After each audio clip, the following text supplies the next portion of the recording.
Season of the Splicer released in May 2021, and like both Hunt and Chosen, it would introduce another main character to Destiny's ongoing story.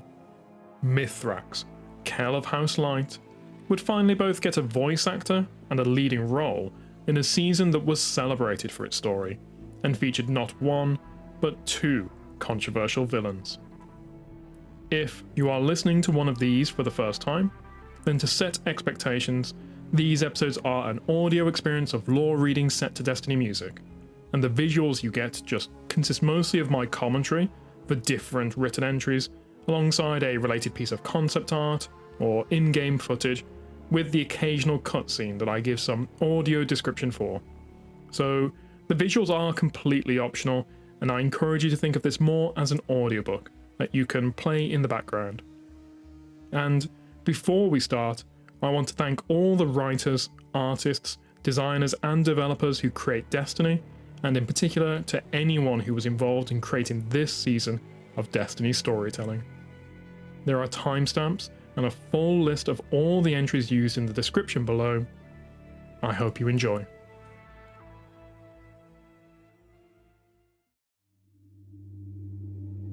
Part 1.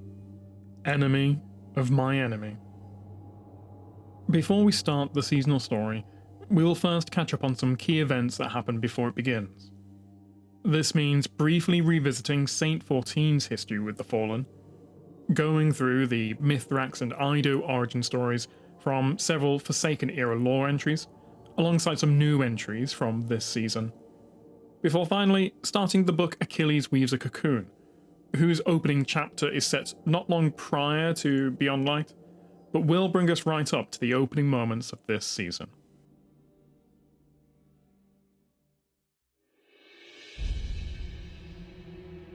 From Season of the Dawn, an impossible task. The Elixni left their homeworld of Reese following an event called the Whirlwind, their version of humanity's collapse, when an invading force, the Dark Fleet, arrived and laid waste to their civilization. The Elixni arrived in Sol early in humanity's post-collapse Dark Age, and have been at war with humanity and the Guardians ever since, and were given the moniker Fallen. A few hundred years after their arrival, and not long after the foundation of the last city under the Traveller, Saint 14 is tasked with re-establishing a human colony on Mercury. During Season of the Dawn, with the help of some time travel shenanigans, the Guardian gets to witness firsthand the outcome of Saint 14's expedition, and what his encounter with the House of Rain, who Osiris calls the lowest of their houses, taught him about Sol's invaders.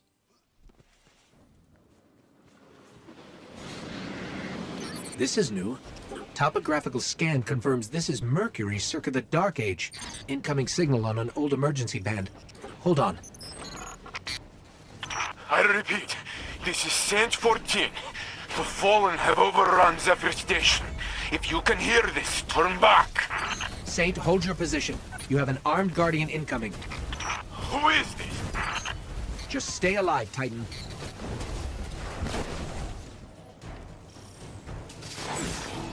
All is lost, Guardian. Get out of here! I'll hold them off for as long as I can! The Fallen cannot be stopped. They do not negotiate. Their bargains are lies. I've watched them burn and pillage whole villages in the Cosmodrome. Ah! I've watched drags eat children. They envy us. Their legends say the Traveler chose them before us. And they will kill. They will torture. They will maim to earn their machine god's favor. I arrived with 1,000 human colonists. Mercury was supposed to be a garden, but the facts were here first. They have murdered this planet, and these Fallen of the House of Rain dragged us here all the way from the Cosmodrome. They destroyed us. We never should have come.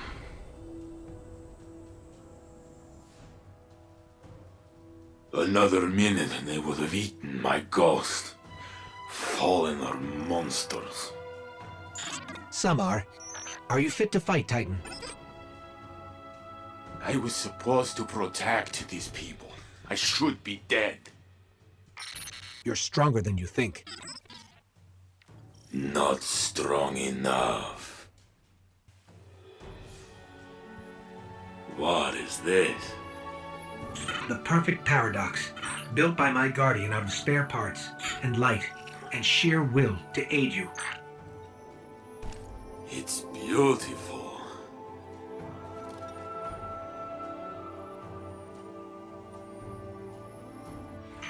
I probably shouldn't be showing you this, but when has that ever stopped us? This is the last safe city. During the day, there are children laughing in the streets.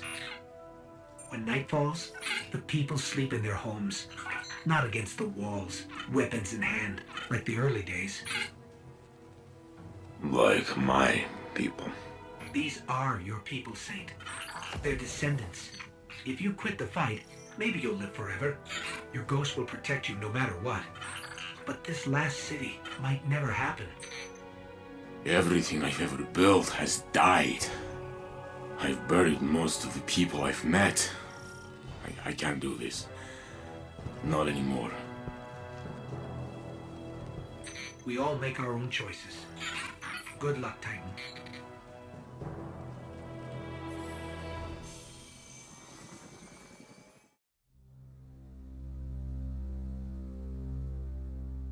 Misraaks. The Vandal stoops as he exits the galliot. All of his arms are bound behind his back, so he cannot shield his eyes from the bright sun. A breeze stirs his cloak. There is a cliff behind him and lush gardens ahead. His jailer would not grant him the honour of a quick death, so she must intend to torture him. She thinks he will yield like the flesh lovers from House Judgment. She is wrong. Whatever indignities she can muster are nothing compared to what he deserves. With his chin held high, he imagines shucking off his armour and laying all four of his arms in his captain's hands. His captain is his mother, and she will not dock him with a scythe. She will twist and tear his arms from his body like she is shucking a fine, fat crab for dinner, and he will be glad of the slow, sick cracks and crunches of his bones. He will be glad of the shame. Let him go limbless for the rest of his wasted life. Let the ether thirst shrivel him up like a Yavirsi fig. What do you think? His jailer asks in a language he cannot understand. She steps up beside him and clasps a hand on his shoulder. He flinches. She is nearly as tall as he is, and for a creature with no claws, her grip is strong and sure. Together, they contemplate the gardens. It's all a bit much for my taste, she admits as he sneaks a furtive look at her. Her bow is unstrung. There is only one arrow in her quiver. She is stupid. He whirls, trips her, and sprints for the cliff. She swears, recovers, and lunges after him. As he pitches himself off the edge, he thinks of his mother's shame and prays that she forgets him. Better that she never had a son than a weakling so easily captured by the enemy. It is his bad luck that she catches his foot with one hand. His helmet slams into the rocky cliffside. A piece of his rebreather cracks off and disappears into the mist far below. He flails, but he cannot drag her down with him. Somehow, she hauls him in like a fish. As soon as she has him on solid ground, she binds his ankles with the string of her bow. "All right," she says, catching her breath. "All right." She chuckles, pats his shoulder fondly, and then pulls him upright, like a sack of sacksicks. She takes a step back, brushing off her hands against the seat of her trousers. He glowers, The surliest Saxist sack this side of the Great Machine, hating her horrible, squared-off teeth and her blunt, stubby fingers. Let's try this again, shall we? Drawing 2 Fraxel knives from sheaths on her thighs, she makes a perfect Irelis bow before him. Thunderstruck, he sits up straight, stares. Not good, she asks, and tries again. Furious confusion takes him. This is some kind of trick, blasphemous mockery. Less of Vex, he rumbles. She shakes her head. Nama. Sheathing one of her knives, she holds out her free hand with her fingers spread in supplication. He draws his chin toward his throat with this fresh betrayal, narrowing his secondary eyes. It speaks. Slowly, without breaking eye contact, she lays her other knife on the ground between them. The blade points towards her boots. He watches her every movement. How many secrets have the flesh lovers betrayed that this creature can make peace like a cringing Drek before his Kell? She taps 2 fingers against her cuirass. Sieur, she says slowly. Then she points at him. Honor bound, even as he simmers in scandal, he replies. Misraaks, Velask, Sierix. Mithrax, she repeats, then grins. Velask Mithrax, and welcome. Let's have a look about, shall we?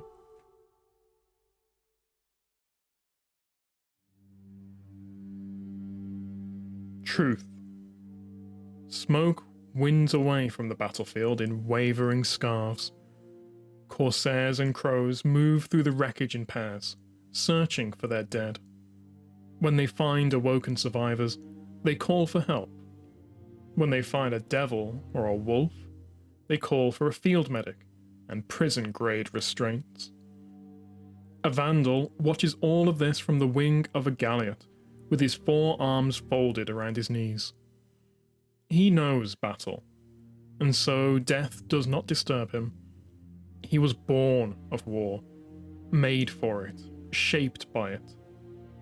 And yet, as he stares out at the charred bodies of his cousins, at the bent bodies of his new allies...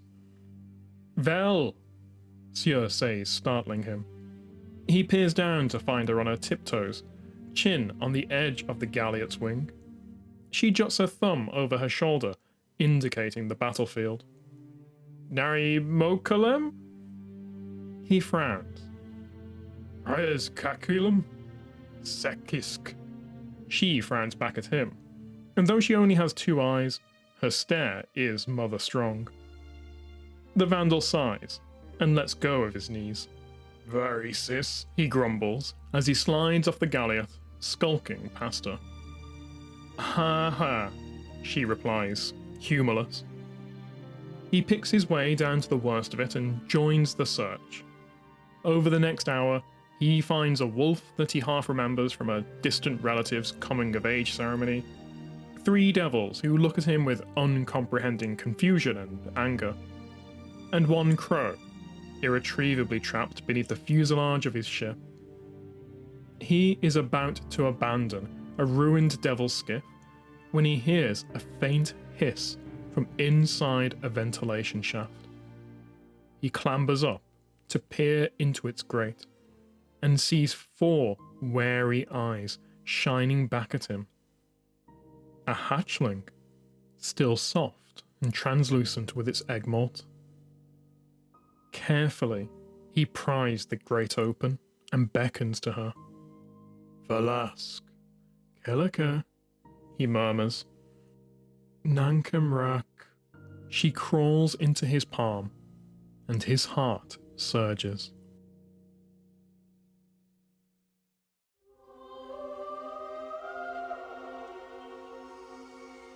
Illuminus Mask.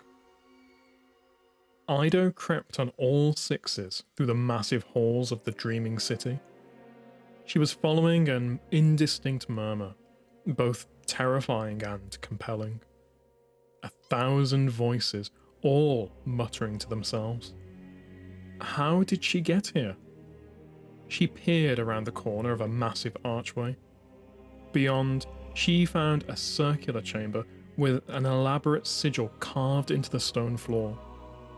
3 awoken figures stood at precise intervals along the carved seal. The chamber was without a ceiling. The void of space yawned overhead.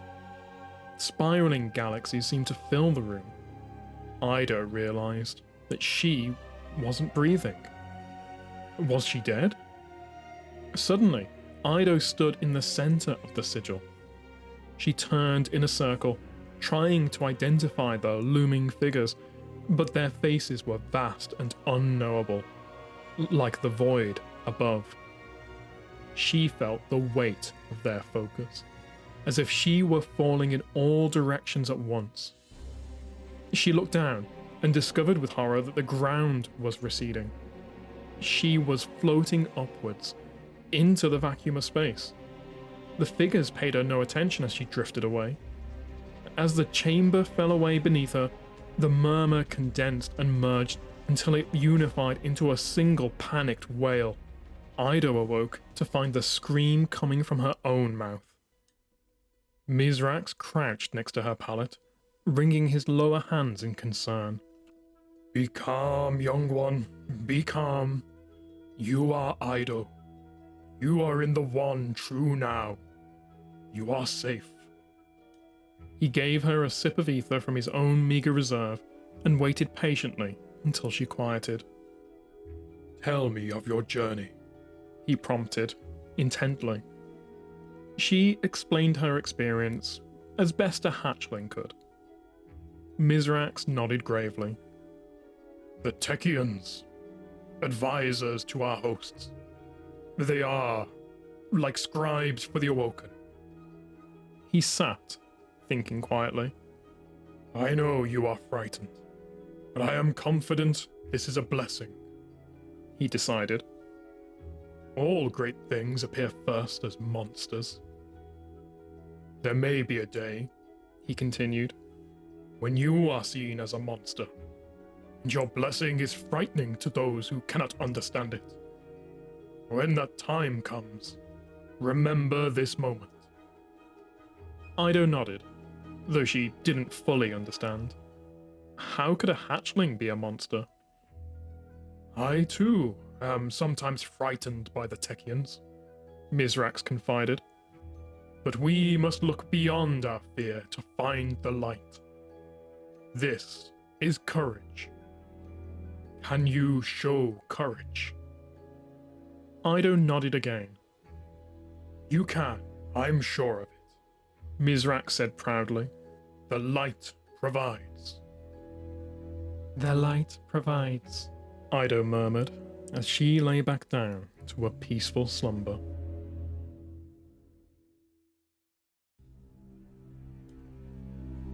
Baron of Shanks. It is the eve of our mission to end the life of Dominus Gaul. The shadows are ready. But my Kell Callus, ever mindful, demands one more record for posterity. This is a story I've told him over and over. He has cried laughing at it. I do not share his love of it. But he is my Kell, so I shall tell it one last time. Before I was a shadow of Callus, I called myself Baron. Of what? Of nothing, really. I am not special among my people. My generation was born of the whirlwind.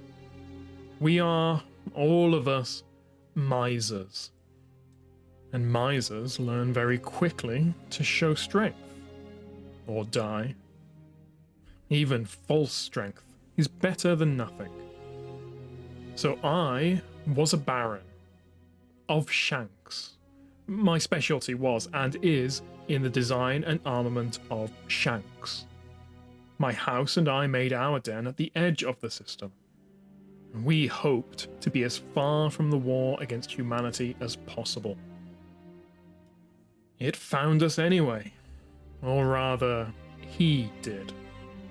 The Saint, the violet king of humanity's last city, the fiercest of all those called Titan. Along with 5 other lights, they attacked our settlement in the night and razed it in a matter of hours. The Saint was on what his people call a crusade. He hunted all Elixni across the system. And today, it was our turn. By the time I was awake, I was one of the last few left. By the time I had activated the defensive schemata hidden across our encampment, I was just the only one. I watched from the shadows in my stealth skin as my army of Shanks tore 5 lights apart. And when, to my amazement, the light stood up, I set my Shanks to an interminable setting. For as long as the light stood, my Shanks would not stop fighting. Their arc cannons sang into the night. I was a miser, but I built my Shanks well. That left only the Saint. And somehow he could smell me.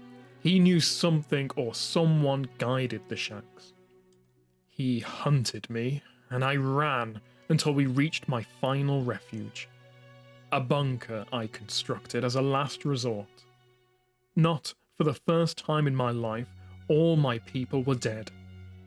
I had nothing left to lose. I made certain to wait for the furious amethyst divider on his helmet to appear in the distance before I entered the bunker. I wanted him to follow me, and he did along with his Shank. Through a battery of web grenades and proximity charges. He finally cornered me inside the bunker, shining armor, dented and blackened. The divider on his helm glowed an angry purple, the light around him a sizzling void. Up close, the Saint was a freakish thing, its grace belied in size. It hurtled forward with the armor of a walker and the speed of an arc bolt.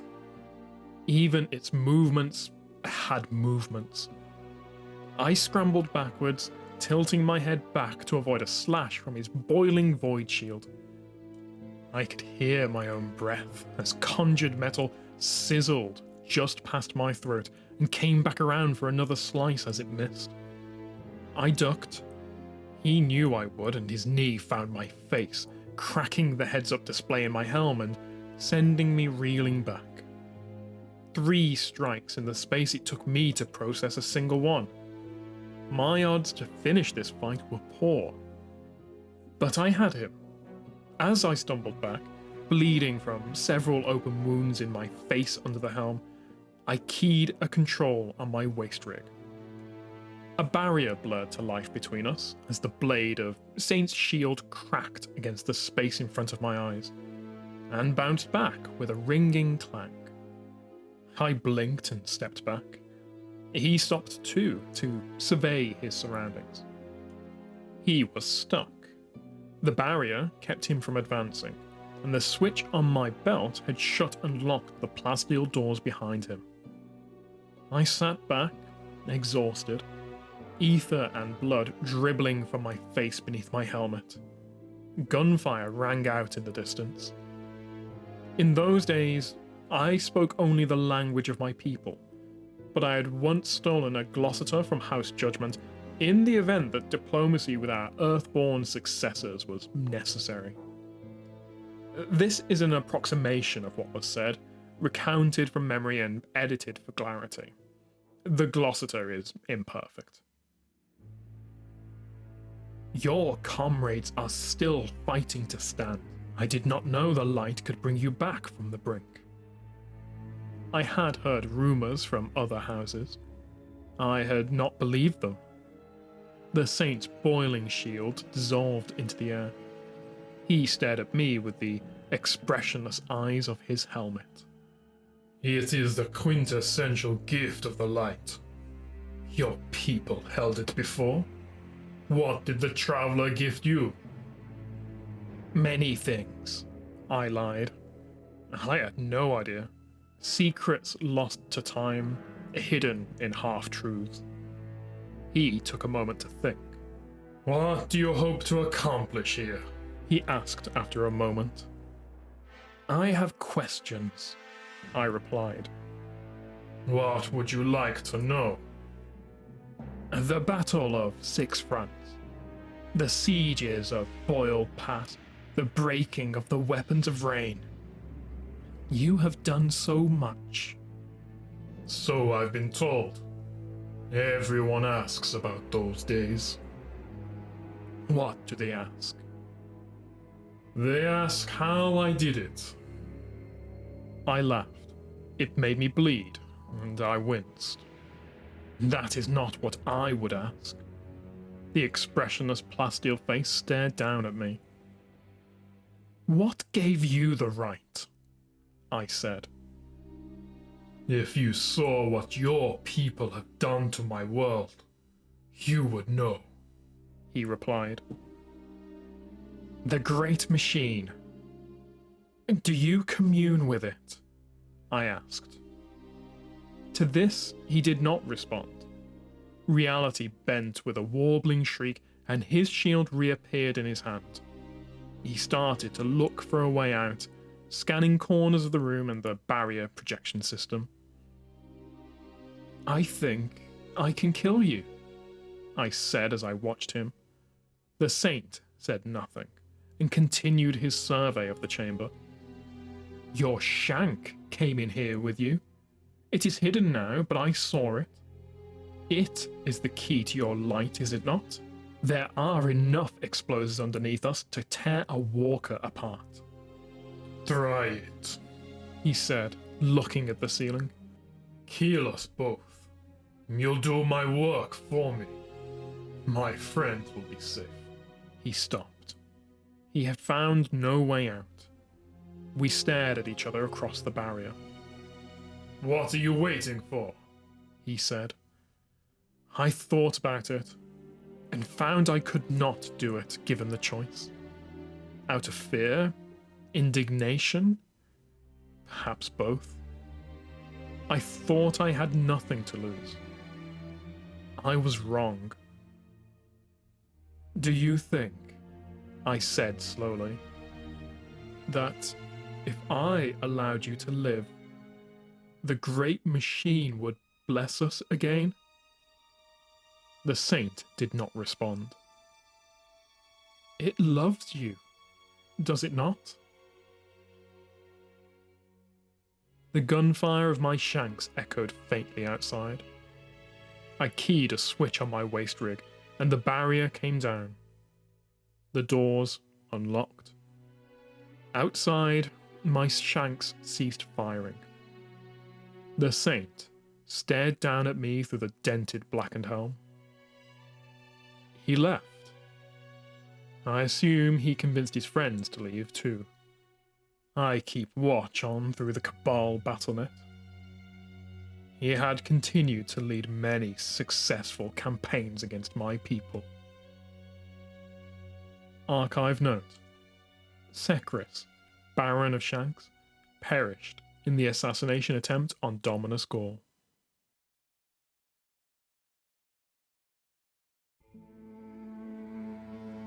Illuminus Grasps. Ida recoiled as the spindly claws of the Splicer Gauntlet snapped and jerked. When her father wore it, the damned thing always moved smoothly, as if it were his own fingers. But, attached to the end of her arm, it seemed possessed by a life of its own. Misrax's considerable patience was beginning to wear thin. No, Ida, no. Splicing is not about thinking. It is about feeling. Feel the energy flow from the ground, through your legs, up your torso, and out through your arm. His arms wove circular patterns in the air, as if gently wafting smoke upwards. The movement of the gauntlet is the continuation of a motion that begins deep in the heart of the planet, where it keeps its light. Ido sighed. Misraaks was intent on passing the way of the Splicer to his daughter, but after 3 days of attempts without the barest signs of success, they were both becoming frustrated. Ido was eager to learn, to live up to her father's skills, but the harder she tried, the more violently the gauntlet seemed to reject her. Ido took several deep breaths and extended her mind's eye through the ground, deep into the well of light at the center of the planet. She followed the light through the firmament, up through her body and into the gauntlet. It whirred smoothly to life. Yes, just so, Misraaks encouraged her. Now feel the light extend from the gauntlet into the shank. Feel its code lying dormant. It is sleeping, waiting for you to wake it. Ido extended the gauntlet. A surge of energy shot forth from its claws, sending crackles of electricity rippling across the shank's surface. In her shock, Ido jerked the gauntlet away, which severed the connection. The electricity sparked for an instant longer, then went still. A small plume of smoke issued forth from deep within the shank. Ido didn't need Misraaks to tell her that she had just fried the main circuit net. Misraaks took a moment to compose himself before speaking. This is a good lesson. When one focuses on the metal, the form of the machine, and not Misraaks Kell. Father, Ido interrupted. This is not... I don't want... She fought her emotions for control of her voice. Misraaks waited for his daughter to compose herself. I am not a Splicer, she finally said. I'm certain of it. I know this is a disappointment to you, but the gauntlet has spoken. She pulled the spiteful mechanism off her arm and held it out. Misraaks took it reluctantly. I am sorry that you will not follow me in the way of the Splicer. However, he continued, it is a far greater thing to know what you are and what you are not. He lifted all 4 of his palms toward her as a sign of respect. Self-knowledge is the rarest skill of all, and not commonly found in one so young. Ido was filled with relief and gratitude for her lesson.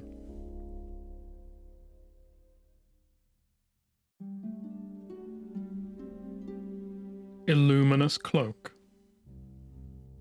And all of the houses respected their decisions? Ido asked, dubious. Yes, Varix replied. It was so agreed by all of Reese. The old scribe traced his fingers along the datapad, deciphering notes that hadn't been accessed in decades.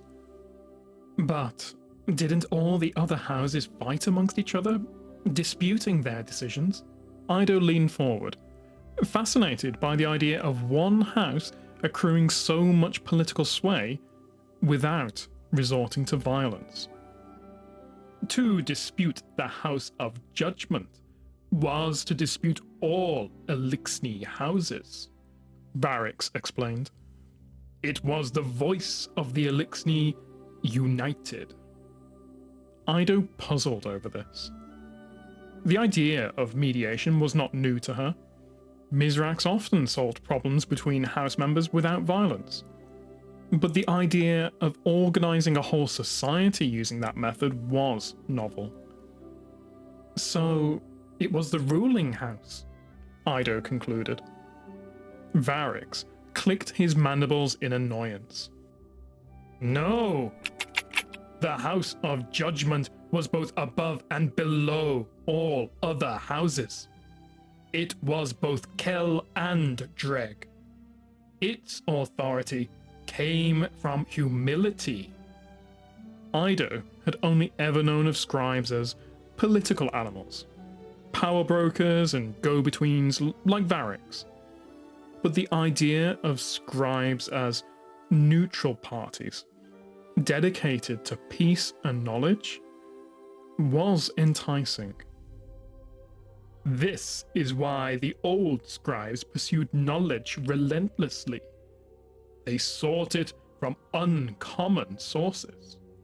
Varix continued. Their knowledge was overwhelming and unyielding.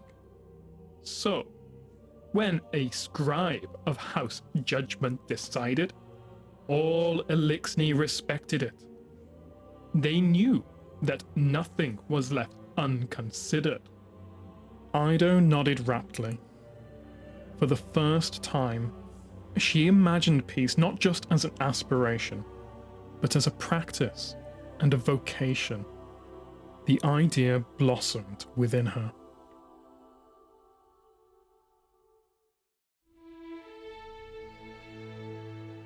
Illuminus Strides. They may reject you, Misraaks warned. The Techians are not welcoming to outsiders. I understand, the scribe replied. But even if they refuse me instruction, I might still get access to their data archives. That alone would be a lifetime's worth of knowledge. You do not have a lifetime to study, Misraaks warned. We must rejoin the Elixni soon. They will need guidance. We must reach them while there are still some left to help. I will learn as much as I can, as quickly as I can. The scribe turned her palms downward in a show of fealty. Misraaks paused, wishing to prolong the moment. I recall a time, he reminisced, when you were just a hatchling. The Techian visited you in the night. You woke up screaming. I recall it well, the scribe replied. To tell the truth, they still frighten me. But we must look beyond our fear to find the light. In that moment, Misraaks saw her anew. The scribe shone with a brightness he had never seen before, a mixture of joyful optimism and grim determination. She has finally found her path to the light, he thought.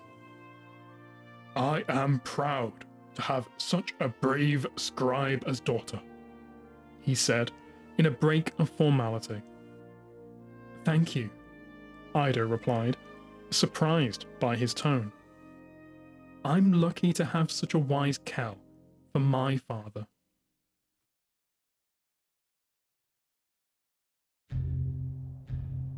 At the time of Splicer's release, between the last entry that will have taken place prior to the events of Destiny 1, and the next entry that occurs sort of during Forsaken, we have kind of little knowledge of Mithrax's precise whereabouts. I assume that Mithrax, whether voluntarily or otherwise, left the Awoken following the House of Wolves uprising during Destiny 1, and when the Fallen Houses disbanded in the period just prior to Destiny 2's Red War, he must have also took up the colours of the House of Dusk like the other Fallen at that time. During the Red War, however, Mithrax is active on Titan, and the Guardian actually encounters him during a quest. You know, I've fought on every battlefield in the system. Mars, Venus, the Hive Dreadnought, you name it, I've been there. I've never held a front so determined to fall, literally into the ocean. We've tracked a crew of Fallen to an auxiliary control center. They hit the wrong switch in there and we'll have water over our boots by morning. Go remind them who owns this rig. Dismissed. Ah, good, you're here. I presume Sloane's briefed you. We go in, we scare the Fallen out of the control center, we get out. Affirmative. Reports say we're dealing with one captain and his crew. This should be routine for someone like you.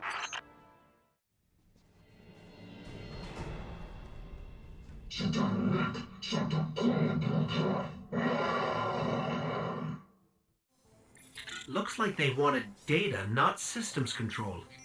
Linking up with their taps. Everything the Fallen got, we've got. Let's move.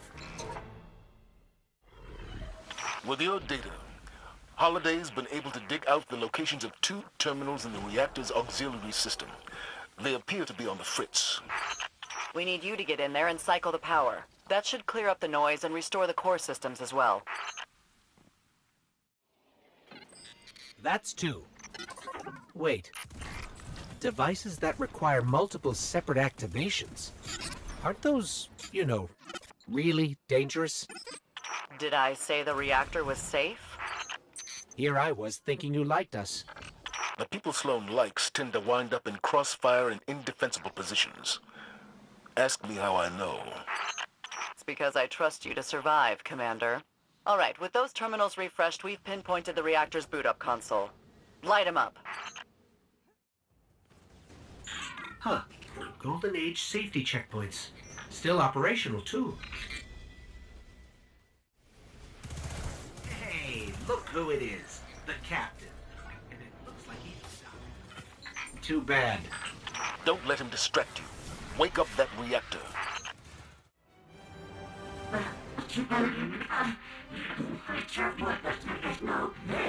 I, didn't mean to free the captain.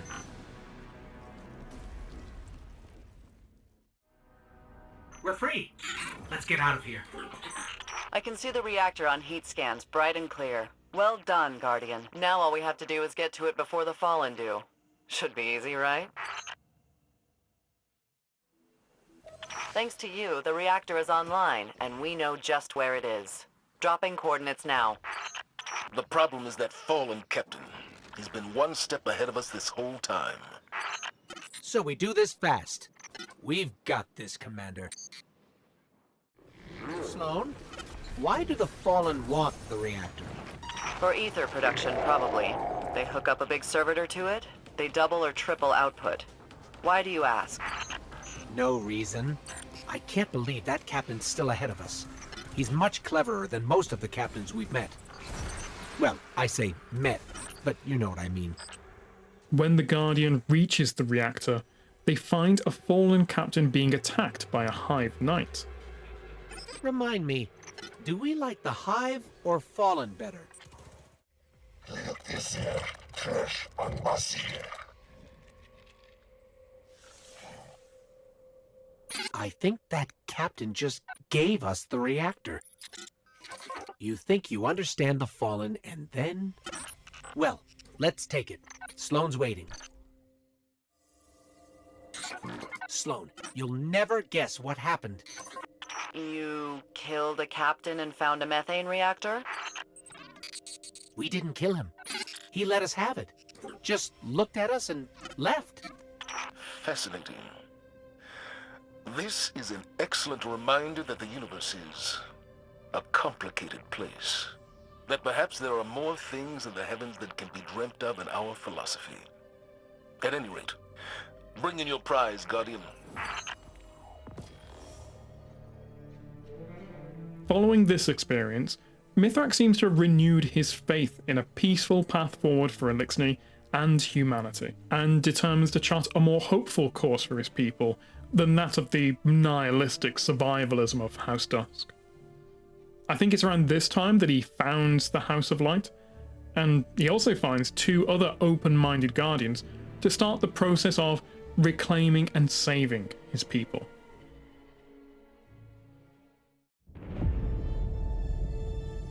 Lord of Wolves. Why did they call themselves wolves? The hunter asks. You guys don't have any wolves on your homeworld, do you? Nama, the captain replies. He has perched on a rusted out skiff. He scans the horizon, trying to remember his way to the crypt. So, why then? Most people haven't even seen one. Yeah, the warlock chimes in. I'd never even heard of wolves till I went to the Iron Temple. The captain cocks his head in a way that makes him look like a very squat, hulking owl. I, Elixir, accept name fallen? Why wolves accept name wolves? Why Misraaks is now... He grimaces as he mimes their accents, showing his serrated teeth. Mithrax. He rises in one fluid motion and stands at his full height.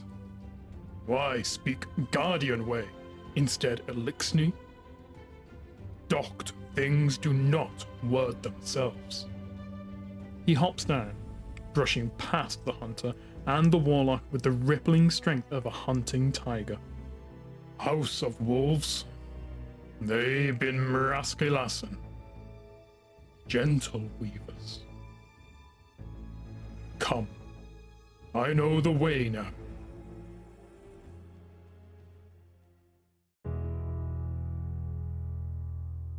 The Queen Breaker.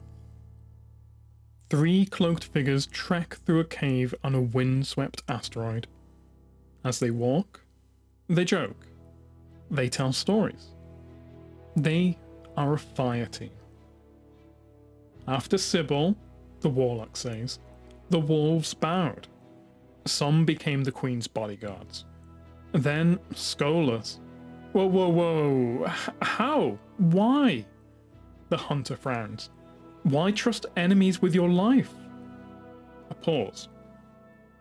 No offense, buddy. The captain shrugs. None taken. Strange to do. But, Elixni, we been breathe always love for honor. New promised not unmake an old.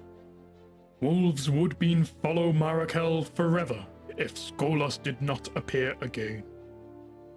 The passage widens, and they find a hidden door veneered with amethyst. The captain lays a hand on it, bows his head. The hunter and the warlock fall back respectfully. After a time, the warlock ventures. Mithrax? The captain turns. Wolves rebel. Now, wolves extinct. This, where live mine things scatter, must end. I will Kell the mind open Elixni. No spider tricks. No loyal lies, Varys' truths. We fight for great machine together.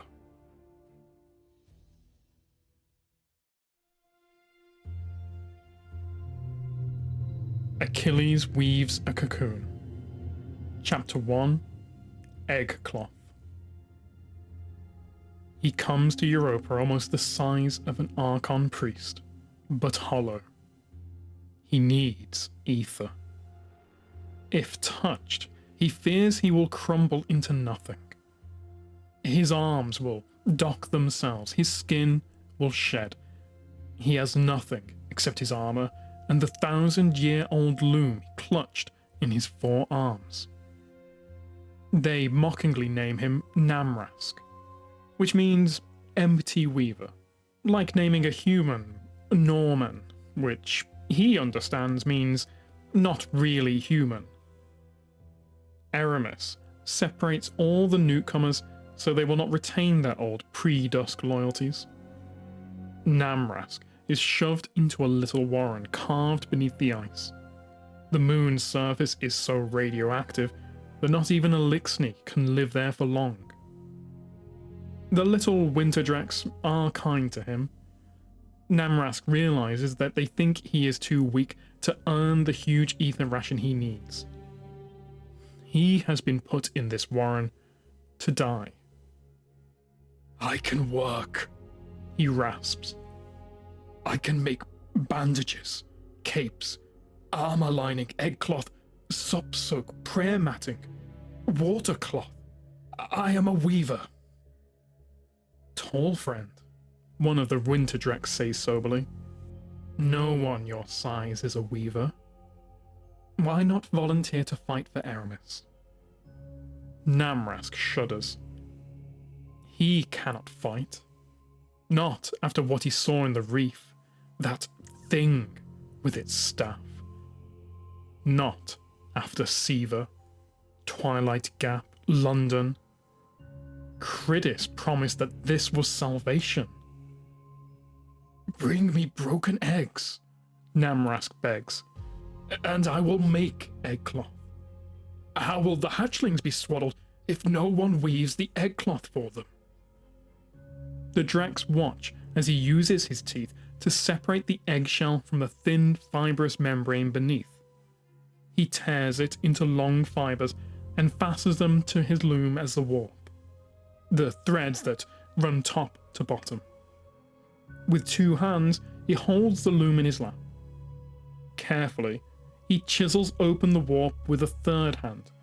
Moving too quickly will snap the egg thread. His life depends on this. His 4th hand swiftly passes the shuttle through the warp, drawing the first weft across. The thread does not snap. He has woven. "Watch me," he tells the Drex. "When Aramis is done conquering our enemies, we must know how to make things." They sit and watch. Their lower arms, half grown after docking, mimic his motions. Their names are Eryx, Oryx, and Euryx. Brother, and sister. When it is done, he gives them the little scrap of egg cloth. They murmur in wonder and rub their cheeks against it. "Bring that to the camp, Captain," he tells them. "Tell them that Namrask can weave if he is fed and given fiber." It is the first time he has ever made anything without ruining it on the loom.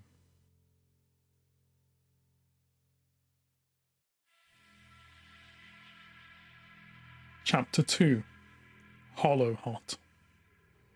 When Namrask has the strength, he uses non-fluid loop cutters to help the Drex join their icy tunnels with other habitats.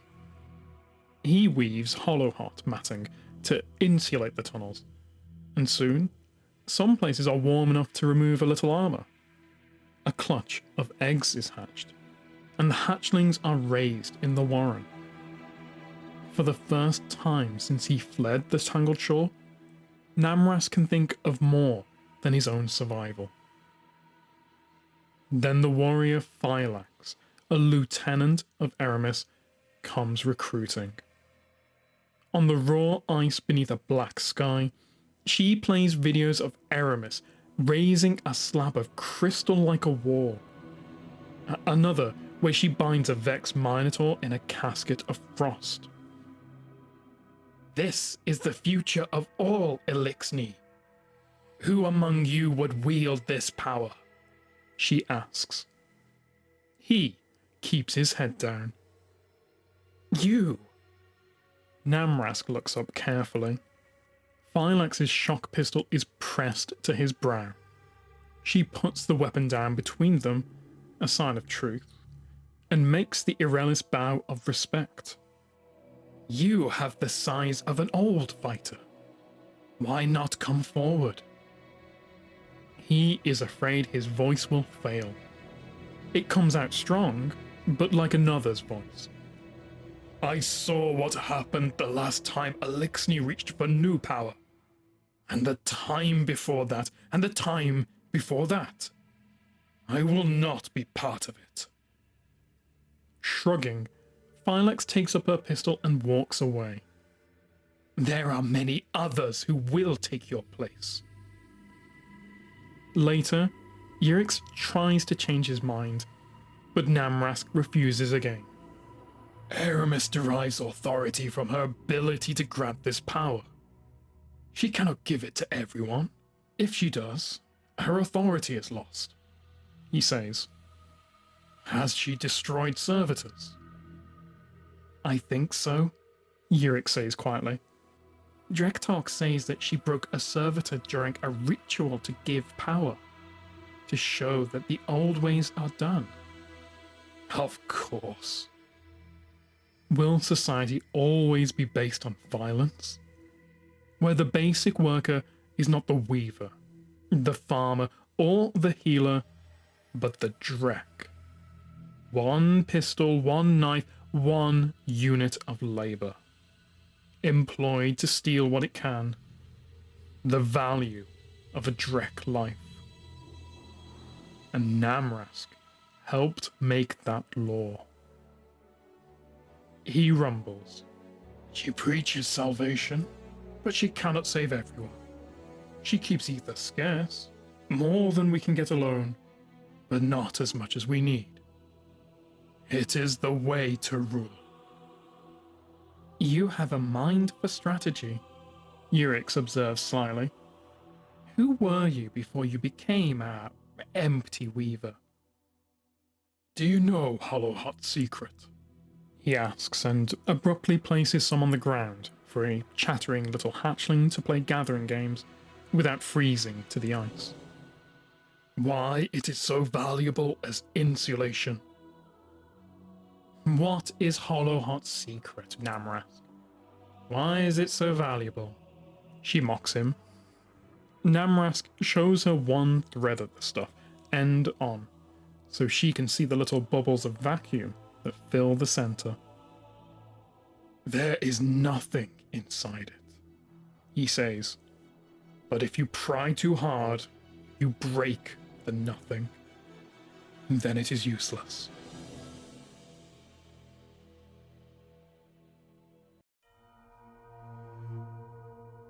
Chapter 3. Banner Cloth. Europa is colder than the void because the ice steals heat faster than raw vacuum. Locally made ether tastes of ice and radiation, of metal and blood. Namrask realizes that this is not a new Elixni paradise. It is a very old one, and it always falls. Do something, Urix begs him. We will all die here if you do not. No, Namrask grunts, picking at his loom. He is afraid that if he goes near Aramis, he will accept her gift. Do something, Erix begs him. Find us a protector. You must have known great warriors when you were great. No, Namrask says again. He holds a hatchling to the heat lamp so it can bask in the warmth. He fears that anyone he calls to Europa will join with Aramis. Do something, Oryx begs him. Find a way off Europa. If what you say is true, then Aramis will damn us all. What are you afraid of? Fine, he snaps. Then I will find us a traitor. For the first time, Namrask makes the long walk to Reese Reborn. It is built in the ruins of an old human city. The angular, crowded architecture makes him growl in fear and bloodlust. He remembers when the Elixni broke the walls of the not-quite last city and took what was within. Snixis and Pixis guard Aramis's chamber. The twins make Irelis to him. She will honor you if you honor her, O great Achilles. Don't say it, he growls.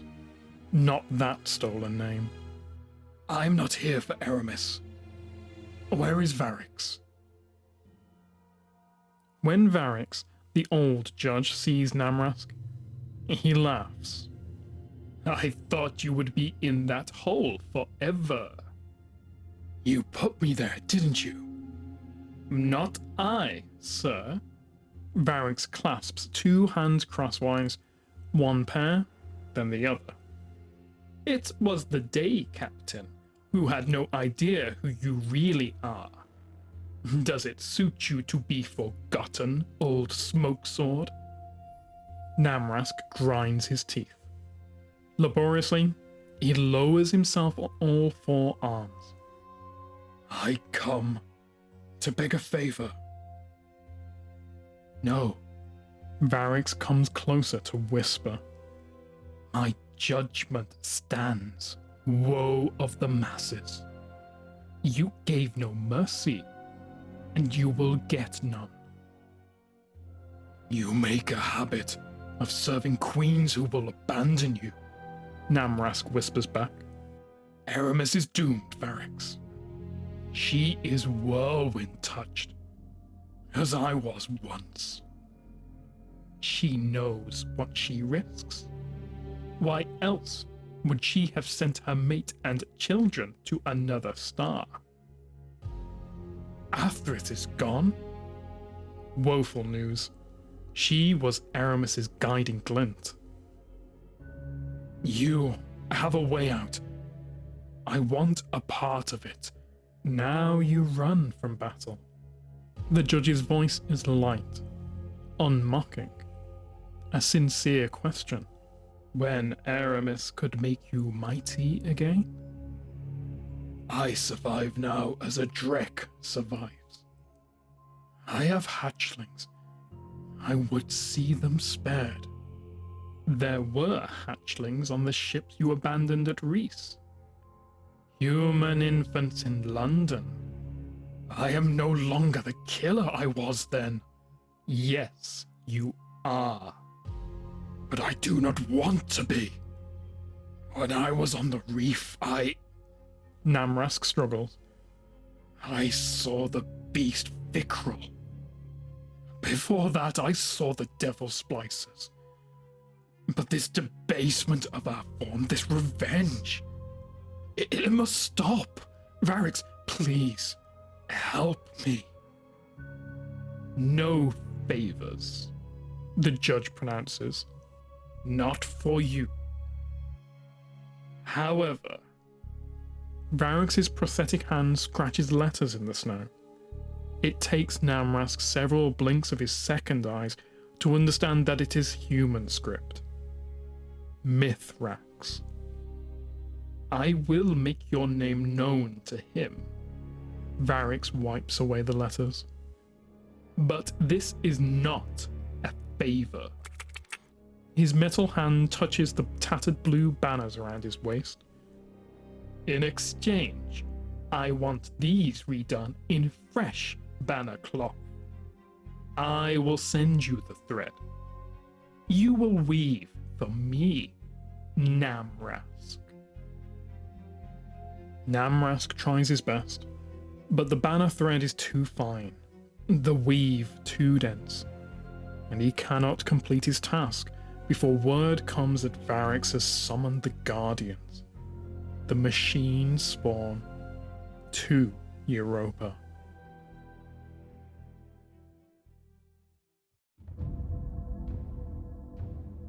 Chapter 4. Scattercape. Namrask thunders into the warren on all sixes, crying out, "We must go! Death walks the ice!" Oryx, Eryx, and Euryx spread the word. More come than Namrask dared to hope. He warns them, "We must hide close to the machine spawn and steal supplies, or radiation and ether lack will bring us down." They leave. But not an hour later, a rifle round punctures Namrask's armor. He barely staggers, but the jet of air and ether exploding into vacuum thrust him backwards. "A Guardian," he warns. "It will call its kin." Guardians love to gather like carrion eaters over easily slain and looted foes. Another round hits Namrask's helmet. "Those with scattercloth, give me your capes." In exchange for the first cape, Namrask shoves his loom into a Vandal's arms. "But this is priceless," she protests. "You cannot give it." "I will return for it," he promises. Feverishly, Namrask stitches the capes into a blanket as blood trickles down the inside of his armor. He fires his shrapnel launcher into the ice to kick up steam. "Like this," he shouts. "Make a cloud and run." They shoot into the ice and flee. As the ice storm settles in Europa's low gravity, Namrask crawls toward the Guardian under a blanket of invisibility. Occasionally, He emerges long enough to be seen, so that the Guardian will hunt him instead of the others. The Guardian comes for him. Namrask huddles against the ice, slowly freezing. The humans are such gangly mockeries of the Elixni form. 2 arms, 2 eyes, and a smooth, lifeless doll face, stubby little teeth. He remembers the Guardians he has killed 8 times. He has never revered ghosts. He remembers the smell of burning flesh. Ordinary humans, young and old. Their gardens and structures. Their star and world. Forever remembering giving that long ago order. Burn it, burn it, burn it. The Guardian nears. Namrask melts a puddle with his armor's radiators. The Guardian uses a sword tip to test the ice at the edge of Namrask's cover. Namrask makes one small sound. I do not want to die yet. A shock pistol burst scatters off the Guardian's armor. They whirl, sword down, rifle up, sights on Urix. Foolish, brave Urix, scurrying on all 6s like a Drek. She has saved him. The Guardian mocks her, saying, "Oh, bonien, tu m'attirais. Tu voulais mon attention? Ben tu le voir." Their vehicle appears. The Guardian mounts it and pursues Urix. Namrask never sees her again.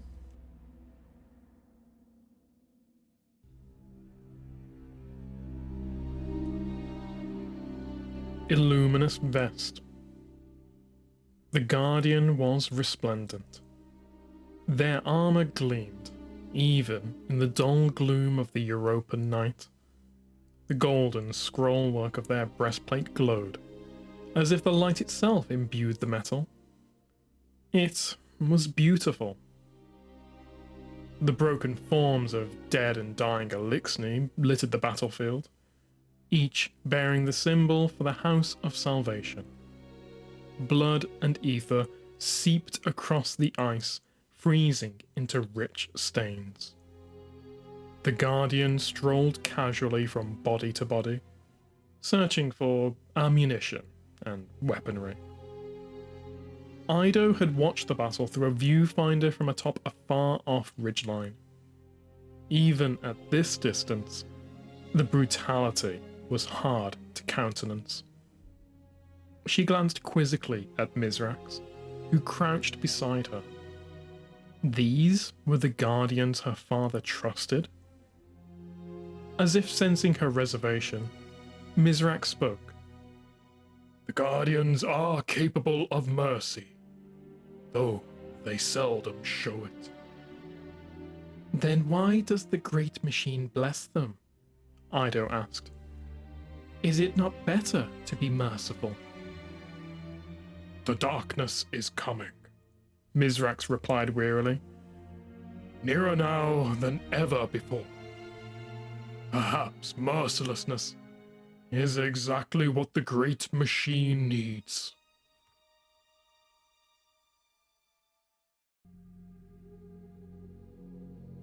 Chapter 5: Watercloth. A few members of his group return and find him half frozen to the ice, his limbs flexing in delirium as he calls for Urix. As they free him, a ship lifts in the distance, shimmering into stealth, and is gone. They are stranded.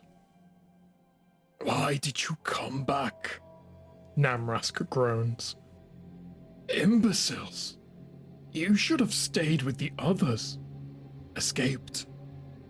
"I had to give your loom back," the Vandal says. She drops it on his wounded chest. He bellows. As days pass, the radio shrieks with distant transmissions. Encrypted tactical data between servitors, Aramis's sermons, the song of the Red World overhead, and occasionally the bray of human tongues, as a guardian brags of a new conquest, or curses some obscene glory trial of amusement. Phylax is dead. Praxis II. The priestess Cridis is dead. Snixis and Pixis with her, and the prime servitor is destroyed. Aramis is dead, consumed by her own power. One of the old respawn. Never will there be another. Namrask knew it would end this way. He has seen this every time. His fallen people have learned defeat so well that now they defeat themselves. He rages and claws at the ice.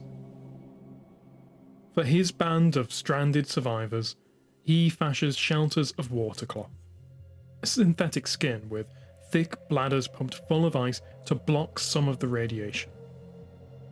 When his wound pains him, he numbs it on the ice.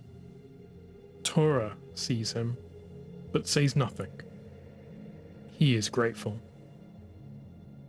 We must find a transmitter, he says. We must call for Misraaks to return. But survivors are still on Europa. They seek out Namrask, bringing their hatchlings, but not much ether. And if they can find Namrask, so can those who hunt them.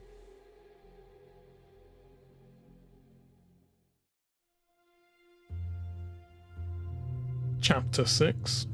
Superconductor.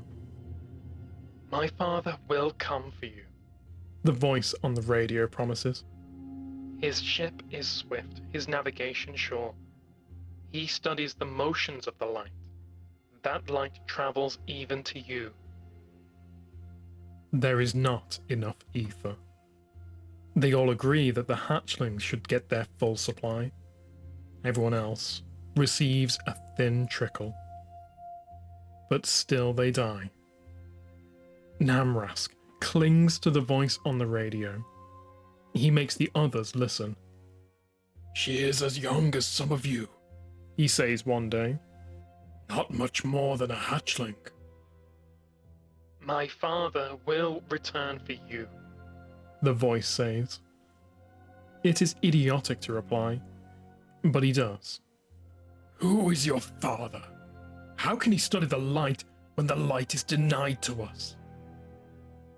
She does not answer for a long time, but perhaps this is not her fault. The receiver is damaged, so he stitches a patch for it from superconducting threads. When she answers, she sounds annoyed. I am Ido, daughter of Misraaks, Kell of the House of Light. He is close to the light because he is close to the light bearers. My father walks beside the guardians of the traveler. Namrask kneels, frozen in horror. He tears the patch from the radio and stalks away. I cannot go with them, he snarls. Urix calls after him, but Namrask is too full of rage and fear. The Guardians surely will recognize him if he stands beneath the traveler.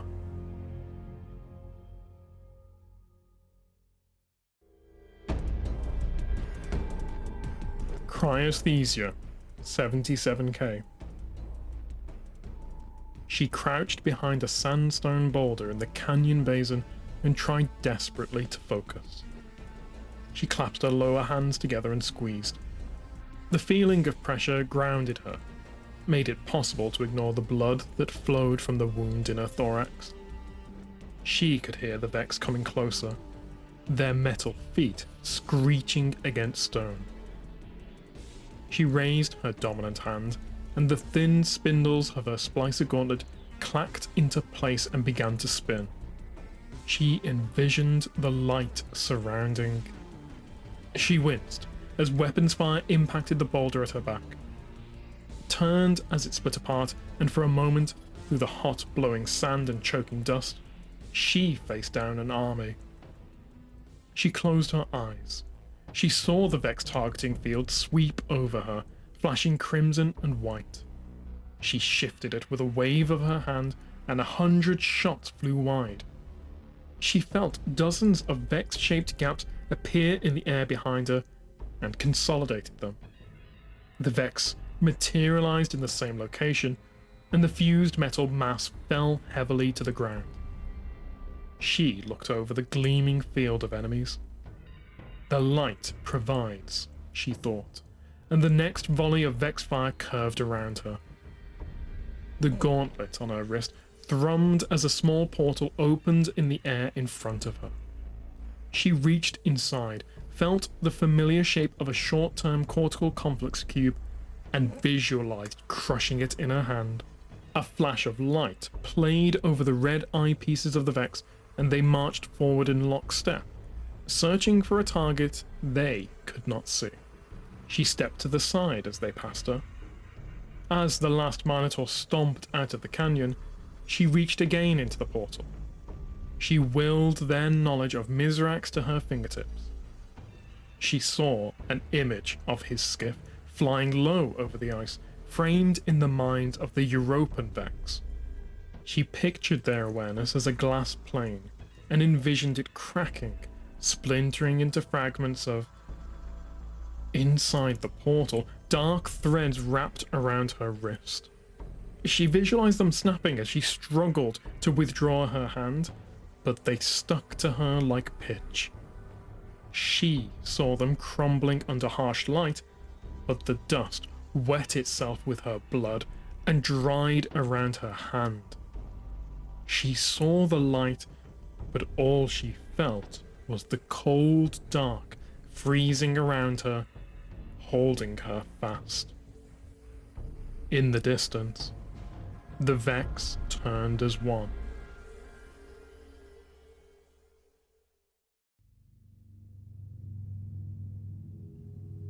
Stochastic Variable. Lakshmi II, Faction Head. Exo, Politician. First Vision. The Illuminus Quarter. Screaming. A crackling portal. Treachery, fallen attack. We're being overrun. Where are the Guardians? Second Vision. The Last City. The tower in ruins. Fallen scavengers sift through the rubble. Third Vision. The Last City. Radioactive dust. Dark growths in the ruins. Where is the traveler? Mutated ghosts. Fourth Vision. The Illuminus Quarter. A crackling portal. Asher speaks. Fallen being attacked. Dead orbit overhead. Saint 14 besieged. Future war cult surrenders. Fifth Vision. The Illuminus Quarter. The endless night. A crackling portal. Mithrax firing wildly. The cult flees. Ikora triumphant. Sixth Vision. The Illuminus Quarter. A crackling portal. Snipers fire down. Blood runs in the gutter. An ether tank explodes. The endless night. Asher speaks. Those future war cult traitors. Seventh Vision. The Botzer District. A crackling portal. Fallen flee. Future war cult banners. Zavala is gone. Mithrax on trial. Lakshmi II looks over the crowd. Lakshmi II, head of state. Exo, prophet, savior.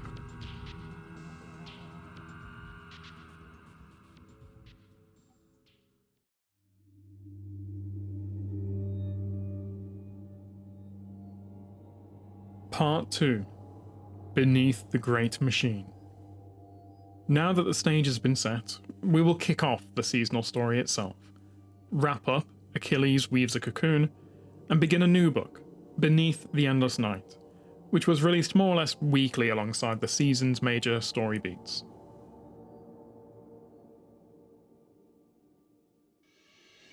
This morning, for the first time in humanity's long and storied history, the sun did not rise.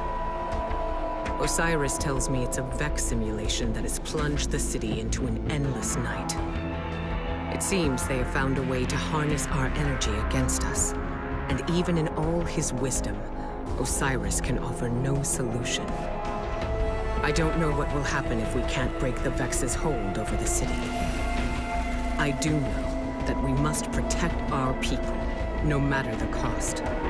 The Vex are machines, and no one understands machines better than the Elixni. Osiris and I could only think of one we might turn to. Mithrax, Kell of House Light. My spies report he claims to be among the last sacred splicers, those with the power to commune with machines. He may be our best and only hope. Find him, Guardian, before the Vex do.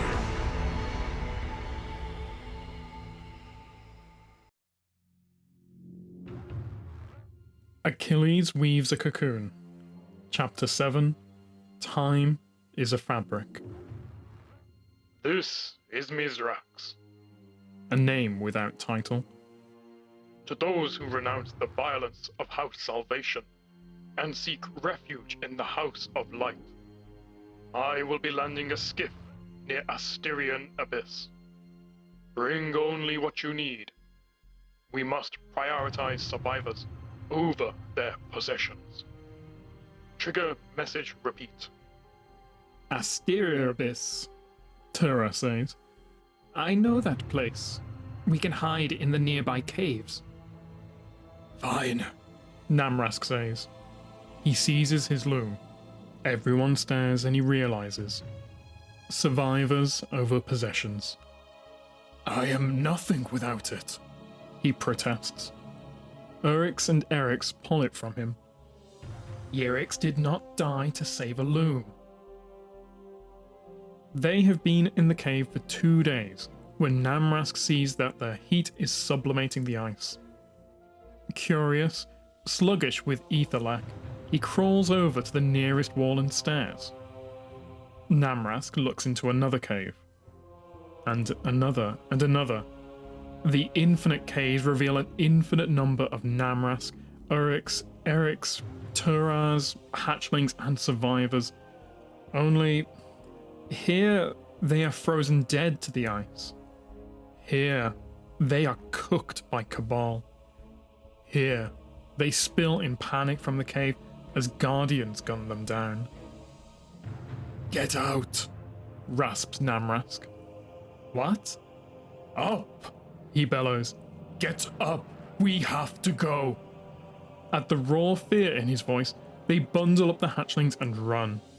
As if the light has arranged it all, and the great machine truly does watch over them again, they hear a transmission. This is Misraaks. I approach under stealth. I will be at Asterian Abyss in 5 minutes. If you seek sanctuary, come to me. If you still swear to House Salvation, then, in the name of the old laws, I ask safe passage. This is a mission of mercy. Namrask hunts for the twinkling distortion of camouflage against the black sky. There, Misraaks comes from Jupiter, using the planet's emissions as backdrop. We should disperse, He tells Tura. it is unwise to crowd together at a landing zone. Their radios shriek. A horrific emission. A Vex maser beam catches the incoming skiff, smashing it onto the ice. Propellant, air, and ether burst into flame. Namrask is not surprised. The light does not reach them. The great machine does not watch over them. We need to move, He says. He reaches out to Tura to touch her. We should go to... A white mist envelops her. Tiny electrical discharges cover her armor. She looks up at him and gasps. The Vex teleport delivers a goblin inside her, shattering her body. The machine, with its indifferent red eye, raises its weapon to fire. Oryx dies almost instantly, shot by Slapfire. Eryx leaps to him and tries to capture the escaping puff of ether, what Old Faith would call the passage of his soul, as if this will keep Oryx alive. But Eryx is killed too. Namrask puts himself between the hatchlings and the Vex. If he can only buy them one more moment, one more breath, then that is a better legacy than he ever hoped. To me! A young voice cries. Elixni, to me! Misraaks comes after all, and he is not alone. The light is with him. And a guardian.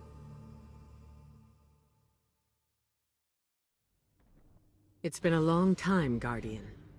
My hidden report that Mithrax was last seen on Europa, helping Varix evacuate Elixni defectors. Both the Vex and Aramis's loyalists are down there hunting for survivors, shooting anything that moves. Be sure to shoot back. We need Mithrax alive if he's to help us with our Vex problem. The Guardian lands on Europa. You're closing in on some residual signals. It could be Elixni bound for House Light. Or it could be more of Aramis's loyalists. Clear the Vex and introduce yourself to the survivors. Make it known you're not a threat. Unless you need to be. They find a cave, clearly once inhabited by Elixni. Empty. The Elixni cleared out before the Vex showed up. See if you can learn where they're headed. The Guardian investigates a radio. Over their positions. Trigger, message repeat. This is Misraaks. To those who renounce the violence of House Salvation and seek refuge in the House of Light. I will be landing a skiff near Asterian Abyss. Bring only what you need. We must prioritize survivors over their positions. Trigger, message repeat. Asterian Abyss. That's their rendezvous point. A single skiff recently touched down near your position. It's got to be Mithrax. Hurry, Guardian, before he takes off. Mithrax is wrapped up in some dangerous business. It's a bad time to ask for a favor, but he and his House of Light still worship the Traveler. That heat signature. Flames. Someone brought down the skiff. Quick now.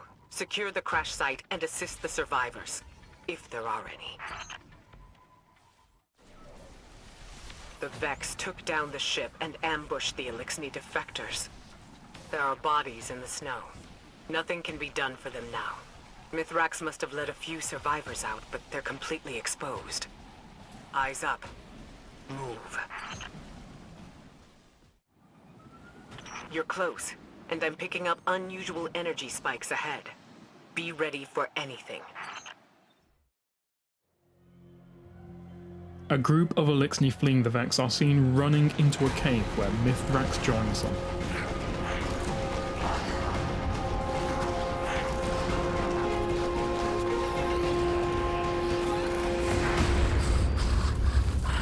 The Guardian is almost here. Stay down. Stay quiet.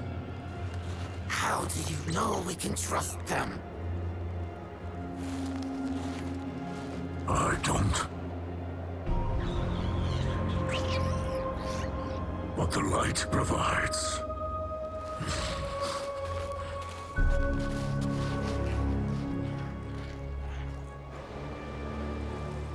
Mithrax exits the cave, readies his Splicer Gauntlet, and prepares to meet the Guardian.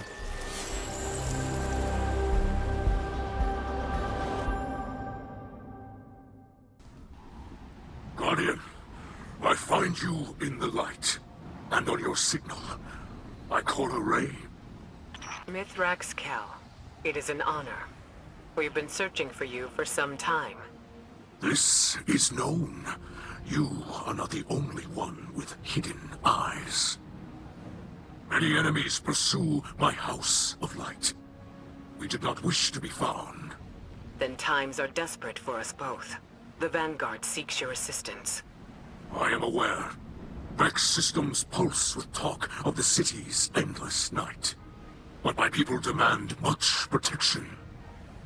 If this Guardian could assist me in blinding the Vex here, we can speak without risking more bloodshed. Blinding the Vex. My Guardian will do whatever you need. I have opened the door for you, Guardian.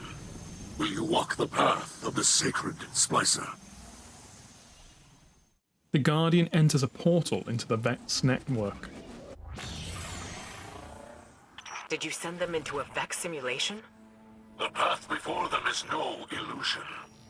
The Guardian ventures through the Vex domain itself, where the machines guard their most precious secrets.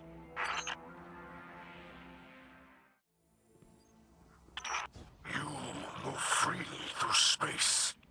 None but our most skilled splicers can even perceive. The light shines strong within you. You are farther than I have ever been. Find the Vex Curator, destroy it, and claim the living code woven through its core. The Guardian defeats the subjugated Curator and takes the Paradrome Cube from it. You must flee. Now, do not fall in that lightless place. Another power works against me, pushing back. This is troubling. The system is collapsing. Hold strong. I will create another exit. For but a moment, a huge taken Vex Hydra can be seen before the Guardian is pulled out of the network back to Europa. Vex signals are dissipating from your region. They're leaving. Yes. With the core you hold, the secrets of the Vex reveal themselves to us. To study such an artifact would benefit us both. But there is no time. My people must move on if we hope to survive. Mithrax, I saw those who wished to join you dead in the snow. Let them be the last to fall. Come, shelter in our city. You and your people. I call a Kell. Can you offer the Elixni such a thing? I just did. You'll be under the Vanguard's protection. The Vex are the enemy here, and any Lightbearer who disagrees can take it up with me. Then we accept. With light in our hearts, we will join you in your city, beneath the Traveler.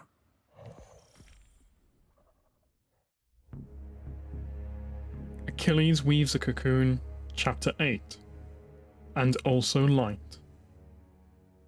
They are going to the last city, beneath the Great Machine. What are you afraid of? Misraaks asks Namrask. Why are you not afraid? Namrask demands. The young one bewilders him. What life could we possibly have there? They will take their revenge on us. And wouldn't we deserve it? Is there something I should know? Misraaks asks dryly. No. Namrask snarls, rubbing his bare knees where they protrude from his shell. Yes. I was... He stops. No, I cannot tell you, because then you would have to tell the humans. Now I will not make you lie. You do not want to be who you were before, Misraaks guesses. Would you learn a new trade? I would like to weave, Namrask says. I am not good at it yet, but I might be. Weaving is a little like splicing, Misraaks says thoughtfully. Splicers work in metal and flesh, not warp and weft. But the goal is the same: to nurture life with art, and nurture art with your life. I distrust splicers. Namras grunts and rubs his chest. What would a splicer do to him? Fill him with machine cancer to make him strong again? Give him the corrupted ether, the undying madness? Misraaks' primary eyes shine. I am an older kind of splicer. Those who look for the light in all things. Maybe the right kind of splicer can weave two peoples together, as the Awoken tried to do in the Reef. But the light is not in all things. It has left us. Why look for the light when you can see so clearly who it favors? It was in us once, Misraaks reminds him. It could be again. Namras remembers such a time, across a vast and blood-soaked distance. Greece. I was there, you know, Namras whispers, at the whirlwind. After Chelchis fell, I sent ships to follow the great machine. I abandoned all those houses that could not make war. I ordered my fleet to hunt the machine. Many rallied after us. Each ship began its own war with the humans. But maybe I was first. Misraaks stares at him. Finally, he says, I understand. Our people fear the Saint too. But I doubt the Saint ever knew them by name.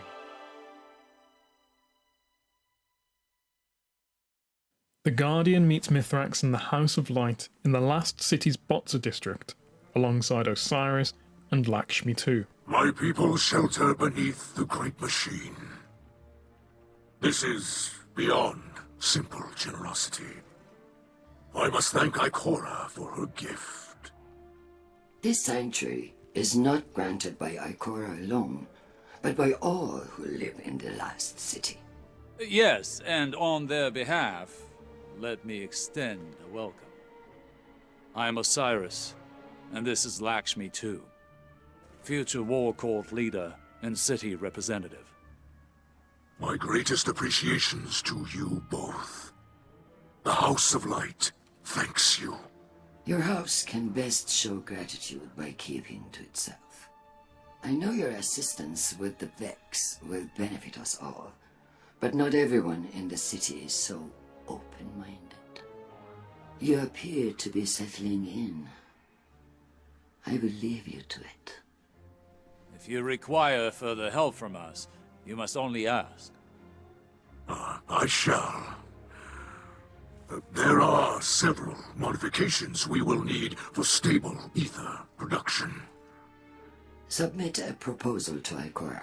She seems willing to get you anything you need. I must return to the people in the city. Future War Court has foreseen great misery for them in the days ahead, and they will need an advocate. I often forget how highly those in the tower have placed themselves. The air is thin there.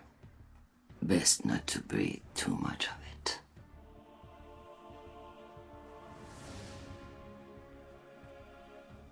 You must understand this situation is tense for us all. This encampment perches on the edge of decree and democracy. I hope your stay with us will be uneventful. As do I. Paradrome Cube. Mithrax sat on a carpet in his meagre quarters, held the Paradrome Cube in his hand, and concentrated. Hours passed before Ido, concerned, sat beside him. She touched his arm. What do you see? She whispered. He saw the endless night split open. He saw fluid falling like white rain on the city. Massive minotaurs rising from the shallow seas. He saw the gunfire of the guardians in the tower, but it did not reflect on the rippling liquid, and he dismissed the vision. 100 more illusions took its place, then 1,000 lifetimes worth. A shape frozen inside a crystal prison, a towering figure in white recognition, flooding bloodshot eyes, a city of voices speaking at once, shadow taking form, the realization they'd always been watched, tears on metal.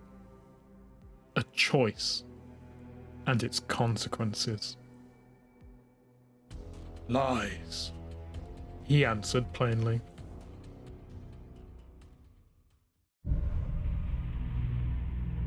Beneath the Endless Night, Chapter 1, Acceptance. I'm the most qualified for this. Crow's voice reverberated off of the immense window, making the Vanguard commander's office feel even more cavernous than it was.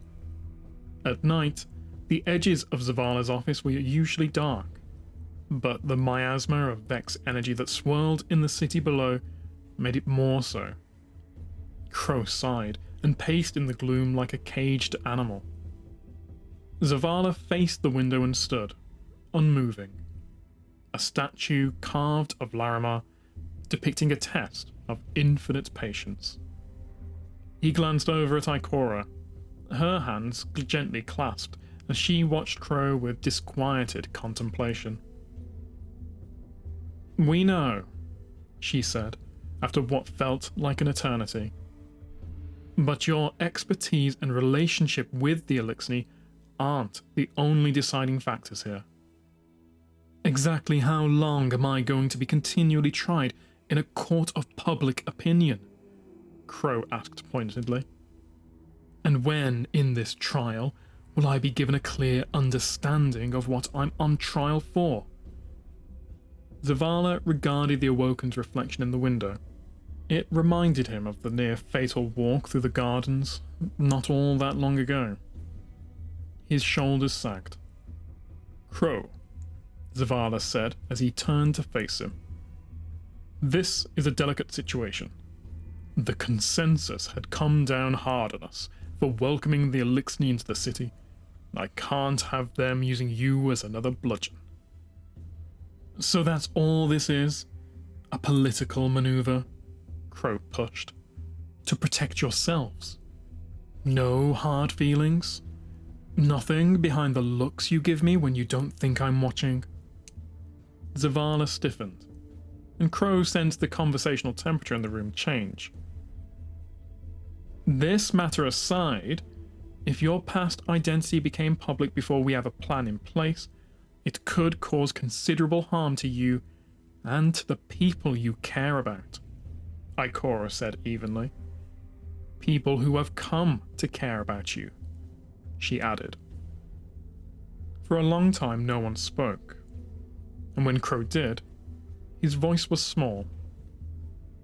Then what? I keep hiding from the shadow of the man I was before? Forever? Not forever, Ikora said firmly, but for now. Crow shifted his focus to Ikora and saw the hurt in her eyes. He'd seen it in Amanda's too, whenever she spoke of the dead. Without another word, he nodded and left. Ikora closed her eyes, and the breath that she'd been holding slowly left her. He's going to Osiris, she warned. And if Osiris is half the leader he's shown himself to be, he'll tell him the same thing, Zavala said with great fatigue, finally sinking into his chair. In the momentary silence that settled between them, Ikora felt an unspoken reciprocation of their generations-old friendship. I don't know how long we can protect him, she confessed. Neither do I.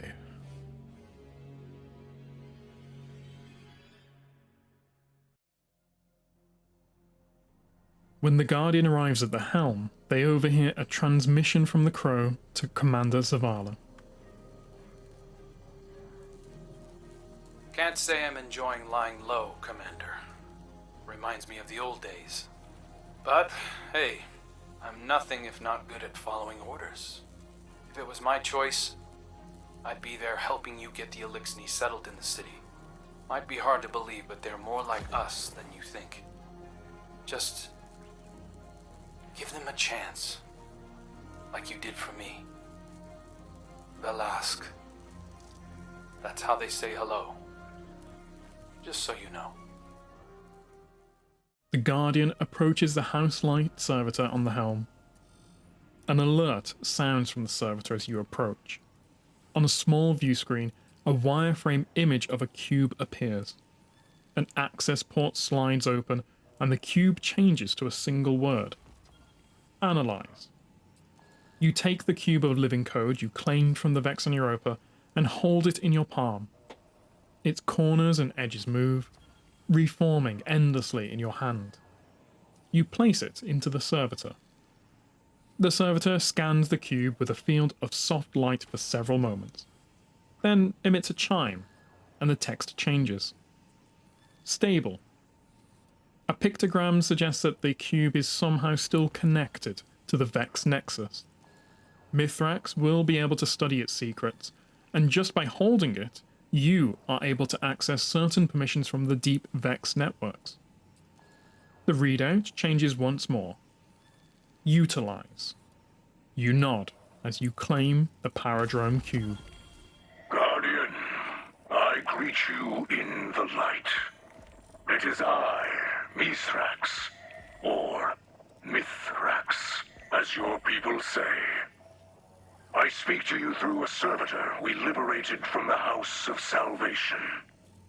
It fuels our camp now, turning raw matter into the ether we need to survive. I will use it to study the Paradrome Cube you recovered from the Vex. In this way, it will provide for us both. We are settling into your city. You may have seen the work of the House of Light scribe Ido, my daughter. She has been creating a chronicle of our journey. But there will be time for that later. This city holds great scholars and warriors. Ikora, Osiris, Lakshmi too, even the Saint. They have agreed to aid in your fight against the machines, and I will be your guide. I am a sacred splicer, one who can touch the light rippling through the Vex networks. For the light is all. The wind through the grass, and the motion of galaxies. In this way, I can see into the Vex domain. But your abilities might grow beyond mine. I have prepared something for you. A Splicer Gauntlet. The first made for a non-Elixni. The ether it pulls from defeated foes will let you override the Vex signals. Push back and enter the machine domain as you did on Europa. Bring me data from within, and together we will discover its secrets. Fight bravely. Free your people from this endless night. Override. Week 1. The Guardian carries out override offensives during the season. Various characters have dialogue at several stages throughout the activity. First, when splicing the terminal to create an access point to the Vex network, which the Vex try to stop. Guardian, we must splice an entrance to the Vex network. I can guide you, but I cannot follow. Following a fallen into battle makes my trigger finger itch. Watch your back, Guardian. The Vex are not a destructive rabble like the Fallen. They have much to teach. I am here to guarantee that we learn what we can. The Vex network is a sprawling digital meta-consciousness. And like a human mind, it can be manipulated. The Vex domain is complex, but it can be overwhelmed. Secure the back door and overload the terminal with data. Vex forces rally. If they regain the terminal, our incursion will fail. Repel their assault. The Vex network is revealed in layers. Override the passcode to gain deeper access. The Vex manifest in spirals. Every revolution ascends into the future. Stay your course. A sacred splicer must feel the Vex as you feel the light. I sense a hidden doorway nearby. Enter and secure the data. Elixni have feared Guardian ferocity for centuries. Turn your fury on the Vex. The network repairs like a body healing a cut. Disrupt the passcode to keep the splice alive. I can practically hear the Vex gears grinding. They cannot stop you, but they will still try. The network bends to your will. It cannot resist for much longer. I sense the Vex mind. It lashes out with something like desperation. They are coming for you. Complete the final unlock sequence to manifest the vortex. The path to the VexNet is revealed. Into the vortex. Once they have overcome the Vex countermeasures and overridden the terminal with data, the Guardian can enter the network. The information you glean here could be the key to victory over the Vex and the Fallen. Humanity is behind you. Let's not linger here, Guardian. The interior of the Vex network can be disorienting. Stouter minds than ours have been driven to madness. You are beyond our reach now, Guardian. Stay alert to any trick or traps. This may yet be a ploy by the Fallen. Now you see the subjugated mind, keeper of this domain. Destroy it to secure the data. The Guardians encounter a subjugated mind, and upon defeating it, a number of closing dialogues can play out. Excellent work. The Guardian's performance has provided me with a wealth of information. Still plotting, are we? Pardon? You were always trying to look 10 steps ahead. I suppose that's why you and the speaker used to butt heads. Ah, yes. Well, forewarned is forearmed. But I don't need to tell you that, do I? I learned from the best. I am joyful of our victory. Though it is difficult to watch Guardians deal violence with the light, as many Elixni have seen before. Save your false holiness for Icona. Guardians did not go to Reese to attack Fallen. Fallen came to Earth to attack us. I have seen Guardians torn to pieces by Fallen. I have seen unarmed people massacred by Fallen. We defended ourselves from extinction, and now that we have the upper hand, you pretend to be victims. You did well, Guardian, but I still do not trust these Fallen methods. We could do this on our own. Leading with fear and mistrust. Aramis tried this on Europa. It was her unmaking. Is it wrong to mistrust those who have hunted, raided, and murdered us for centuries? I think not. So said Aramis. Misraaks will help, as long as help is wanted. After completing the first override activity, the Guardian speaks to Ikora Ray. It has been some time since you and I have worked together. That's going to change. As internal affairs falls under my purview, you'll be reporting to me for this operation. Mithrax has kept his promise. His splicers work tirelessly to decode the data you pulled from the Vex network. Zavala and I have every confidence that this was the right decision. Years of hidden operations coming to fruition in our time of need. The Elixni would say, the great machine provides. But if Osiris hadn't suggested we contact Mithrax directly, all our outreach could have been wasted. Guardian, we are all made to believe that loss is how we grow. It took me decades to see that it is not the pain we learn from, but the risk, the chances we take, and the strength to see them through. Here in the city, every new life can begin in peace, without fear, without loss. We need only set aside the past. While you're in the field, I've asked Saint 14 to oversee the Elixni settlement. If we can turn the Kellbreaker into an advocate for House Light, then others will follow. I hope he's feeling generous. Where the darkness seeks to divide us, we need only offer out a hand. Lakshmi II, leader of the future war cult, has sent the Guardian a secure communication meant to explain her suspicion of Mithrax and his Elixni. They head to the helm to receive her message. When I requisitioned this transmitter, I was told the helm would be a secured location. I suppose this will have to do. Greetings, Guardian. I'm Lakshmi II of the Future War Cult, and I'm here to offer my assistance, because you need it quite badly.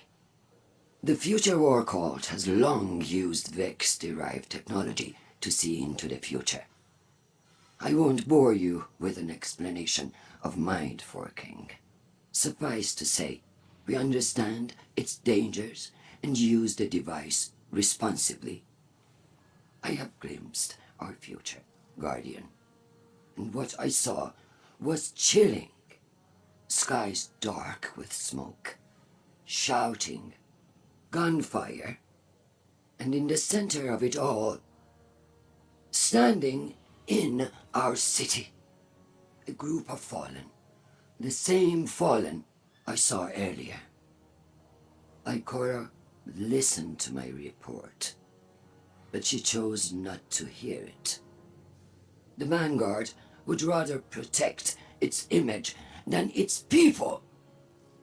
And so, I will handle things myself. We can change this future. Stop it from happening. While I monitor your progress against the Vex and assist where I am able, I will observe these fallen. If they begin to act against us, well, when I foresaw the Red War, they laughed, until Gaul bound the traveler. This time, I will not whisper my warnings. I will not be polite. I look forward to working with you, Guardian. Together, we can protect our city from all who would wish it harm. Mithrax has studied the Vex data the Guardian brought him, and is eager to share his findings.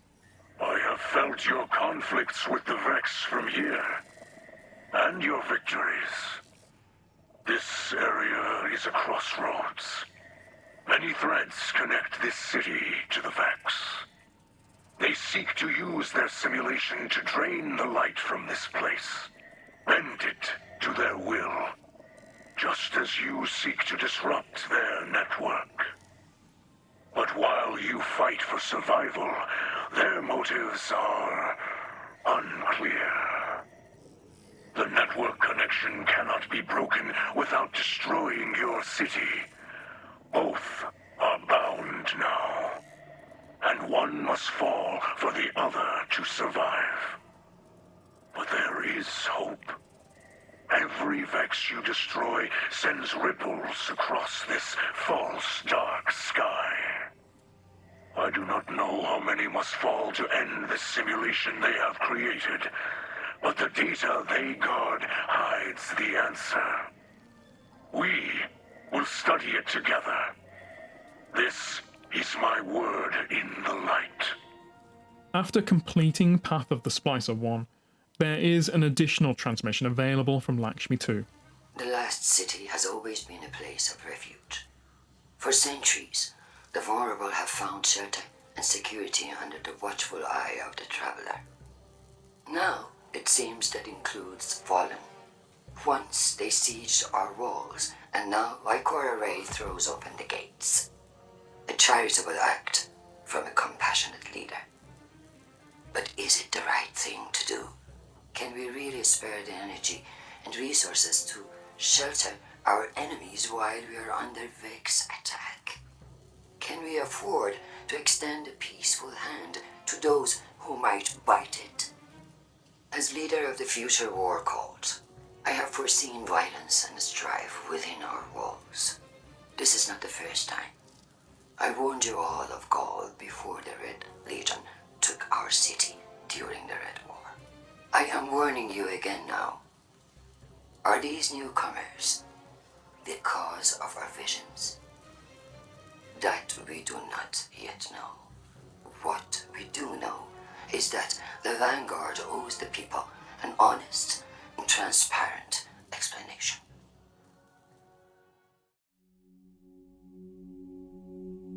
Beneath the Endless Night.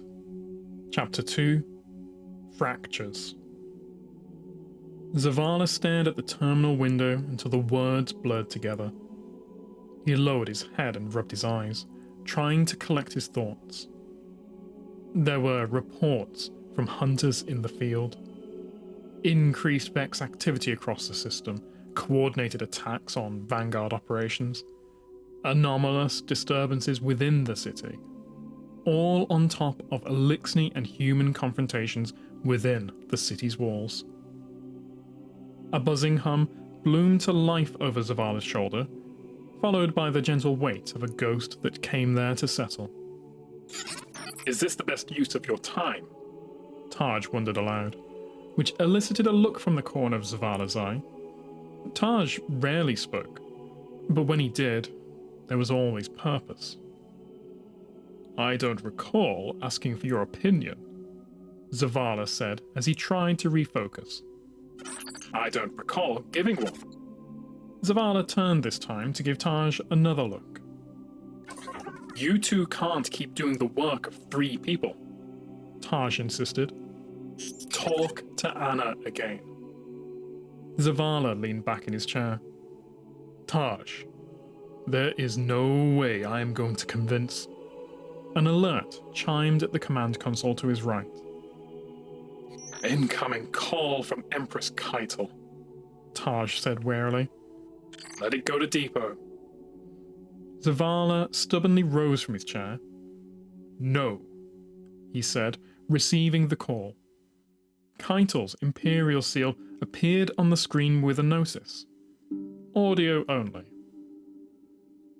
Empress Keitel, to what do I owe the pleasure? Zavala asked, tiredly scratching a hand over his stubble. Taj watched for a moment before he dematerialized. Commander, Keitel greeted, her voice swelling to fill the room as if she were standing there. The fleet's long-range sensors detected a growing anomaly located in the vicinity of the last city. Why the sudden concern? Keitel snorted. I bear no concern, Commander. But if the Vanguard were suddenly annihilated, it would behoove me to at least be aware. Of course, Zavala said softly.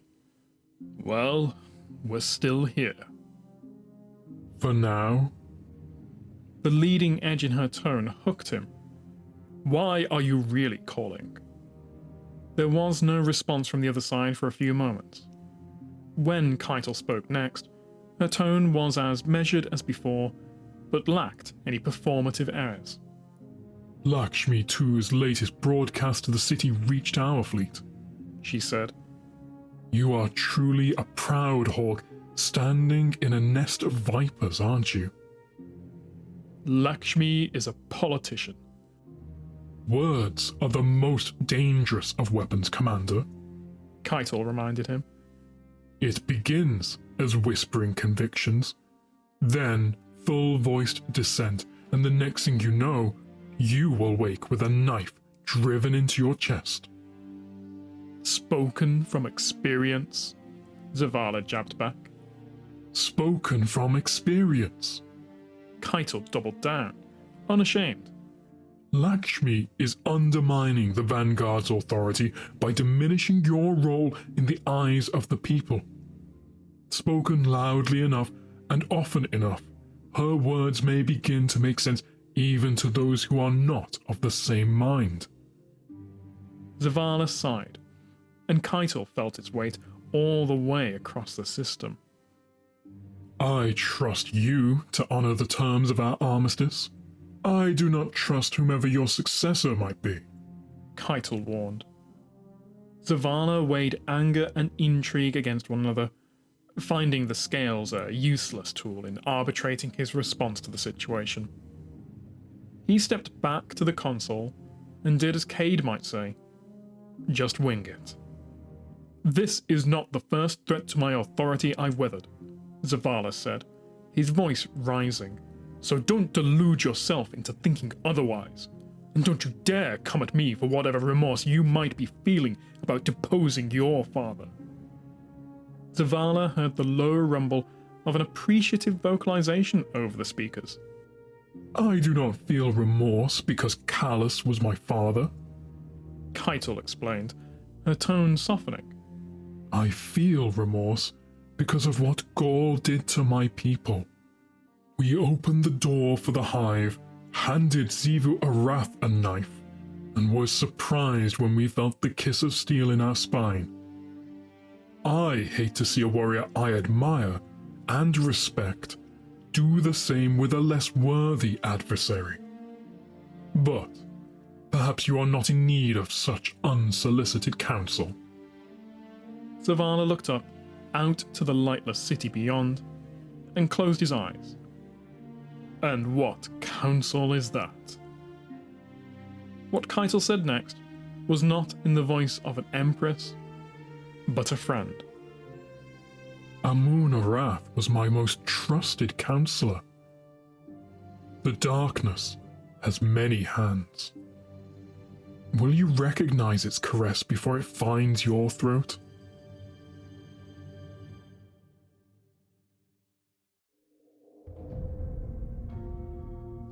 Lightkin Cloak. VANnet, civilian terminal, encryption enabled. Transmission origin, Europa. Audio conversation log, translation module active. User at Botzer Guest. User at YourFob. Thank you for using VANnet. Your conversation may be recorded. Connecting you with your party, Europa 1 at Jovian FOB. Light grace you. Varix is relieved to hear you, Misraaks. You are there, beneath the great machine. Yes. Without your assistance, we would never have survived the Vex attack. This is clear. And from this gratitude, you now speak in human language during private correspondence? I follow custom, and I do not wish my hosts to think I hide my words from them. How gracious. But Vex attacking you when House Salvation did? Curious, yes? I have not had much time to ponder it. How are the survivors? The hatchlings, your daughter? They are all well. Ido is excited beyond words. She has dreamed of this day, but never believed it would come. Why did you not come with us? The great machine has no business with Varix. Besides, who would keep an eye on Aramis? I thought she... Always the hatchling. Nothing is forever. We know this. I must go, Varix. There is much to do. Walk quietly in your own shadow, Misraaks Kell.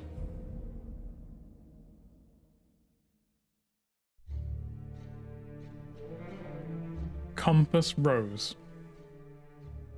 You should put your gun away, the warlock says as her hunter companion strolls into the empty office. A long, appreciative whistle escapes him as he slowly turns and surveys the room. The commander's sure come on up, hasn't he? The hunter remarks, shotgun still resting on his shoulder. Then, noticing something on a high shelf, he wonders, is that a cat? The warlock gives him a gentle shove into the middle of the room, then slowly urges his shotgun down from his shoulder. Her touch leaves an ice-rimmed mark on the barrel. The look she levels at the hunter is patient, but thinning. I don't recall having a meeting scheduled right now, booms a voice from the doorway. Both warlock and hunter turn to face Commander Zavala. The hunter shifting his shotgun behind his back as his ghost decompiles the weapon. He gives Zavala a crooked, apologetic smile and shows his hands to the warlock in a gun? What gun? Gesture. Commander Zavala, the warlock says with a quick, chastening look at her cohort. I know who you two are, Zavala says as he breathes past them. I have a call with the consensus in 10 minutes. You have 8 of them. He's heard of us, the hunter whispers to the warlock, who gives him a surreptitious elbow in the side. Commander, first of all, we wanted to thank you for the rescue efforts on Europa. We wanted to talk about the long-term plans regarding Elixni settlement in the city. Zavala sits at his desk, his face weary. There is no long-term plan. Yet. You didn't have a plan before putting them in a bombed-out ditch? The hunter interjects. Zavala's expression is mixed with surprise and aggravation, but he lets out a burst of laughter. It crescendos in an uncharacteristically jovial manner before dissipating into a sigh. I suppose it looks like that, Zavala admits.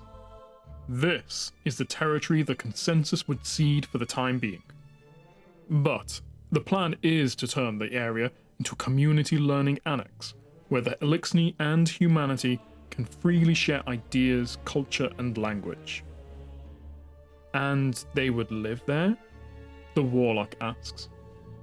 No, Zavala says with a shake of his head. If everything goes well, they'll live in the city, wherever they'd like. It's just going to take time to build up the piece of the Botza district we gave them, and to make sure the people of the city accept them. The last thing we need is violence born out of confusion and ignorance. The warlock and hunter look to one another, then back to Zavala. That's honestly better than we expected. No offense to your city planning strategies, Commander.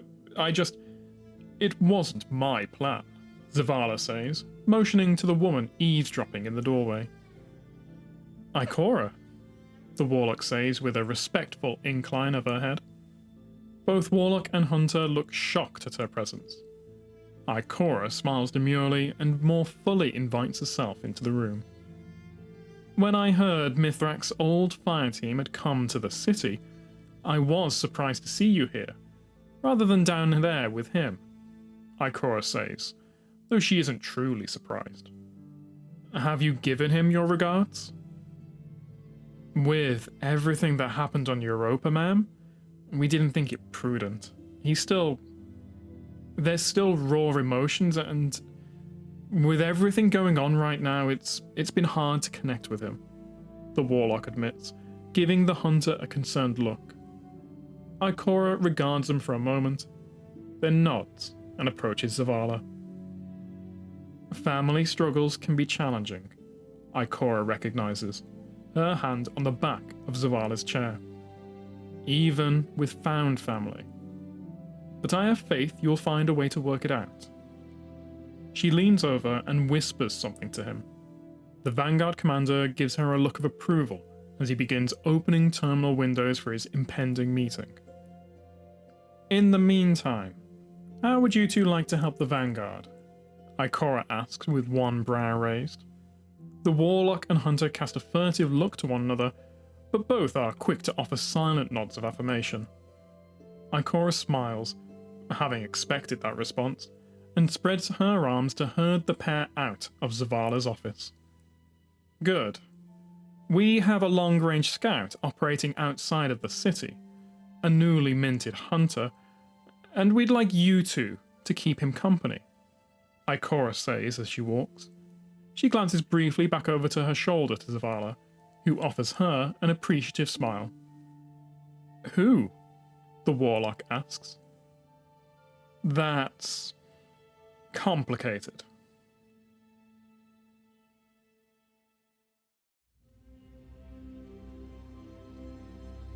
Splicer Gauntlet. The sacred splicers of the House of Light believe they have cultivated a mystical connection to the Traveler. They say they can refocus light through the prism of their will. While we at the Cryptarchy have nothing but respect for Elixni culture, we wish to explore the truth behind these claims. After studying one of the few Splicer gauntlets that fit non-Elixni hands, graciously created by Mithrax, Kell of the House of Light, for select residents of the last city, we have determined that the wrist-mounted gauntlet is little more than a converter that can be used to focus trace amounts of residual light already present in the environment. A trained splicer can use their gauntlet to interface with latent data networks in the vicinity. This allows the bearer to access technological mundanities as well as deeper, infinitely more protected networks, including the Vex domain itself.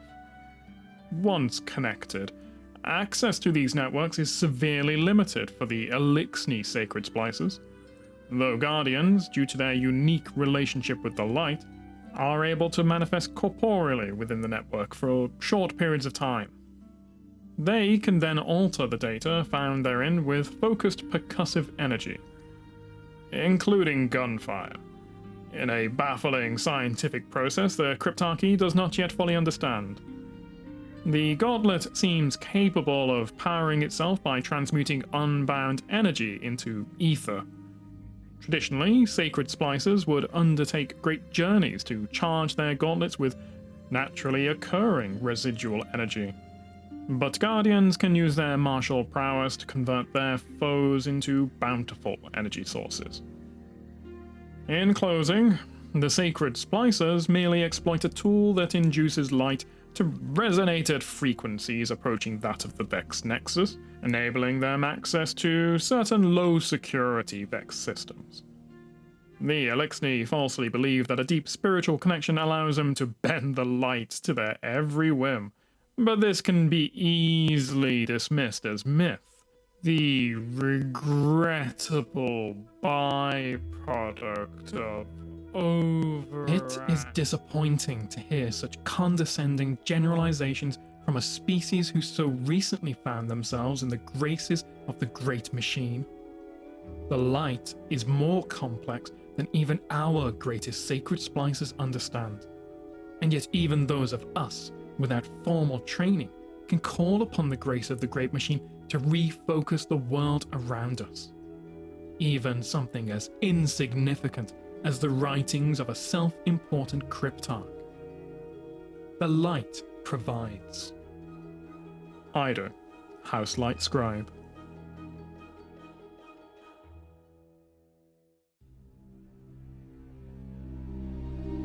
Survivor's Epitaph. To be the first Elixni to bask in the presence of the Traveler since the Whirlwind was an honor that Mithrax, Kell of House Light, never imagined for himself. As he stood on the tower walkway below the scar left in the wake of the Almighty, he meditated on the choices in his life that had led to this point. He wondered if there was a unifying thread binding all those events together. But he would have no time to ponder such things. A shadow crept over Mithrax. Broad shoulders, a curling horn. Seeing the stark outline of Lord Shax looming on the stairs elicited centuries-old instincts, and it was temperance that kept Mithrax's hands from his weapon. "I didn't expect to actually find you here," Shax said as he continued down the stairs with slow, plodding steps. "Were you there?" "What?" Shax came to stand beside Mithrax at the railing. "Were you there?" he asked again. This time he pointed, without looking, to a place on the horizon beyond the traveller. Mithrax followed Shax's gesture with his eyes. He did not understand. "The Battle of Six Fronts," Shax insisted, with uncharacteristic softness. "Do you know how many fallen I killed there?" Mithrax bristled at the question, and he felt that instinctual urge to reach for his weapons again.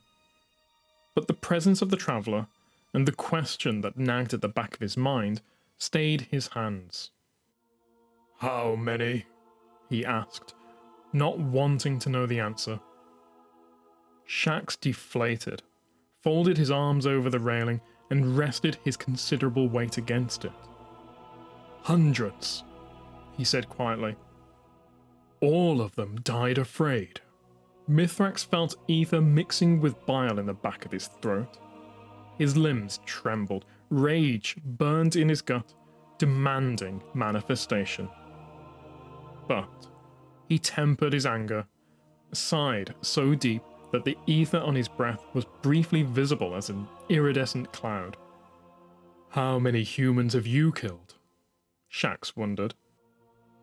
"Too many," Mithrax answered, and even that felt insufficient on his tongue. The thought of it twisted his insides around. He sighed again, deeper this time, and Shax watched the sublimated ether glitter in the dim light. "When I heard you were in the tower," Shax said, "I thought I'd just throw you over the edge of the wall. I thought about the people I watched die at the hands of your houses over the years. The lightless torn limb from limb during the Dark Age." He snorted out a rueful laugh. "Then I started to think about them." Silence hung in the air for a moment, long enough for Mithrax to ask, "Who?" "3 scavengers, huddled together in a collapsed storm drain. They had stolen food during a time of famine. Maybe it was for themselves. Maybe another settlement, maybe a family." Shax shrugged.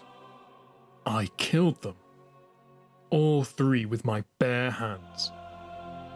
My victims were humans too," Shax clarified, and the Kell felt his anger twist into confusion. "I was a warlord in the Dark Ages. Convinced myself of the necessity of my own barbarism by painting it with noble colours. Those loyal to me built a legend that masked the blood and the rot. But it's still there." He tapped his fingers against his breastplate. "Deep down."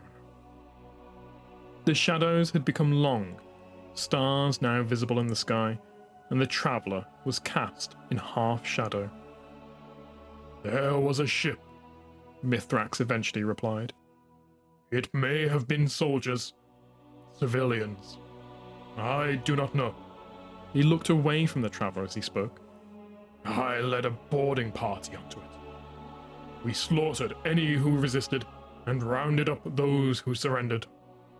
Shax turned to look at Mithrax, a wordless question in his faceless mask. "We argued what to do with the prisoners. Some suggested we keep them as warning trophies. Others said to barter with them." Mithrax looked away, shoulders sagged. "But I was young, impatient." He closed his eyes. I opened the airlock. It seemed the simplest solution. Both soldiers sank into silence again, and remained so as the last glimpse of sunlight descended beyond the horizon. Shax sullenly took his leave, and Mithrax was left with the remnants of anger and confusion, and paradoxically, an answer. He saw then the thread of choices leading to this moment, the choices that led to the great machine and away from a fate like Aramis had suffered. It was something both he and Shax learned to accept in spite of a lifetime of experience telling them otherwise. Mercy.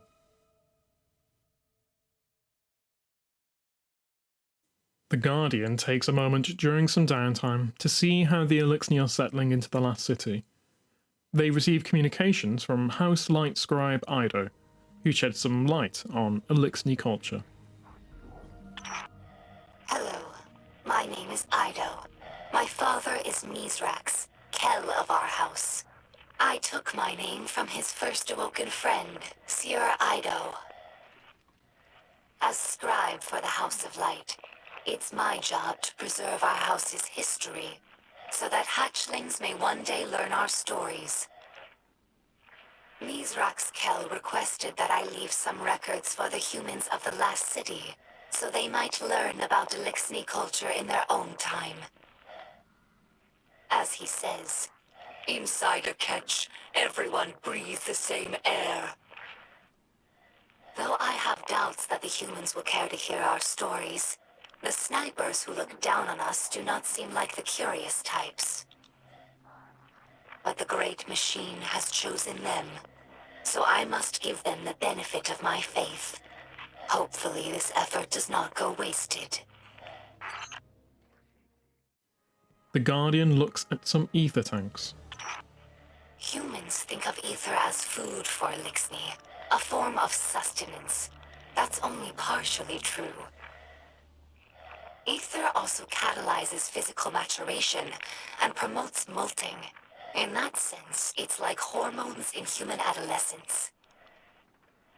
In a world of unlimited ether, like Rees before the whirlwind, all Elixni look like captains. That's our final form. Most Elixni you see now are underdeveloped. They're forever stunted by ether rationing, which began as a necessity and gradually evolved into a mechanism of social control. Now, ruthless leaders like Spider use the distribution of ether to keep their followers dependent. If Elixni are ever to live in peace, we must make ether available to all, regardless of rank. The Guardian looks at the banner of the House of Light. Elixni houses are more than tribes for sharing work and resources. They also represent living philosophies. In many ways, the House of Light is traditional. We worship the great machine, and we embrace ancestral roles like splicers and scribes. But in other ways, we're different. My father Misraaks is Kell of our house, but he does not act as past Kells. He does not take more than his share of ether, and he does not punish by docking limbs. These are radical, but popular ideas in our house. However, Misraaks Kell also believes in peace and cooperation with humanity. This is less popular. Everyone in our house has seen Elixni killed by guardians. Not just warriors, but innocents and hatchlings. I lived for many years among the Awoken, and understand that humans do good things as well, sometimes. But the others in the House of Light have not been so lucky in their allies as I have. It will take time to earn their trust. The Guardian looks at a makeshift traveller made of scrap. During our Golden Age, the Elixni civilization spanned many star systems, farther than humanity could imagine. And in all of our exploration, we never found anything more wondrous than the Great Machine. It's one of the few things that all Illuminus houses can agree on. That's why shrines like these are made of many small pieces. Each bit was added by a different house. It's a tradition that lasted generations. Most of those houses are now extinct, and their members are scattered. It's funny. I revered the Great Machine all my life, without ever having seen it. And now that it's right overhead, I still look to this shrine for comfort. The Guardian looks at one of the Illuminus ships. Many Illuminus spend their whole lives on ships. They become more than a home. They're like a member of the family. Misraaks found me in the vent of a wrecked ship, you know. We joke that my father is a splicer and my mother is a catch. After the fall of our homeworld, Reese, Illuminus scattered across the stars. Having lost our grounding, catches evolved from modes of transportation into permanent homes. Even after Illuminus began to resettle in places like the reef, we never lost our reverence for the machines that kept us alive. Now, after so much wandering, it's hard to believe that there's real ground beneath us and a real sky above. The Guardian looks at a shank that sits on a worktop. This shank has been with us for many years. She's temperamental, but loyal. She's in need of constant repair, but we're used to it. Our house has fixed every part of her, from sensors to exhaust. So when I look at her, I don't see an object. I see the members of my house. I see myself. To us, machines are vessels, not just tools. This is why scrapworking is so important to Illuminus culture. It's a way of sharing our spirit with the world, even when we have nothing. I'm sure that Guardians feel the same way about their tower. It's more than a hollow form, more than the rubble it was built from. The tower is the keeper of the Vanguard spirit, and you would defend it more fiercely than any other building. Is it not so?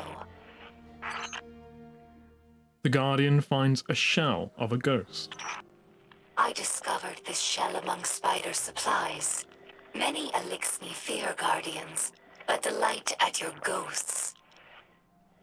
We think of them as extensions of the Great Machine's will, deserving of reverence. When we arrived here, we were surprised to discover that many Guardians treat their ghosts like equals, or worse, like servants. Guardians throw their lives away for sport, in games like Crucible or Gambit, taking the miracle of resurrection for granted. As if ghosts needed the humans and not the other way around. Illuminus have had their blessings from the Great Machine, it's true, but we've never known the power that ghosts grant humanity. I think that if Illuminus became Guardians, we would use the light to serve the Great Machine, not our own amusement. The Guardian looks at the remains of Insurrection Prime, the original model for a fallen brig that featured in the Scourge of the Past raid lair.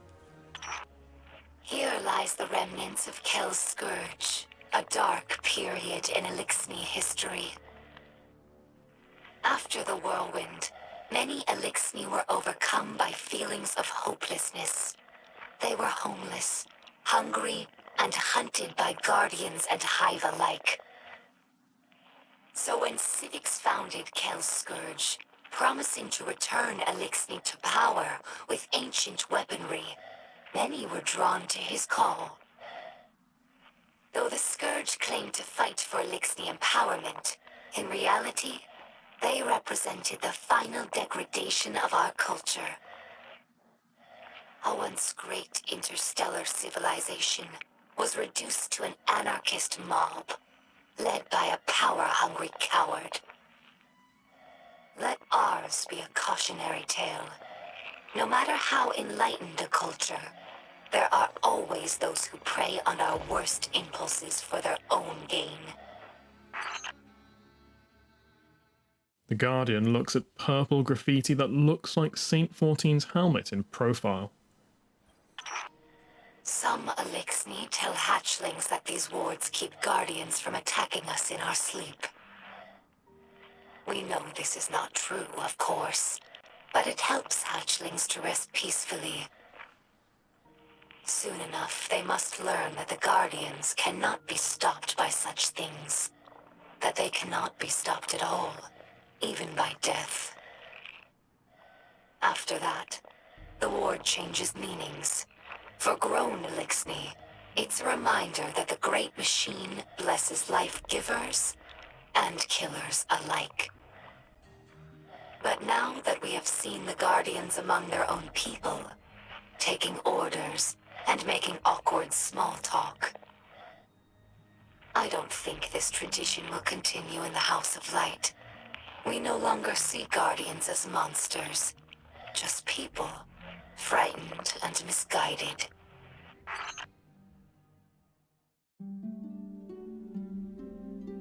Celestine Gloves, the six-armed hatchling. Ido gathered the hatchlings around her. It was late in the day, and she was reluctant to let them roam the streets at night. So she enticed them back to camp with the promise of old Elixni legends. There once was a hatchling, she began once they had quieted down, who was born with 6 arms. Ido used her upper arms to point out the spot below her lower arms, and all of his clutchmates mocked him for it. The hatchlings murmured knowingly. Many of them had experienced mocking. When the hatchling became old enough, he competed against his siblings for ether and status in his house. He was not as clever or as strong as his clutchmates, even with an extra pair of arms. So the Kell of his house declared him a dreg. The hatchlings nodded knowingly. They had heard stories of dregs too, even if Misraaks had outlawed the practice in House Light. But, Ido continued, her tone lifting, when it came time for the Kell of his house to dock his lowest arms, the hatchling rejoiced. She threw her hands up in celebration, for he had an extra pair of arms to give. That day, he became the only dreg in his house with 4 arms, and he was proud.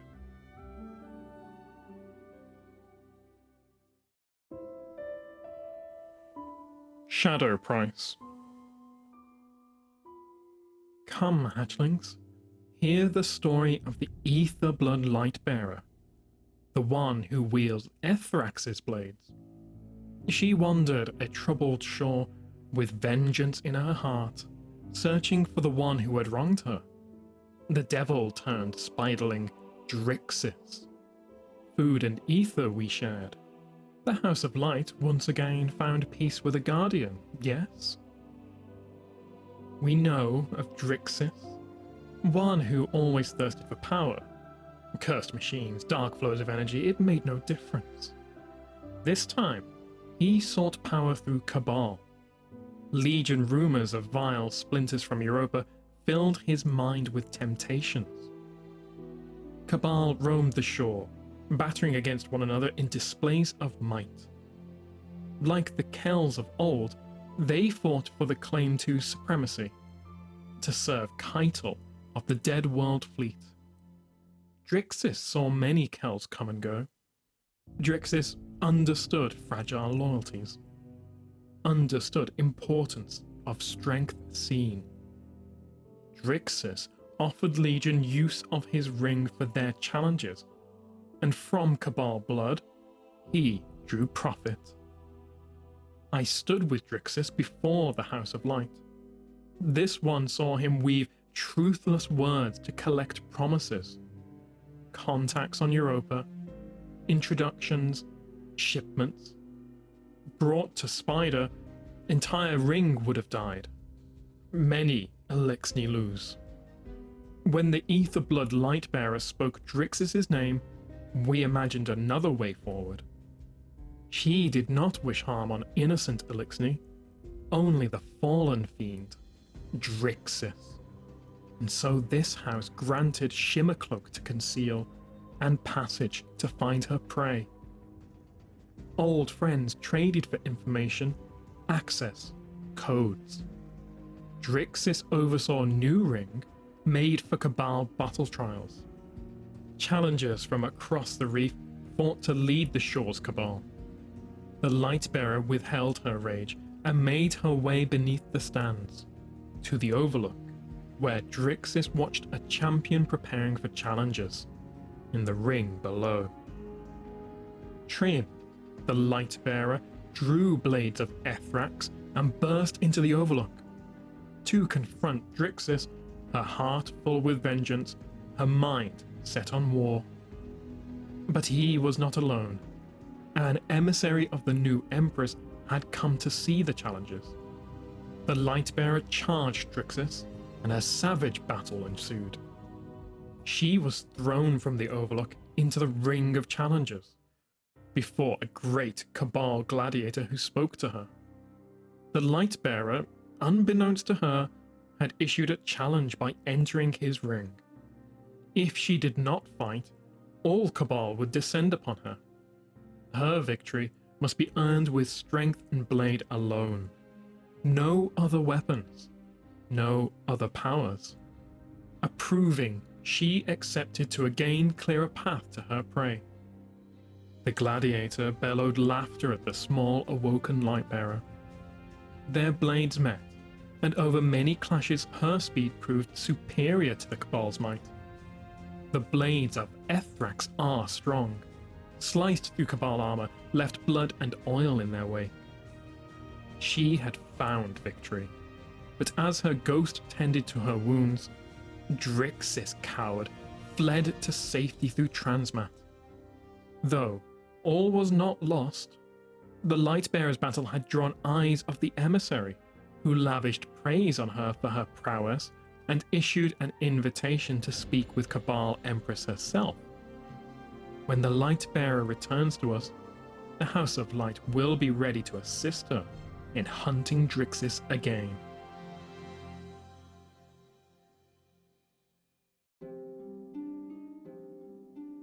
Celestine Bond, the Shank with Bad Spirit.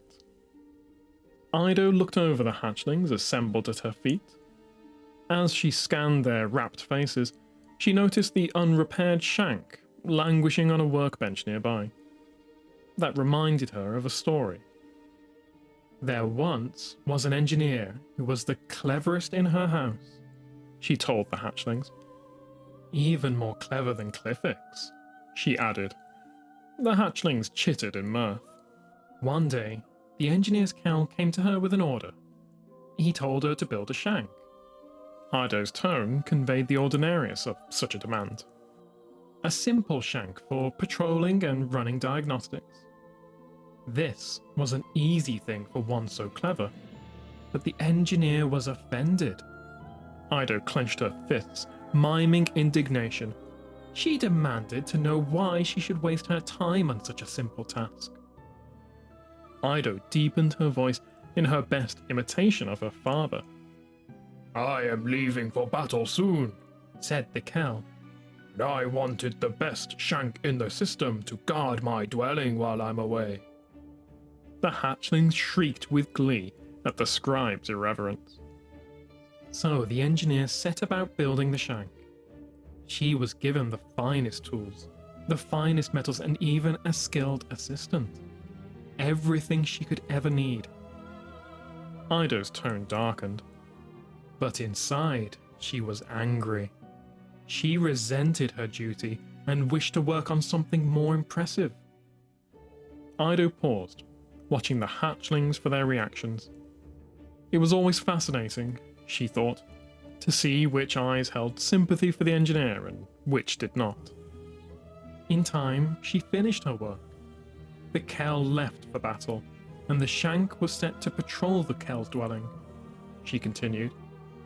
To everyone's surprise, it bumped into walls, gave incorrect diagnostics, and often turned up in places it shouldn't. The hatchlings were wrapped. The engineer quickly realized what was wrong. Ido told them, taking on a low, conspiratorial tone. She had given the Shank the wrong spirit. All her anger and pride had poisoned it, like dark ether poisons the scorn. Ido watched one hatchling seize the nearest hand of another. She could end the story there, but a glance at the human sentinels watching their gathering from the lip of the roof above steeled her resolve to continue. One day, she continued gravely, the poor Shank got so turned around that he mistook the Kell's hatchlings as intruders and shot them dead. The hatchlings gasped. Ido imagined she saw one of the humans' faces soften in sympathy. When the Kell returned and learned what had happened, he docked all of the engineer's arms and destroyed the Shank. Ido's voice was firm. The house lost their best engineer, their strongest hatchlings, and their most expensive Shank, all at once. Remember, she warned, we must give our best spirit to all our tasks, even the ones we do not like.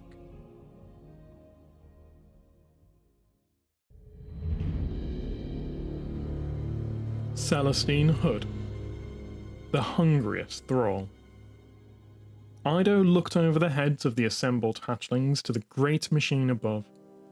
She marvelled at its magnificence. Whole civilizations had been razed to the ground in its wake, even the Elixni ones. She turned her attention back to the hatchlings. Did you know that the Hive do not have spirit? She asked. The hatchlings looked at her quizzically. It's true, she continued. Hive have worms. Big, slimy, wriggling worms inside them. Ido flexed her fingers, causing the hatchlings in the front row to recoil. She lowered her voice ominously. And the worms are always hungry. They force the Hive to eat more and more and more. They are never satisfied, no matter how much the Hive feed them. That's why the Hive will eat anything, even little hatchlings, like you. Ido snapped at them, causing shrieks of dismay.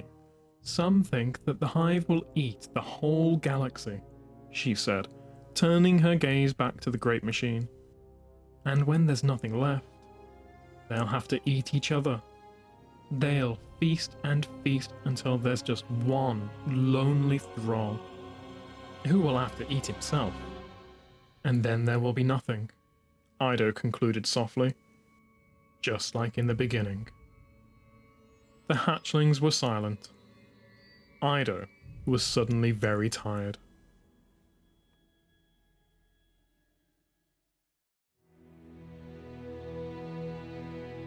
Celestine Robes, the smallest scribe. Ido loomed over the group of hatchlings, her face lit only by the glow of the ether tank's control panel. The hatchlings gripped each other's hands in fear and huddled together for safety. The scribe continued her tale. There once was a scribe, the smallest scribe of his clutch.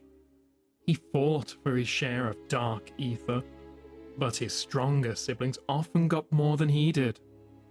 The hatchlings muttered in sympathy. He dreamed of one day killing a guardian and showing his siblings that he was strong. Little, but strong. Ido flexed her lower arms menacingly. One day, a guardian came to their lair, hoping to steal their precious dark ether. The hatchlings glanced in worry at the nearby ether tank as Ido continued. Vickrul Kell ordered the Screebs to attack. Finally, the smallest Screeb had a chance to prove his worth. Ido leaned forward, narrowing her eyes. The smallest Screeb charged forward unafraid, even as his siblings were shot down all around him. He launched himself at the Guardian and boom! The scribe shouted, clapping both pairs of hands. The hatchlings jumped and chittered in fear. Ido lowered her voice to a whisper. The littlest Screeb exploded right against the Guardian's glowing armor. He succeeded in his mission. But, Ido continued, shaking her head in mock sadness, the Guardian didn't even notice. The Screeb was too small, and his explosion made no difference. No difference at all.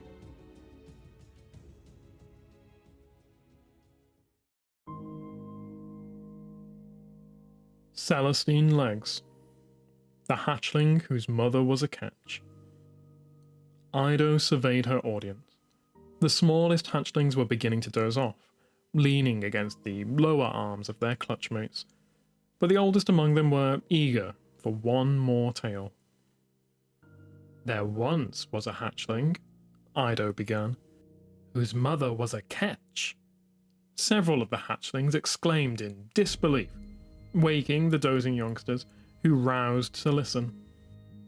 Her egg was kept warm and safe inside the ketch's vent shaft, and once the hatchling was ready to come out, Ido mimed breaking free of the inside of an egg.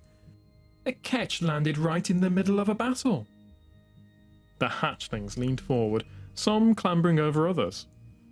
Awoken and Elixni traded fire, she continued, waving all four hands for emphasis. Explosions shook the ground. The great banners of great houses burned. Many were lost. One hatchling let out a thin, protracted squeak. But, in the middle of the battle, cleaving his way through the enemy, was a vandal. He heard the ketch's call and ran toward it. When he entered the ketch, he discovered the hatchling, ruling the tiny vent shaft. He took the hatchling far away from the battle and raised her as his own. He taught her the ways of the light, and in time, she grew up to be a scribe for the wisest Kell in the galaxy. The older hatchlings exchanged glances and revelled in a sort of quiet joy, a shared secret. Unlike their smaller peers, they were worldly enough to make the connection between Ido and her story. Remember, she concluded, the light always provides, no matter where we come from or who our parents are.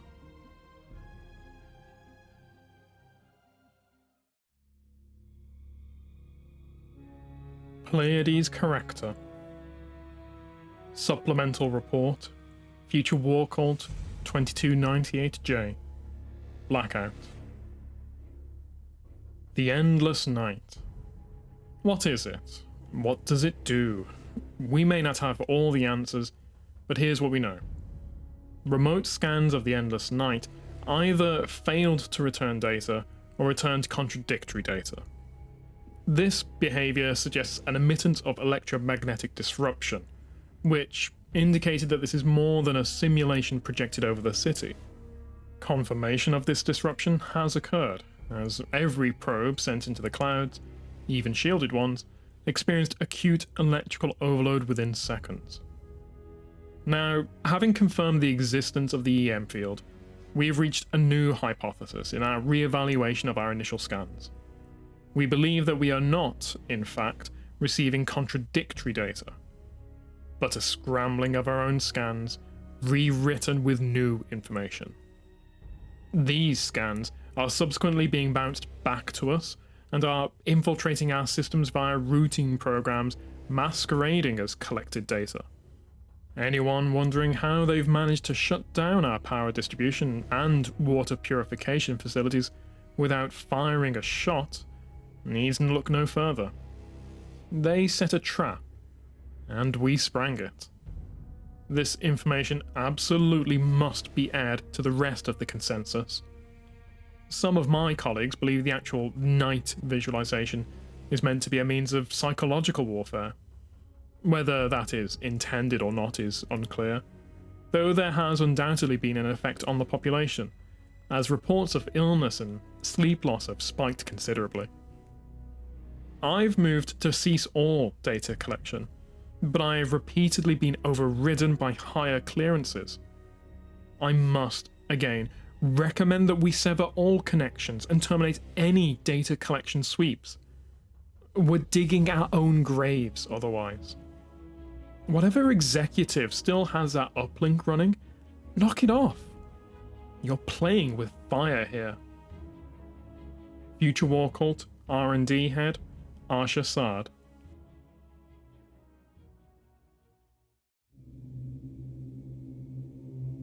The number. Nexus Hardline Aperture Fork. Integration logs. 1. Integration failure. Firewall rejection. 2. Integration failure. Firewall penetrated. Drone lost. 3. Integration failure. Feedback explosion. 3 fatalities.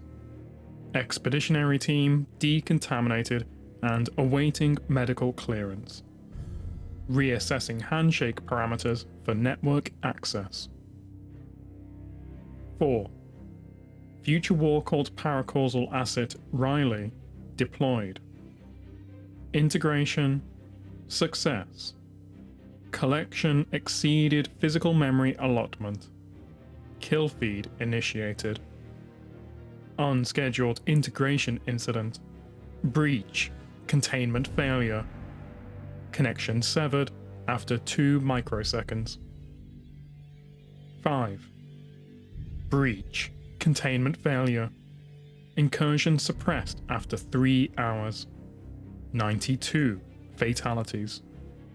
Containment and purge procedures under review. 6. Expeditionary team and asset MIA. Feeds corrupted. Connection open. Connection open. Connection open.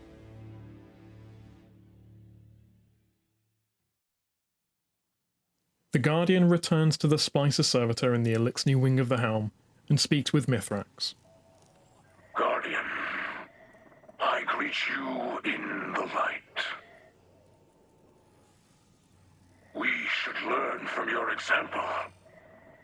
We struggle to make a home under this endless night. Supplies spoil more quickly. The air leeches life from all we have. I have never seen corruption like this. It is unknown to me. When you are ready, I will guide you to where the Vex are most vulnerable.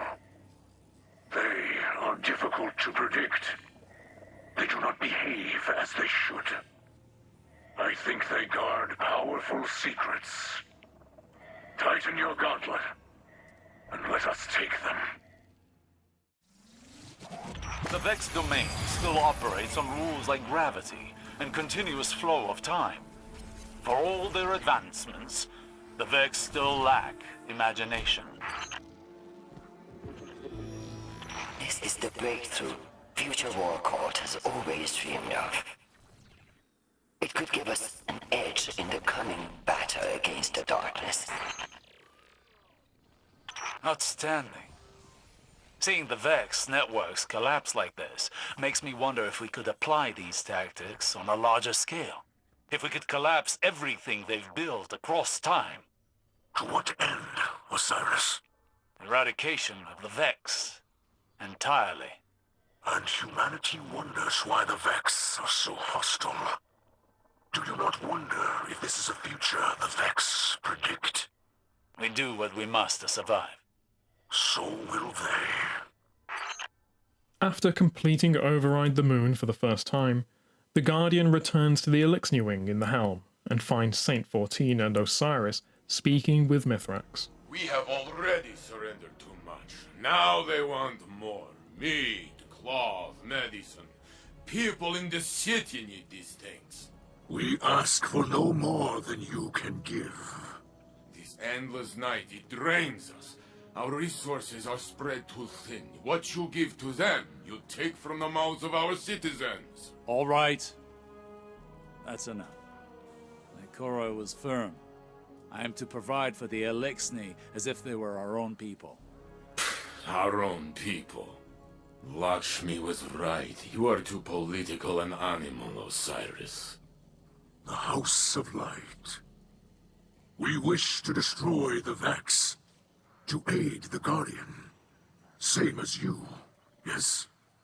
Do not start with this. Tell me, Mithrax, were I in one of your cities, would you bow to all of my demands? We would give you anything you asked for. Because you are so generous? Because we would wish to live. I see. You are fighting for your people as I would fight for mine, yes? It is true. Split the supplies as Ikora says. Anything to make this false night pass more quickly.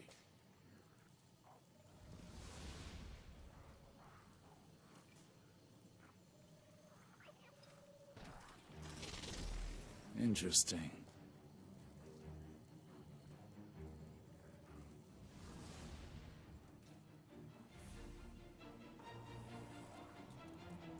Guardian. Earlier, I could not speak openly to Osiris, to the Saint. I wanted to shout. Have you been beneath the great machine so long that you cannot survive without its bounty? But fear stopped my words. Yes, my Illuminus are here, warm, safe, inside high walls. But this endless night, it is like a weapon. It attacks the heart. An invisible foe sieges your people, so they look desperately for an enemy. And after so long with nothing, my people finally have something to lose. Please, Guardian, seize more data from the Vex and let us shatter this foul night. For the sake of all. After witnessing the conversation between Mithrax, Osiris, and Saint 14, a transmission becomes available to the Guardian from Ikora Ray in the Illuminus wing of the helm. People of the last city, Commander Zavala and I have been touched by the generosity and kindness you've shown toward our new Illuminus neighbors. We also understand the reluctance some have shown toward their resettlement. To those who mistrust our arrangement, let me remind you that this very city was founded by refugees.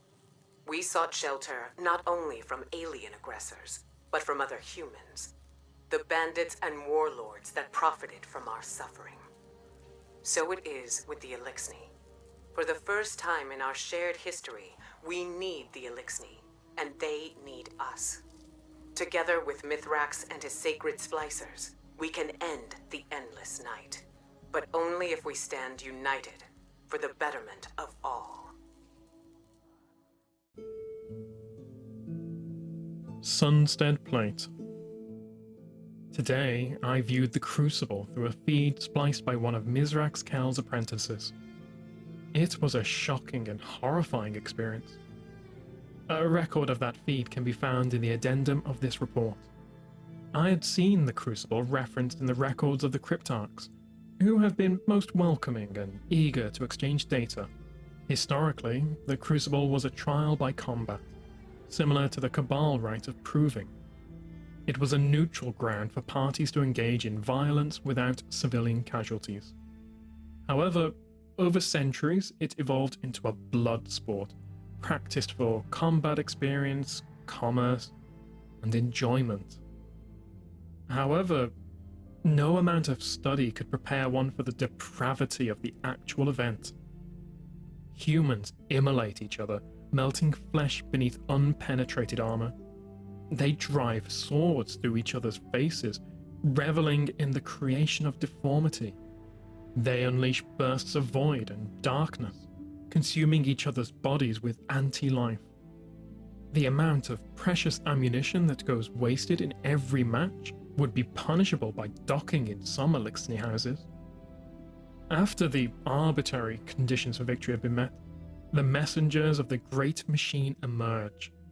They resurrect the dead, who then sulk off the field as if eternal life were nothing compared to the loss of a sporting match.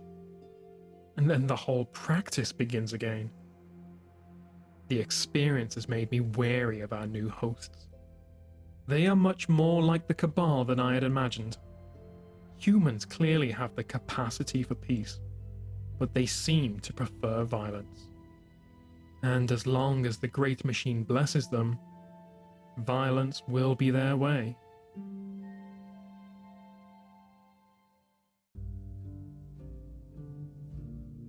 Beneath the Endless Night, Chapter 3. Gifts from the Shore. Though the metal crate they were carrying likely weighed more than they did, the two Elixni gave Saint 14 a wide berth on their way to the Elixni Quarter. You'll see how they distrust, Saint grumbled. Amanda Holiday scanned the crate into her datapad. The unexpected shipment of emergency supplies from the Tangled Shore, nearly offloaded. Don't be such a sourpuss, she said lightly. Mixing with new folk's good for the soul. I mix, objected Saint. But the Fallen, they do not enjoy my company. And I feel the same for them. Maybe that's exactly why Akora picked you for this, Amanda said. Though Saint was fully helmeted, she could swear he rolled his eyes. Two more Elixni came bearing another crate. One noticed Saint too late and stumbled, dropping the crate. Its security locks popped as it crashed to the ground.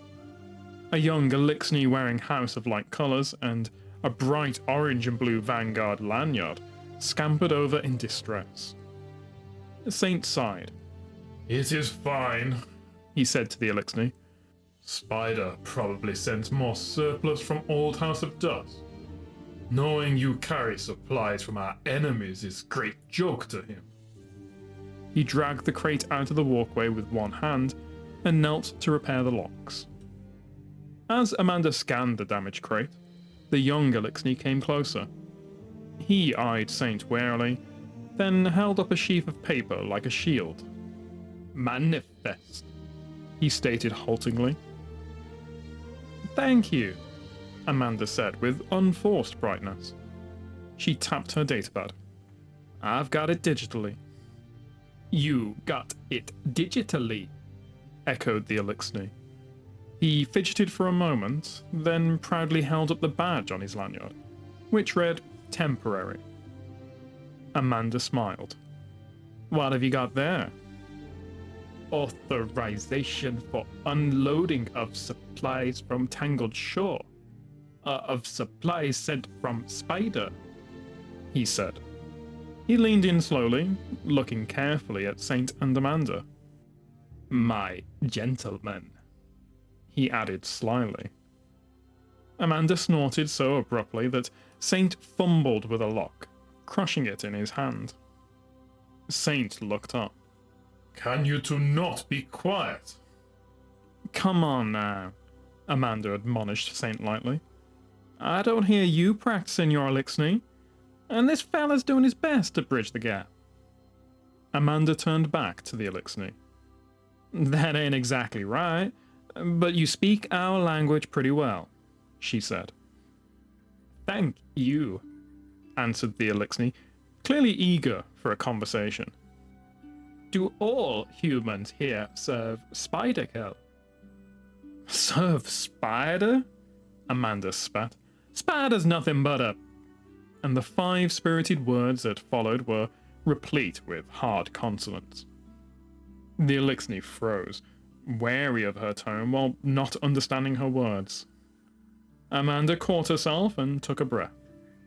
Which is our way of saying he's a kind and generous individual, she said to the Elixni, who nodded along with her.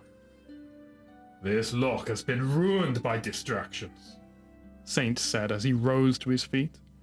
He removed the lid and looked inside, then lifted a loose coil of rubbery tubes. Servitor plugs, filters, ether circulators? The Titan made a confused noise. Something wrong? Amanda asked. Not at all, mumbled Saint, as he picked up a small golden cylinder trailing braided sapphire cords. This rebreather alone is worth more than my ship. Amanda moved towards Saint and looked for herself. She recognized a few necessary survival items. Condensed prefab ceramic plating, vapor distillers, generator couplings. But amongst the tubes and filters were otherworldly treasures. A nano-mesh sphere filled with thick pink liquid, a chrome conduit splitter with entropic plating, a glimmering opal sparkling in a nest of delicate lavender sponges. The hell is Spider playing at? Amanda said to herself. She called out to the Elixni. Are they all like this? Yes. Each one is very full of delights from our culture, from our home. We are very thanks. He cocked his head and clicked. Thankful? Amanda nodded. Let me see that manifest, she said, taking the papers from the Elixni. He nodded and rejoined the other workers.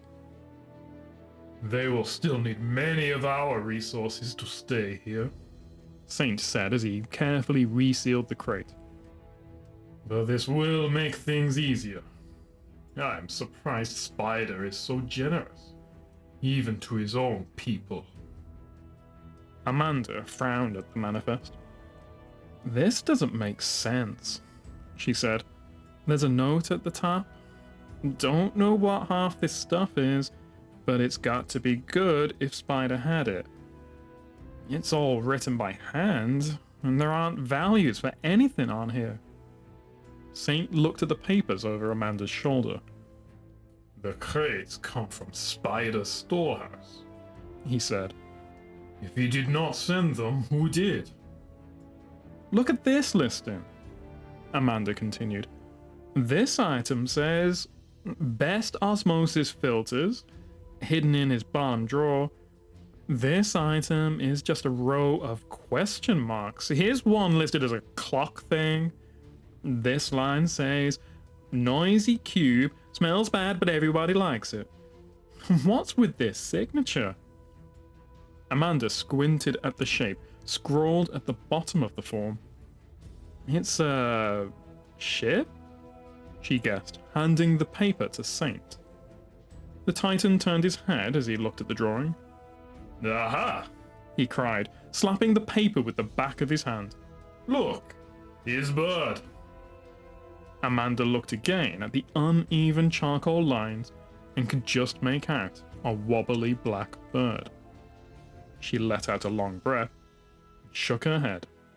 Awful artist, she said, but I guess he's an alright guy.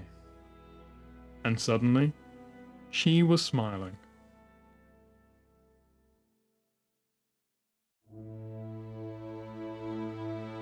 Sojourner's Tale. The pipes are silent. Ether production is paused during batch loading, and in that interstitial time, Spider's lair feels like a tomb. Every creak and groan of his throne becomes excruciatingly pronounced. Spider reclines against one arm, rolling a dead ghost shell in one hand, scraping a clawed finger across its grey, lifeless eye. The arrival of a trusted associate pulls Spider from his thoughts. "Avrock!" Spider bellows, turning his attention to the armored Illuminus striding through the doorway. What did you find? Avrok approaches Spider's throne, wringing his hands together anxiously. Our thief, my lord. Spider leans forward with a groan of the cable suspending his throne. And what did you do to them? He asks in greedy anticipation. That, however, is where Avrok falters. I did not catch them, my lord, Avrok humbly answers, his much smaller frame eclipsed in Spider's shadow. But I have a name. Out with it. Spider grouses, falling back against his throne with deflated interest. The Crow. Spider's blood turns to fire. His grip tightens on that dead ghost so hard its shell cracks. Spider continues squeezing until the glass eye completely pops. Then he takes a moment to compose himself. Our little bird comes home to the nest so soon? Tell me everything. He was able to infiltrate the storehouse, Avrok explains, and coerced a team of laborers to offload cargo promised to the Empress onto a skiff, which he then stole, along with the cache of your more personal belongings, among which was the quantum opal. Avrok shrinks lower, lower, lower. The supplies were delivered to Mithrax in your name as a gift. And the workers? Spider growls. They are gone? Avrok doesn't mean to make it sound like a question, and regrets taking the tone immediately. To where exactly? Avrok takes a small step back from Spider's throne. Left. He clenches his jaws. With the Crow. Spider slowly leans forward again. For Earth. Avrok concludes. The ether pipes begin to hum and rattle as a new batch begins production elsewhere in the complex. The noises rise in intensity, turning into the familiar hissing wail that joins with the uncomfortable sound of Spider laughing. The Baron of the Shore throws his dead ghost at Avrok, who ducks away from it, covering his head with his hands. He's taking them to Mithrax? Spider says between fitful chuckles and wheezing coughs. He steals from me and gives it to the House of Light? Unbelievable. Though behind the laughter and coughs, there is a hint of appreciation in his tone. The kid's grown a spine. There is, Avrok starts, offering Spider a folded piece of paper. One more thing. He left this behind. Spider's seal is scribbled on one side. For you. As Spider unfolds the note, Avrok creeps further away from the throne. Inside is nothing more than a crude drawing and a rude missive. That little shit! The pipes are howling.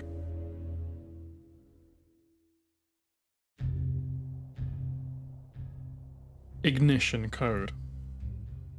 Ara hauled a metal crate from the dropship toward the haphazard Illuminus settlement. He moved slowly, matching the pace of his malnourished workmates. Though he had fasted during his trip, Ara knew that his solid frame still made him stand out. He feared it would reveal him as the imposter and infiltrator he was, even while dressed as a House Salvation deserter. During the approach to Earth, Ara had been overawed. The last city looked like a perfect ripple of light from above, dropped from the impassive form of the great machine. Ara wondered for the first time in his life if the Spider was wrong about the Guardians. But his misgivings evaporated as soon as he emerged from the dropship. Rather than living in a gleaming city of crystal, the Illuminus were packed into the bombed-out ruins of a former war zone. The area they'd been given appeared to be on the verge of collapse. Ara sneered inwardly. Did the Guardians really believe that the Illuminus could be pacified so cheaply? That they were content to live under the boots of the Vanguard, gnawing at scraps? Perhaps it was true for fools like Misraaks, his awoken raised hatchling, and cowards like the Empty Weaver. But the Spider's acquiescence would not be so easily bought. In fact, Ara thought, the Spider could probably own this settlement within a year. The generosity and goodwill of House Light would soon crumble to greed and hubris, as they all did. And once Spider's syndicate had a foothold, they would make the Vanguard pay. In glimmer, weapons, ether, and blood.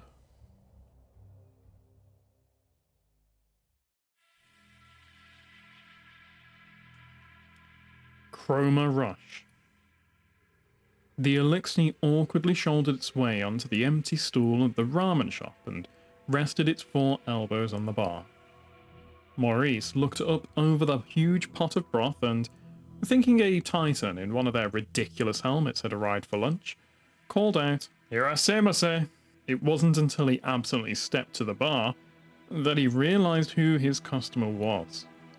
Metal plating covered the creature's forehead and the side of its face, ending in a nozzle that hissed a stream of bluish mist. A haphazard collision of heavy canvas and metallic weave draped over its shoulders. A Vanguard lanyard dangled absurdly from its neck. It was small for an Illuminus, but its angular head still towered above Maurice as it hunched over the bar. 4 blue eyes looked back at him above a lipless mouth. It opened, revealing rows of thin, sharp teeth. "1 item ramen soup," the Illuminus croaked stiltedly. "Please." Maurice held his breath, tightened his grip on his pencil, and grinned. He grinned when he was nervous, and this seemed like as good a time as any. The Illuminus grinned back, nodded, and then opened its horrible mouth again. "I smelled it, and the smell was good," it said. Maurice scanned the bar. His other customers sat frozen, their bowls of ramen steaming silently in front of them. He realized his mouth had apparently decided to talk on its own, as if nothing were wrong. He heard himself ask, "How spicy? 0 to 5 stars." The Illuminus had anticipated this question. "Spicy 5 stars," it said, holding up one hand with 3 claws splayed and another with 2. "May I receive additional dead flesh, please?" "You got it," Maurice said, his even voice betraying none of his tension, and he turned back to the bubbling pot of broth. Muscle memory took over, and he soon found himself placing a steaming bowl of ramen in front of the creature, who clucked cheerfully. Maurice took a half step back. A small crowd was forming in the walkway in front of the restaurant. Some of the customers leaned in as their curiosity overcame their terror. Maurice noticed the woman in seat 2 needed more water, but it could wait. The Illuminus raised its arms tentatively, then looked to Maurice again.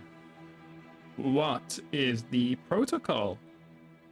Maurice found himself unsure of which pair of the Illuminus eyes to look into, and focused on the ramen instead. "Well, you eat the noodles, and pork, and egg with..." "Egg," repeated the Illuminus, enjoying the unfamiliar word. "Yeah, egg. You eat all that with the chopsticks, and you get the broth with the spoon." Maurice saw how the Illuminus claws dwarfed the ceramic spoon. "Or you can just lift the whole bowl and drink it." Maurice mimed, lifting a ball to his lips. The Illuminus nodded. Its claws tapped the metal on its face, and the hissing blue mist ceased. The Illuminus held the chopsticks, tested their weight, and respectively placed them back on the bar before bringing the bowl to its mouth with its upper arms. Above the ramen bowl, Maurice saw all four of the Illuminus's eyes close. A long moment of tension fell over the shop, the silence broken only by a staccato series of hissing slurps. Finally, the Illuminus lowered the empty bowl. It breathed in as the blue mist resumed its thin spray. It looked toward Maurice. "I tasted all of it," it said with deep satisfaction. "I am very thankful." Maurice's grin turned into a tentative smile. "Glad you enjoyed it." The Illuminus stood and held out what looked like a small model of the Traveller. It glowed as it floated in the Illuminus's palm. "Compensation," it said. Maurice reached to take the treasure, then drew his hand back.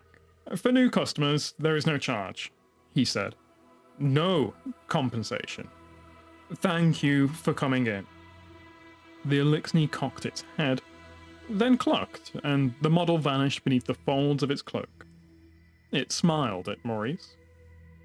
"You," it said, then cleared its throat with a rumble. "You are a..." And the 5 spirited words that followed were replete with hard consonants. In the confused silence that followed, the Illuminus nodded graciously, then walked through the crowd outside and deeper into the city.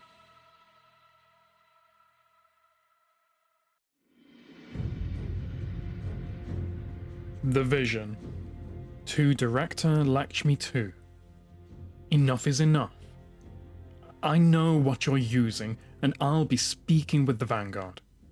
The fact you think you can interpret what has driven dozens to insanity doesn't give me a good deal of confidence in your decision-making abilities. I can't keep my concerns internal any longer. We don't need another Sundaresh in the upper ranks. I don't care if you saw the Red War before it happened. What would you say of the several other unfruitful predictions you conveniently ignore now? I have listened to your speeches and read your many messages calling for support.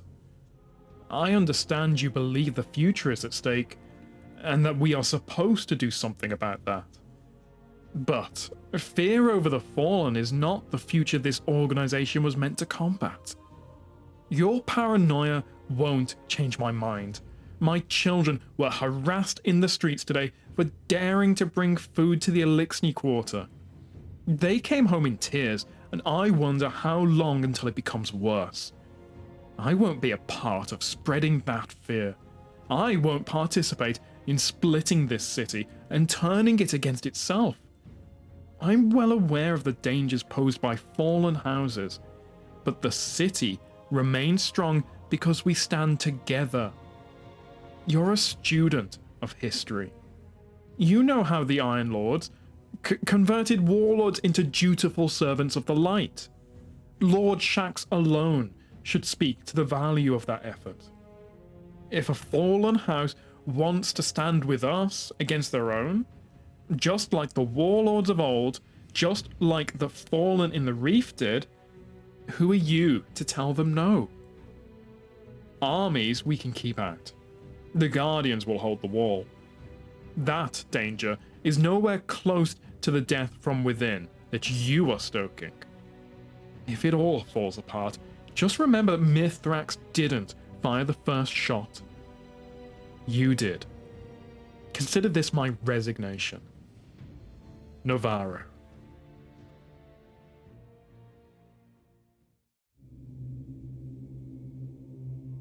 Grid Skipper. He heard something and snapped awake. There it was again, the skittering of clawed feet above him. In a moment, he had grabbed the pulse rifle from near the door and was outside. He saw nothing but the lip of the tar paper roof against the undulating night sky. That didn't mean anything. They could turn invisible. Everyone knew that. They could just be standing there, one or two or a dozen, staring down at him.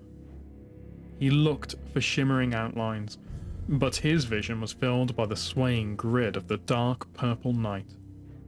He squinted as a ripple rolled high overhead, and the grid seemed to move closer, like an enormous sheet settling over the city. A wave of pressure pushed down, building in his sinuses. He pressed a hand to his eyes. A deep thrum filled his head, and he heard their claws on the walls all around him, their hissing laughter. He turned toward the street, weapon raised. He felt his heart thudding in his chest and sweat beading on his back. Another noise, someone pounding on glass behind him. He spun, and one of them was in his house, looking out at him through the window. His sweaty fingers fumbled to turn the safety off as it opened its mouth.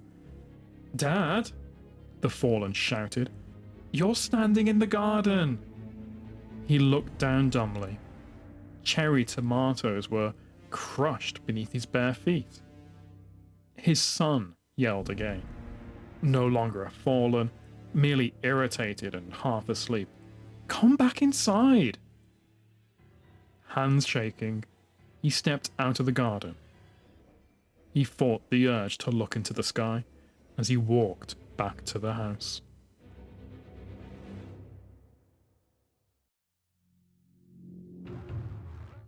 Lightkin Bond.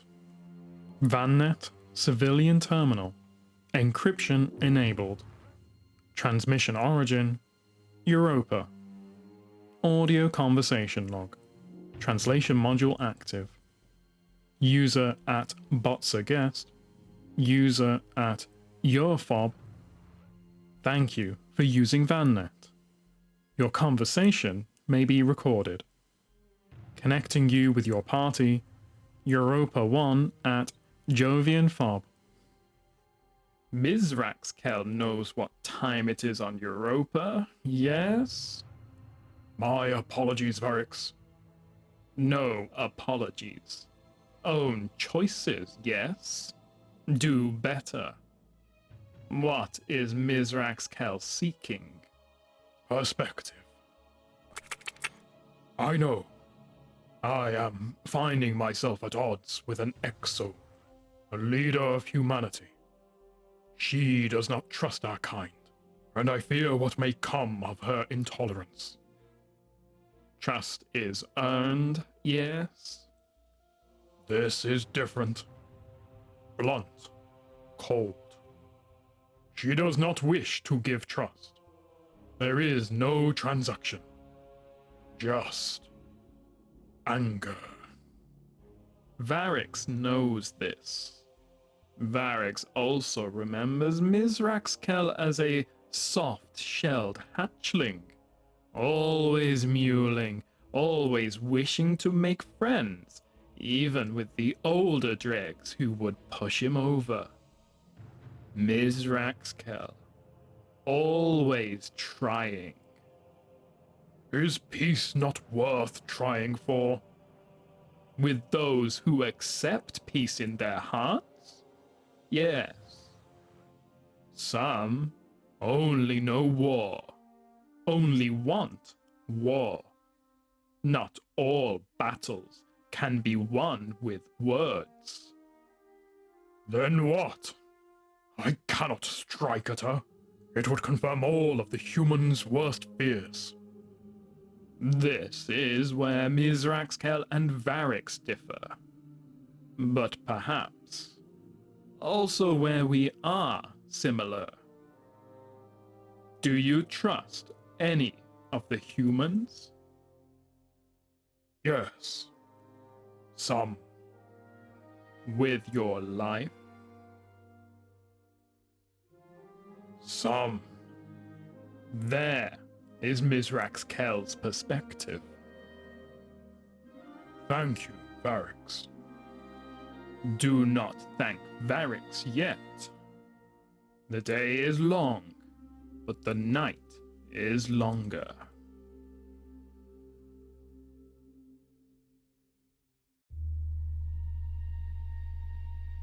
Empty vessel. Armored boots clang down metal stairs as Lord Saladin descends the catwalks between the central tower. The bazaar is otherwise quiet, giving him time to contemplate the strategy needed for his impending diplomatic liaison. I demand a place in the decision-making for... Saladin trails off in thought as he walks. I request addition to your council for... He grunts, shaking his head. Commander, I'm concerned about your inclusion of future war cults in... I grumble. None of it sounds right. Saladin pauses to look out over the city, where the streets are hidden behind a shimmering pall of digital fog. He closes his eyes, shakes his head, and takes a moment to compose himself. There are no sounds of fighting here, no gunshots, no screams. Those exist only in his mind. Zavala, I would like to speak to you as a friend. Saladin tries again, then opens his eyes to the traveller with an affirming nod. You'll have to speak a little louder if you'd like the commander to hear you. The sudden intrusion of a voice not his own wheels Saladin around, catching Osiris uncomfortably close behind him. Saladin's expression shifts from shock to embarrassment, concealed behind a mask of frustration. It is unbecoming of you to eavesdrop, Warlock. Please, Osiris dismisses, slowly approaching Saladin. Anyone with an ear could hear you mumbling to yourself. I just happened to comment on it. He gestures with an open hand, then clasps both behind his back. I have a meeting to attend, Saladin insists, turning to make an abrupt exit. Osiris sidesteps, getting between Saladin and the stairs, and elicits an immediate look of challenge from the Iron Lord. Osiris, mindfully, raises both his hands. Please, Lord Saladin. A moment. Saladin crosses his arms over his chest. Impatience shows in a crease of his brow. Now may not be the best time if you're hoping to find an ally in the commander, Osiris explains, as he places a guiding hand on Saladin's elbow, drawing him away from the main walkway. Commander Zavala is under considerable stress at the moment, Osiris continues. While you might see your presence as a reinforcing one, he raises his brows, glancing sidelong at Saladin. You may not be correct in that assertion. Stop talking in circles. Saladin plants his feet. What is it you're getting at? When was the last time you, to put it as you did earlier, eavesdropped?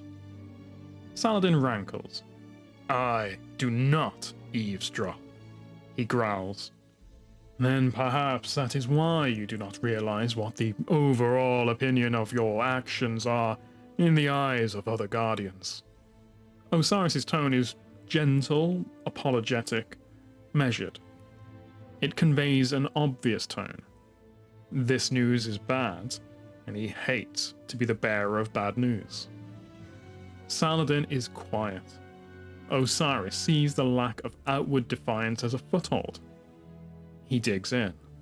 Many without our shared convictions have questioned your leadership decisions during the recent crisis with Empress Keitel. Osiris dips his head in close to Saladin, voice hushed as if to share a secret. Others suggest that it was you who ordered the assassination attempt on the commander. An Iron Lord would never, Saladin says with a quaver in his voice. I am not. I know. Osiris is quick to softly interject. But not everyone knows you like I do. They make well-articulated and convincing arguments based off your very vocal stance against an armistice with the Cabal.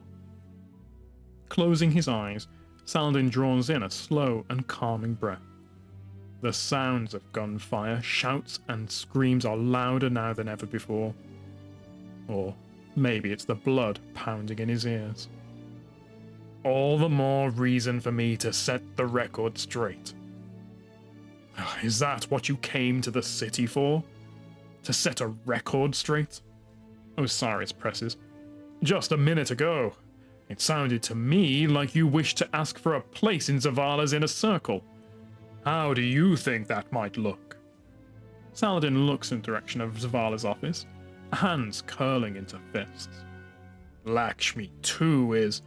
Let me handle Lakshmi, Osiris insists, once more reaching out a hand for Saladin's arm. This time, the Iron Lord doesn't pull away. Fight the battles you know you can win, Lord Saladin. I know how to handle her.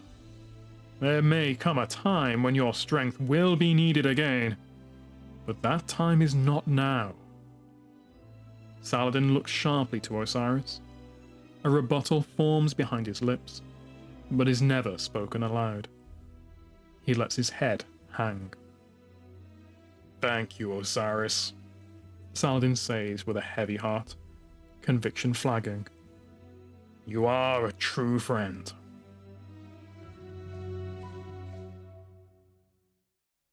The Guardian returns to the Splicer's servitor in the Elixni wing of the helm and speaks to Mithrax. I greet you in the light, Guardian. I was given a message about Lakshmi too. She of the future war cult. Osiris wishes that she gains full access to the Vex data you gather. I agreed. I hope my cooperation will show her we are not like the old houses. I have heard the transmissions she records for the city's people, and I know she is skeptical of the Elixni. I hope to make trust with her. There are rumors she uses Vex technology to look upon tomorrow. This is dangerous, forbidden by my people. But if it will show her we walk together in peace, I will give her all that she asks. After studying the data you brought, I have found a new path for you to walk. The Vex gather their forces, but we can break through their security, enter their realm, then use your light. Consecrate their network. Purify it. The Vex will try to stop you, but you are not one who can be stopped. After speaking to Mithrax, a transmission becomes available from Lakshmi II. People of the last city, we are governed by a consensus. A democracy where the people have a say over what happens in their city. Or so we thought. But did you agree to shelter a mob of dangerous fallen? The same fallen that spent a century stealing from us, besieging our city, and destroying our families. Did you agree to suddenly forgive and forget? No. Ikora Ray decided, without the people's consent, to allow House Light inside our walls. These are not the actions of a democratic leader. She claims that this Mithrax can end the Vex curse. Then why has he not done so? Perhaps because he has no such power. Or perhaps because he's simply biding his time. I have gazed into the future using Vex technology and have seen only a strife and conflict with the fallen. Unless we change course immediately, bloodshed is inevitable.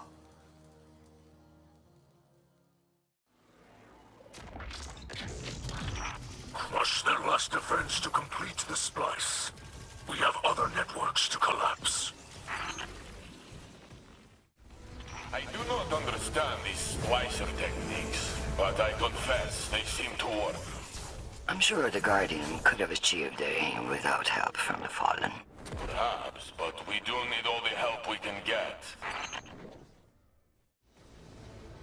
Mithrax, I was wondering, where do you see this alliance going now that you've had time to experience more of humanity?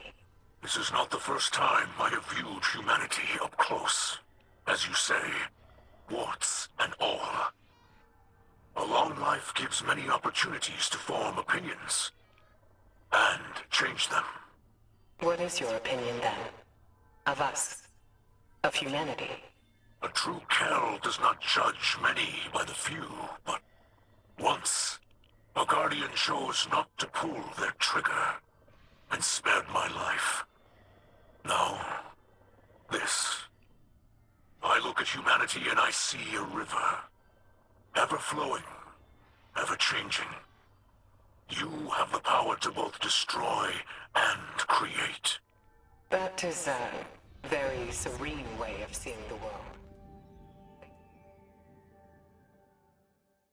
After completing Override the Tangled Shore for the first time, the Guardian returns to the Splicer Servitor to receive an upgrade for their gauntlet. The Servitor hums softly as they approach, and the Splicer Gauntlet echoes the tone. An access port slides open on the Servitor, and a single word appears above on a small screen. Upgrade. The Guardian aligns the gauntlet with the port and feels it charge with strange energy. After a moment, they hear a tone, and the word on the screen changes. Withdraw. They withdraw the gauntlet and feel it pulse with new power. The word changes again. Expunge. The Guardian enters the distributed cognition domain. You are breaching the space between reality and possibility, where matter meets will and bends in a prism of light. A reality where none but the Vex have ever been.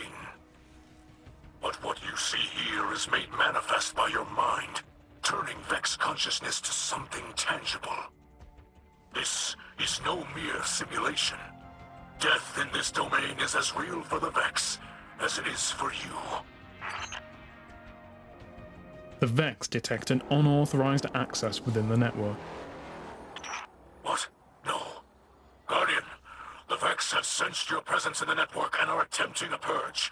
You must hurry into the domain. The Guardian enters the labyrinth. A labyrinth of Vex consciousness made manifest.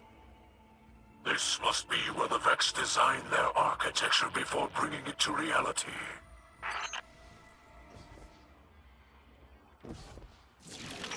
We must find a way through this labyrinth to the oppressive mind within. That structure ahead is a knot of Vex consciousness. If destroyed, it may reveal a path forward. The Guardian defeats a Nexus Guardian. In order to circumvent the remaining defenses, you must deceive the Vex domain consciousness into thinking you are one of them. You should be able to splice an essence of their consciousness from a destroyed Vex. The Guardian finds Phantis, the oppressive mind. The oppressive mind emerges. Sever it from this domain. They defeat the oppressive mind. The impossible made possible. You truly are a thing of legends, Guardian. The oppressive mind that commanded this domain is no more. And now this region of the Vex network must collapse. The fabric of reality is beginning to return to its prior state. At last, real progress. This is how we save our people. By tearing apart the veil of night that the Vex have laid over the city. Well done, Mithrax. Thank you. An elite-sneed Splicer would not have been able to endure this confrontation. And a light bearer without a Splicer Gauntlet would never have been able to enter this domain at all.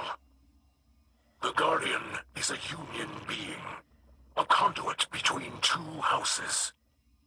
They are proof of what can be accomplished when separate components become a single machine. As Zavala Kell says, stronger together. After completing Expunge Labyrinth for the first time, the Guardian returns to the helm and speaks to Mithrax. Your powers grow to fight the Vex, but still their offense increases. We Sacred Splicers study the Vex. We learn to move through them like tall grass. But these, they are strange to me. Their focus is unpredictable. This frustrates me. I can see the data streams as you walk through their space, but I cannot see from where they flow.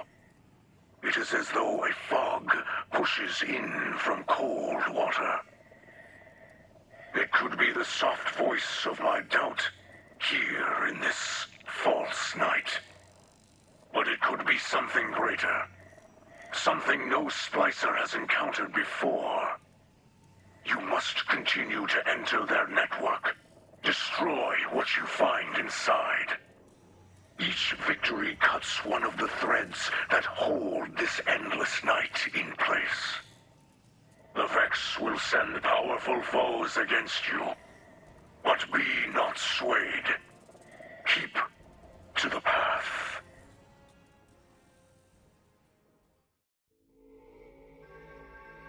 Beneath the Endless Night. Chapter 4, Conspirators. Arak Jalal narrowed his eyes with impatience as Dead Orbit's head of logistics struggled to satisfactorily account for the faction's supply caches. The pair had been wandering around the massive hangar for an hour while an enormous ship was being loaded in the background. Jalal had seen the celestial disappearances and the encroachment of the Black Fleet as clear signs that Dead Orbit's final exodus must soon begin. He had ordered a redoubling of departure preparations, but found the faction's rank and file struggling to keep pace. Jalal cut off his subordinate's bumbling presentation. "This is insufficient. Earth will soon be behind us, and Dead Orbit will have to survive on the supplies that we provide." His mild tone and half-lidded gaze underscored the gravity of his words. "Supplies that you are in charge of tracking. You do understand that, don't you?" A furious blush spread across the administrator's face. He bowed his head and scuttled away as Jalal crooked his head in annoyance. Behind him, a raspy voice floated up from the maze of towering crates. "Leaving us so soon, Jalal?" He turned to find Lakshmi II and Executor Hideo. The future War Cult leader stood formally, hands clasped before her, while the head of New Monarchy browsed the shipping crates with casual interest. "This is an impressive collection. I had no idea Dead Orbit was so well funded." Hideo gestured broadly to the crates. Jalal shrugged. "It's a life's work, Hideo. Everything we'll need to reseed the human species elsewhere. You should join us." "We're fine where we are, thank you," Lakshmi interjected. "As a matter of fact, that's why we've come." Jalal bowed his head and gestured toward the hangar exit. The trio ambled outside. "Hideo and I are concerned about the current Vanguard leadership," Lakshmi began carefully. Jalal allowed himself a mirthless chuckle. "Yes, I've heard your open editorials. You're becoming quite the demagogue. I never knew you held such strong feelings about the Fallen." "If it's incitement to speak the truth, then so be it," Lakshmi fired back, sharper than intended. "The Fallen have been a useful catalyst, but that doesn't mean we are wrong. Perhaps not about the Vanguard, Jalal replied. But the cult is hemorrhaging members. But I doubt it's your best and brightest remaining. Those who wish to leave are free to do so, Lakshmi said with a pointed glance toward the dead orbit ship. We'll be stronger without them. Zavala and Ikora have been ineffective since the speaker died. Executor Hideo cut in. The disappearance of the planets caught them unprepared. They're allowing Guardians to use the darkness. And now they've cut a deal with the Cabal? It's just too much. We must have leadership whose point of view is more closely aligned to that of the people, Lakshmi said. And what do you propose exactly? Jalal stopped the trio at the corner of a broad thoroughfare, where the rumble of cargo movers masked their conversation. Saladin was our first choice, Hideo added with an ill-concealed smirk. And he's not as cutthroat as he seems. Appears the Iron Lord has a soft spot for Commander Zavala. Lakshmi gave Hideo a look, as though he had revealed too much. We are now considering Saint 14, she said, pointedly bringing the conversation back to the present. Jalal raised an eyebrow. Who else is committed to your little coup? We have somebody in a position of influence. Someone who can ensure an orderly transfer of power, Lakshmi answered. That person would have to be very clever indeed, Jalal said gravely. For your sake, Ikora Ray is not a target to miss. The moment stretched as Jalal measured the situation. He had long considered what a change of leadership might mean for Dead Orbit, for the resettlement and survival of the human species. And, as always, the allure of personal power, a position of eminence in a dying society, was a constant temptation.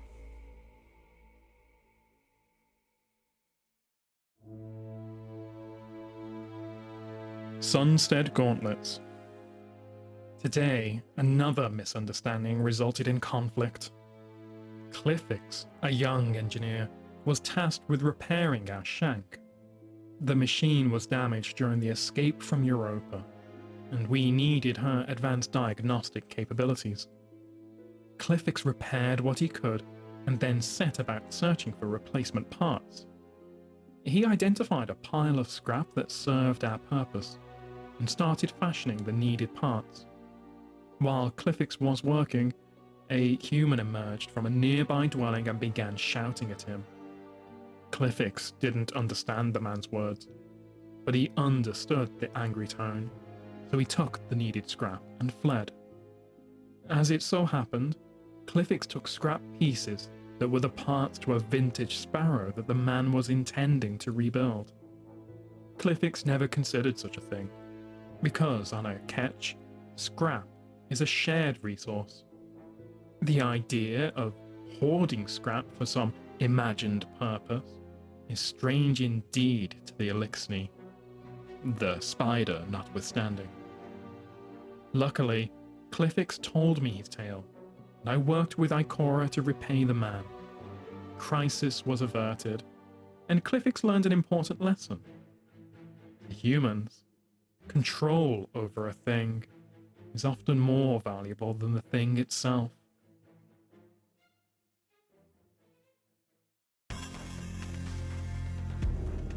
Borrowed time. The drifter smelled trouble the moment he entered the bar. His first instinct was to turn around and leave, but he noticed the hooded figure standing nervously nearby, conspicuously inconspicuous. Their hooded cloak was pulled low over their face, but they leaned to the side, intent on catching every angry shout from the crowd of locals in the corner. Tell what's-his-name to take it easy, Drifter grumbled as he walked by. I'll handle this. Take it easy, parroted a polite voice from somewhere under the figure's cloak. I heard him, sighed the figure, but there was relief in his voice. As Drifter pushed into the crowd, he noted who was armed, who was shouting, and who was doing both. Most seemed to fit into the final category. He smiled. History had taught him the quiet ones were always the most dangerous. He reached the center of the tight knot and found 3 Eliksni sitting at a table, trying to ignore the crowd around them. Undaunted, he pushed his way onto the chair arm of the biggest Eliksni like a feral cat. The Eliksni growled, but Drifter tossed Trust into the center of the table with a heavy thud. Drifter turned toward the crowd. "What's got you fine folk all riled up tonight?" "Take it you don't listen to the radio much," someone said, and the crowd laughed.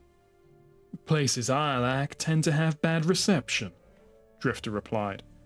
"Tell me what I missed." The group all spoke at once, a cacophony of accusations. "Whoa!" cried the Drifter. "Seems like some of you been spending too much time staring at that fake knight." He turned to the Eliksni. "Somewhere in this commotion, I think I heard shouting of some missing equipment.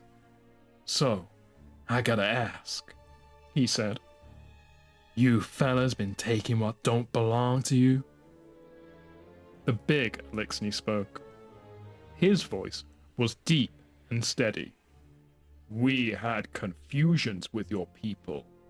Where was self-supply and where was all supply?" He shrugged. "We learned, and we compensated." Drifter nodded. "Makes sense for settling into a new place. Ain't a soul here who hasn't checked their neighbor's tool shed for spare SMG parts?" A voice spoke. "Hey, I'm missing an SMG," but Drifter held up a hand. "And I don't want to hear they caught any blame for the big night. I swear, it's like some folks' brains just wilt in the dark. I know Mithrax is working with the Vanguard to figure out this whole Vex thing," he said. The Eliksni seemed to relax a bit, but Drifter held up a finger. "I do have one question of my own," he said. "We've been fighting for a long time, your folks and mine. That's no secret. Plenty of blood spilled on both sides over the years. But I hear stories some of you fellas from the old days caught the hunger." The big Eliksni shifted tensely in his seat as the crowd pressed in. Drifter leaned in closer, his voice gravelly. "Nasty rumor even says you guys chomped on the occasional toddler." The Eliksni pushed his chair back and lunged to his feet as the crowd gasped. Drifter stood his ground, somehow staring down the Eliksni that was a full meter taller than him. "Never, you're young," the Eliksni boomed. "Never." Drifter nodded. "But the rest?"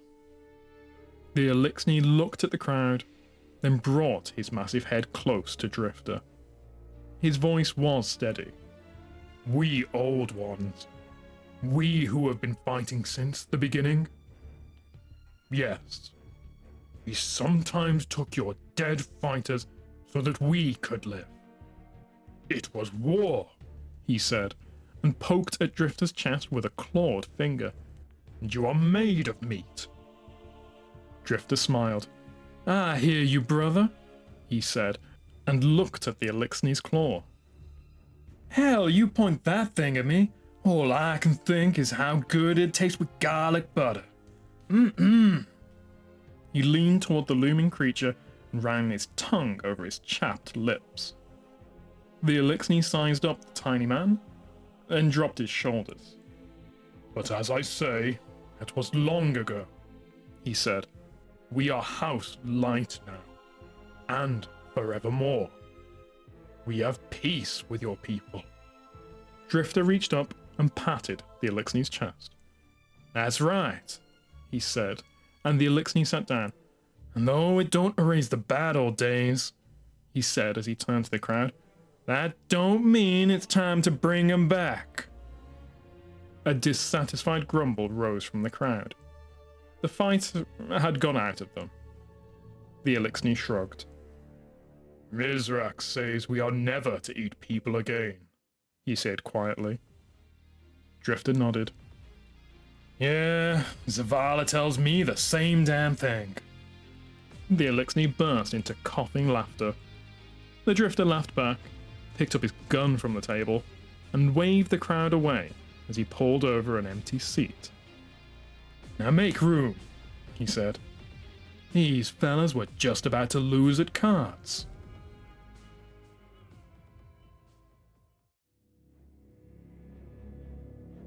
The day sighed. Encoded private ping via HDN proxy router. Ikora, thought you'd want to see this. It presents as binary in our systems, but something is splicing hashes in. I pulled it from the tower's Nexus ISO feed. It's all over future war cult networks. And elsewhere. My guess is the lettering indicates some kind of audible tone code pattern, but I haven't listened to it. One of my subordinates has isolated minor pitch fluctuations represented here as a hash. These are foreign elements to otherwise normal binary code. See attached report for archival information on binary code. Orna. In the actual entry, you can see the binary code itself, and some clever people in the community have been able to translate that into musical notation, and when you play it back, you get Savathun's iconic song, her leitmotif.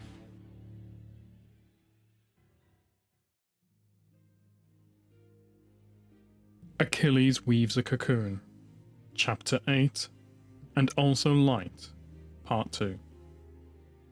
Namrask settles in the area of the last city that has been given to the Elixni.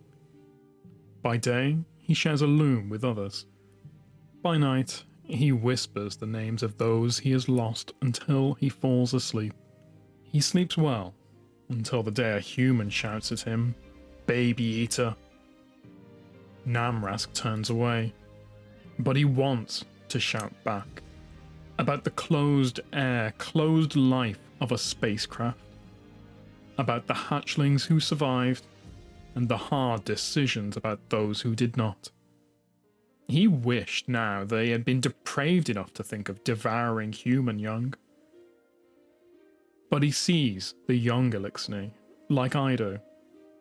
He wants to wail at their promise, at their hope. Ido dislikes him and avoids him, which is for the best.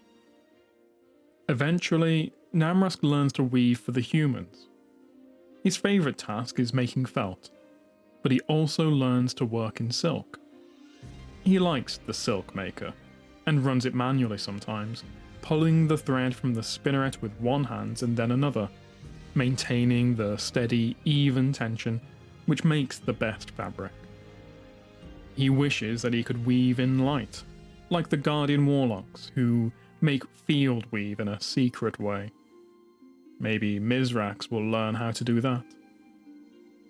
One day, a machine comes to his market stall. He combs at his shell nervously. The machine humans are called Exos. They remind him of the Vex. It is easier to look at their armoured shapes than the unsettling softness of the humans and two-souled awoken. This Exo wears a colourful mantle. "I recognise you," the machine says. He quails. "Namrask sells fabrics," he croaks, pretending not to understand. "Namrask?" She laughs quietly. "I am old, empty weaver. Almost as old as you, I think. But unlike most of my kind, I remember London. And you." He holds a bolt of fabric between them. She catches two of his hands. Her machine flesh is warmer than his. Timelines are born from each moment. We live on one thread woven into a vast tapestry. But what has happened between us, on this thread, is fixed. You cannot run from it. You are a butcher. You and I are still at war. She rasps. She releases his hands. He stares at her, breathing hard. Ether smokes from his mouth. She playfully taps on all four of his hands. I am named for an ancient goddess, she says, with as many arms as you. In her hands are Dharma, Karma, Artha, and Moksha. Law, desire, meaning, finally, liberation. Freedom from the war of death and rebirth. Are you freed by your rebirth as Namrask? He repeats, Namrask sells fabrics. Maybe. There is laughter in her voice. But I do not think Moksha has granted you true rebirth. I have not forgotten what you did when you were a Killix. And I never will. She says quietly. He stole that name, like any other plunder, and used it. A human hero's name, a great warrior and famous runner, Achilles, which means woe to the enemy.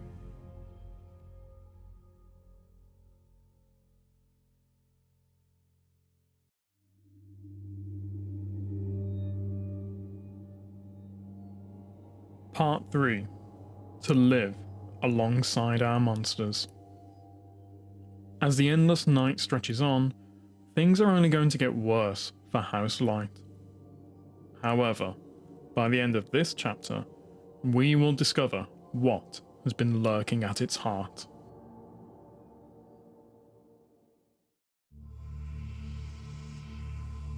Shiora's Wrath.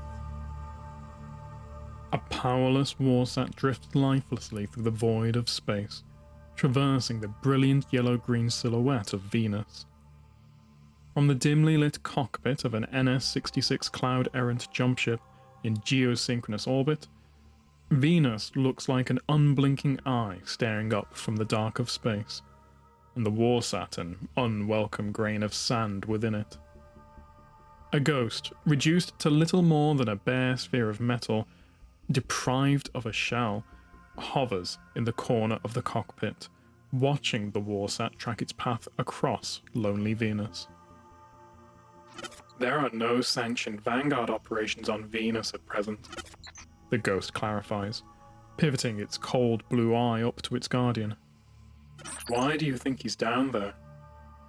The warlock Shiora reclines against her seat, the old leather creaking.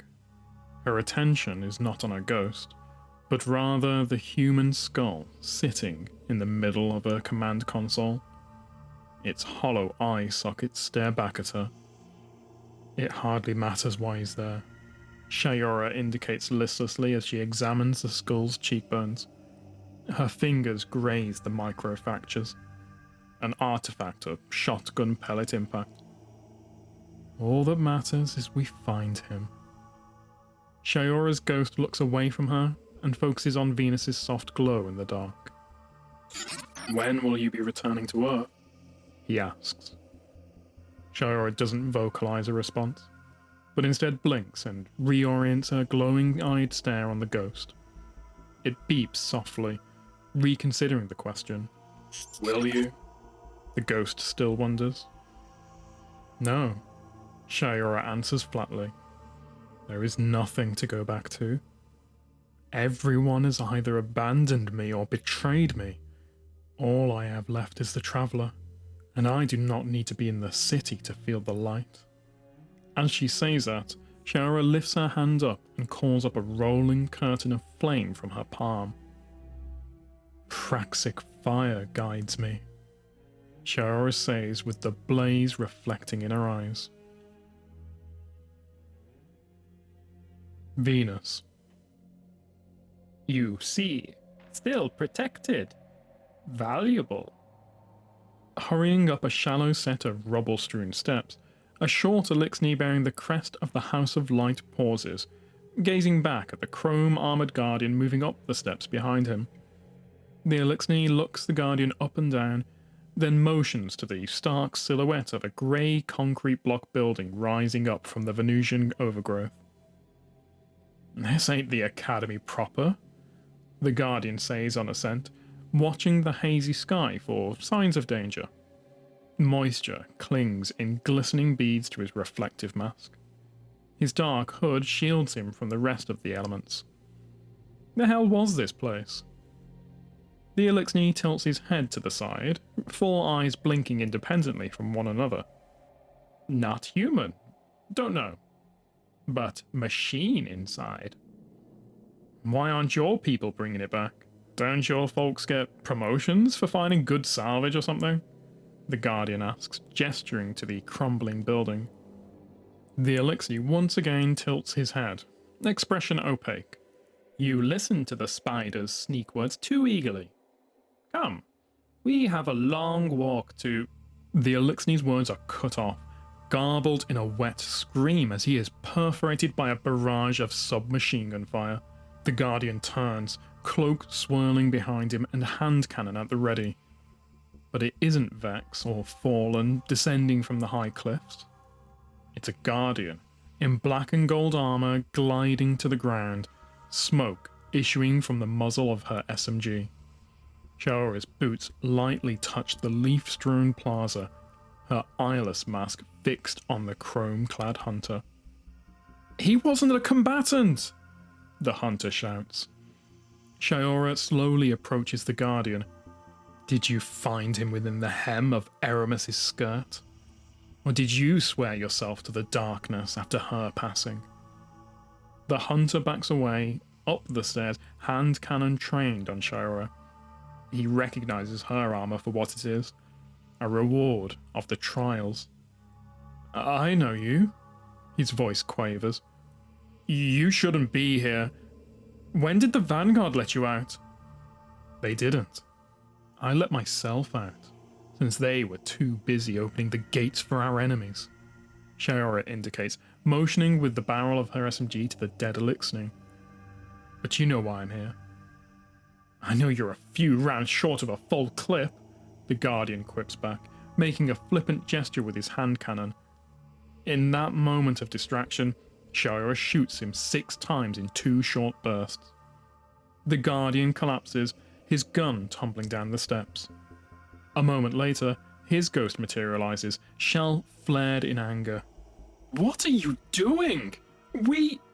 Shaora moves like a lightning bolt, materializing beside the ghost with an upward flourish of a sword of raw praxic fire. The ghost looses a howling scream of horror as he shatters into a flurry of glittering pieces. Crumpled on the stairs, the hunter coughs, his throat damp with blood. Shaora pulls her attention away from the shattered ghost, training her SMG down at her quarry. "Traitor," she says in a shaky, gasping breath, fueled by adrenaline. The hunter laughs, gagging on his own blood as he does. "You're no better than the Trajan," he says in pain. Then, even quieter, "Oh, Malfa. I killed an agent of the darkness," Shaora says, and the hunter has no rebuttal this time. He is still. Bile rises in the back of Shaora's throat. They come in many forms.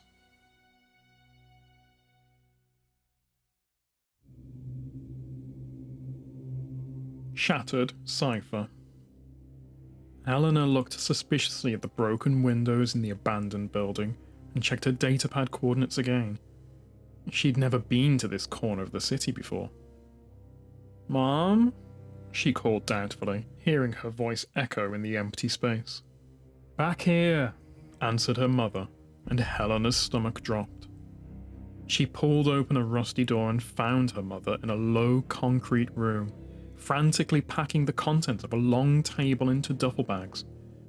Along the far wall, another woman was balling up a plastic tarp. The room smelled like chemicals. A man shouldering a large black bag pushed his way past her in a cloud of cologne, alcohol, and sour sweat. Helena noticed a small signal jammer blinking orange on the table. Behind it, an exo was waist deep in a rebar-lined fracture in the floor. Tight fit, he grunted as he wriggled his way deeper in the gap. but I'm guessing he didn't get far. I'll find him. He vanished into the hole. What's going on? Helena asked.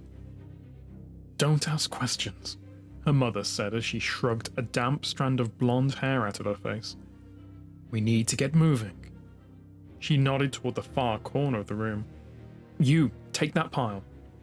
Helena crossed her arms warily. Mom, what are you doing out here? I don't have time to talk about this now, her mother snapped. You don't know what's going on. You didn't see them looking through the windows. You didn't hear what this one said in the ramen shop. For the first time, her mother looked up. Dangerous intensity burned in her eyes. They're using the dark to blind us, and we're not going to let it happen. Now, help me. Helena walked slowly to the trash piled in the corner. Towels soaked with blue fluid. Rubbery tubes, strange scraps of metal. A laminated card that read temporary. Her voice was small. Mama, what did you do?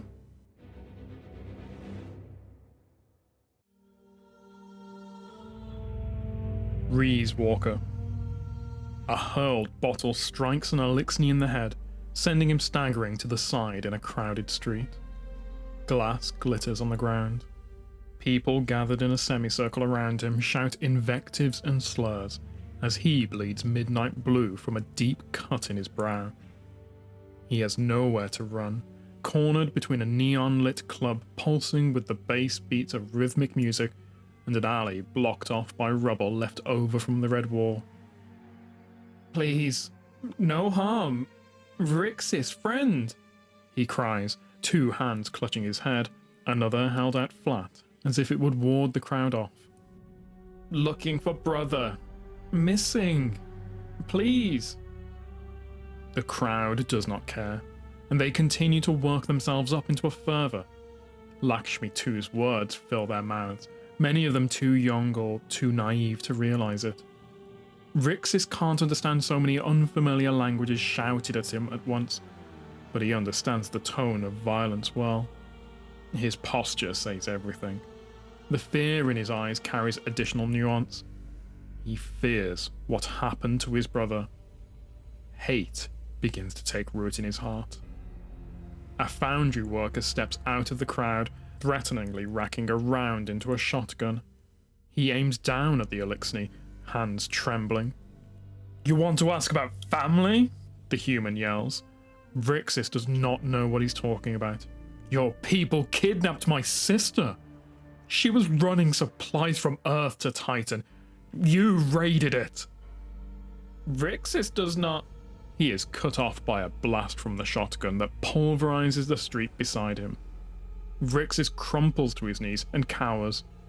Please, he says, and in the same motion, picks up a broken piece of the bottle he'd been hit with earlier to defend himself.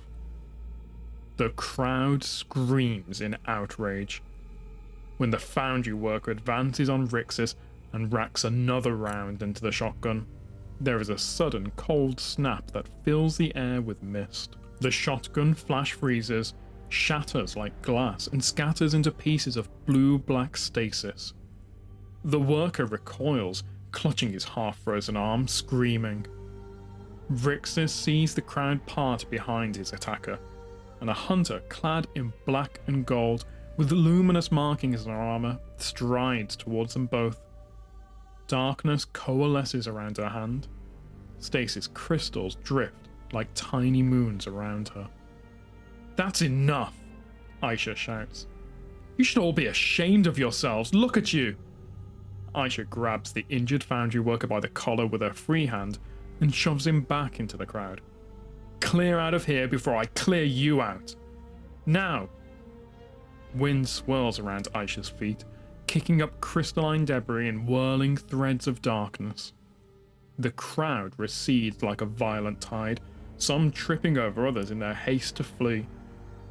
As the crowd disperses, Aisha dismisses the sickle of stasis, and the swirling wind at her feet fades as well.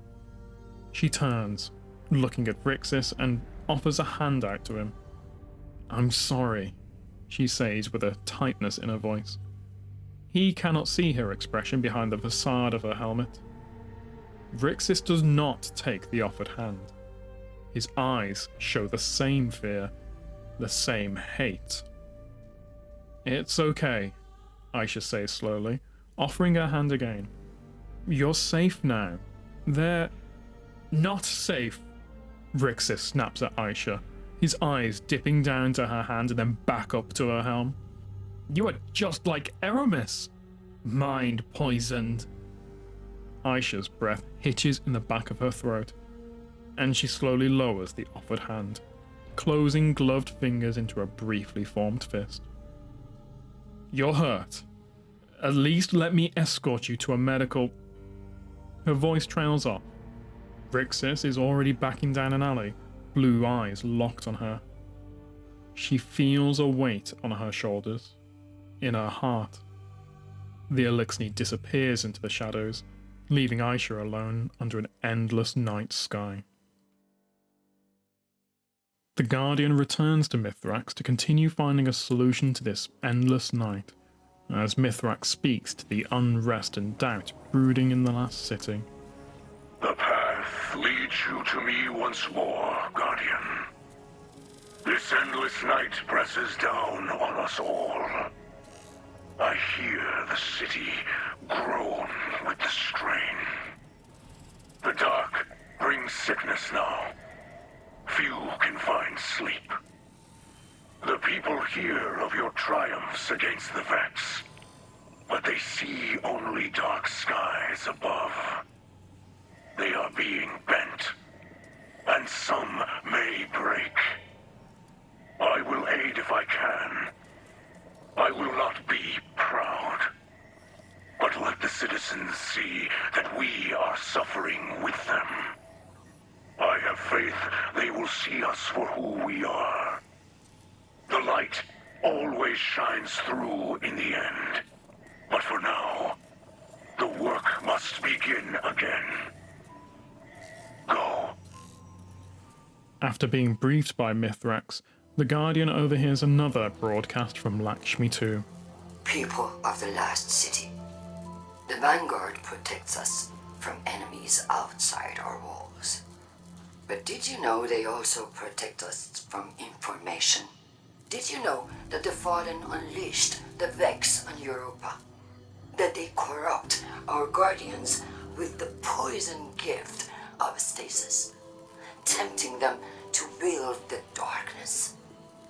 These same Fallen are now inside our city, at the invitation of the Vanguard. Ikora Rain knows all this, and more. Her hidden spies report as much. Yet she continues to support these false alliances over her own people. Whether her lies are born of malice or incompetence matters not. What matters is that I have gazed into the future and foreseen bodies in our streets. Make no mistake, an invasion is coming. And if we are to triumph, we must first take back our city. As the threats against humanity escalate, so too must our defensive capabilities. Vex portal technology could prove a powerful addition to our arsenal. The data you're recovering from these missions is already yielding results. We hope to stabilize our first portal soon. When I predicted the Red War, everyone laughed. Now I predict that Vex technology is the key to our salvation, and I hear no laughs. Guardian, you're realizing a dream that stretches back to Dr. Maya Sandash, founder of the Future War Cult. A truly amazing accomplishment. Another Vex node collapsed. Excellent.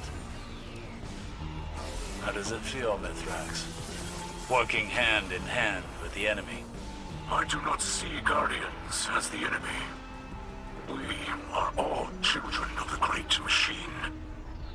Of the light. Does that erase a history of violence? Those who hunger for violence will find it. It is a circle that eats itself. I suppose that it is. I'm happy to see this partnership working out, Guardian. It looks like the House of Light is pulling its weight. This victory is not without cost. How do you think the people of the Lost City feel, hearing you praise their enemies? Your shipwright, Miss Holiday, for instance. Do you think she'll forgive as easily as you? Mind your words carefully. Do not presume to speak for me or for Amanda. I speak for the people of the Lost City. They've not forgotten all the misery the Fallen have caused us, even if you have. Mithrax has detected an opening into the Vex network on the moon. The Guardian sets off to expunge the Vex from their network and collapse it.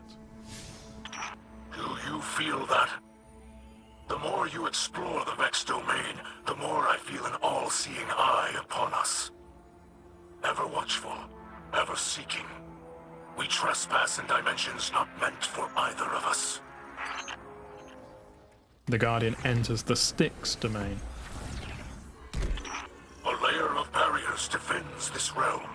A mighty fortress that resists brute force. Cunning is the key here, Guardian. If you overload that thought conduit with an attack, you may be able to capture the Vex data. They awaken Diecast, the oppressive mind. The oppressive mind rises to face us. Show it the power of a Splicer. The Guardian defeats the oppressive mind. With your light, you are unweaving a reality the Vex have forced upon us. The tapestry of their design continues to fray. But this is far from over. Lakshmi is certain that our continued efforts, combined with future war cult's technology, can locate the source of the endless night. I am aware of the device Lakshmi uses. Does it not worry you? In what way? It is taxing on its user. To have one's consciousness fractured into countless splinters and rejoined again can be harrowing. Lakshmi is up to the task. This sort of technology is taboo among the Elixni. But perhaps House Light can still offer some assistance. My engineers could improve on the design, make it easier for Lakshmi. No. The Black Armory has already provided necessary enhancements for us. Lakshmi will manage, I'm confident. Besides, the less interaction Lakshmi has with your people at the moment, the better. Yes, perhaps you are right.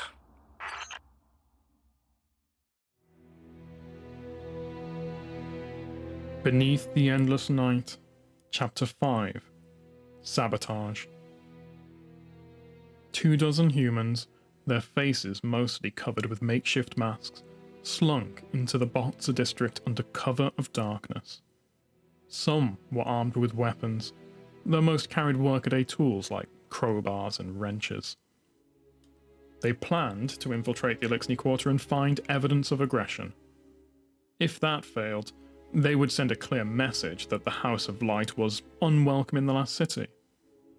Knives tore into banners, noxious fumes filled the air, paint cans rattled. The hum of the machinery around them disguised the sounds of their labour, while hushed voices conferred in terse, conspiratorial tones.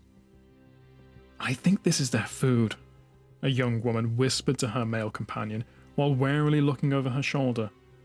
She didn't see anyone as they crouched by a large ether tank, but she imagined the Elixni crowded together in a nearby building. Did they even sleep? "Here, give me a hand with this," her companion said, pointing to what he guessed was a control panel. Together, they pried the faceplate off, revealing a mess of wiring beneath. They shared a furtive glance and began pulling out wires by the fistful, hands shaky, their blood pounding in their ears. A low whistle like a bird call fluttered through the night air. When they looked up, a hunter stood over them, only a few paces away, his face shadowed by a cowl. He held his hand cannon at hip level, aimed straight at them. Their co-conspirators, drawn by the sound, gathered in the periphery, mentally calculating their chances. Not a single one liked the odds. Even those who came armed expected to fight the Fallen, not a Guardian. The hunter called out in a half-whisper, "I don't want any trouble." The woman stood frozen as the young man beside her moved toward the hunter, his jaw set. "No," his companion hissed. "Are you crazy?" She grabbed his arm to haul him back behind the ruined ether tank, but he wrenched free. The young man stepped slowly toward the hunter. "You're on the wrong side of this thing," he started. The hunter pulled back on his hand cannon's hammer with an audible click. "I don't think I am," he replied. Unwilling to test the hunter's mettle, the young man called over his shoulder, "Let's go." The hunter narrowed his eyes. He watched as the young man slinked past him and spat at his feet. Something old and terrible rose up inside of the hunter. It took all of his focus to steady his hand. The conspirators peeled away from their hiding places, one by one disappearing into the dark. Some hissed choice insults and dispersions at the hunter under their breath, though none dared to look at him. In just a few minutes, the block was deserted except for the hunter, who stood alone in the street until his ghost compiled over his shoulder. It chirped with concern. "You wouldn't have really shot them, right?" The hunter hesitated as he holstered his weapon. "They needed to know I was serious, Glint." "But you weren't," his ghost insisted.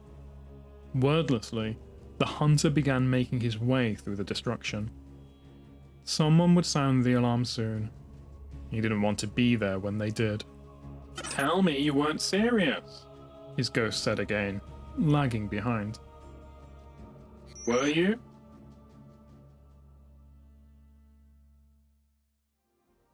Ikora sends the Guardian a message that they must speak. It sounds urgent. There's been a disturbance. Sabotage in the Illuminus camp. This wasn't just an attack on their ether stores. Someone wanted to send a message. Our citizens forget who they were before they found the safety of the city's walls. It's easy to mistake change as the front line of a battlefield. But this is a time for level heads and compassion. Saint 14 is already en route to investigate. I trust him, but he is torn between duty and doubt. And Lakshmi? The Vanguard has tolerated her broadcasts, as Zavala doesn't believe it's our place to interfere in civilian politics. I see now that was a mistake. We can't allow anyone to jeopardize our alliance with the House of Light, no matter their motives. Our citizens must see that the Illuminus are people, just like them. Get down there. Be the calm the city needs.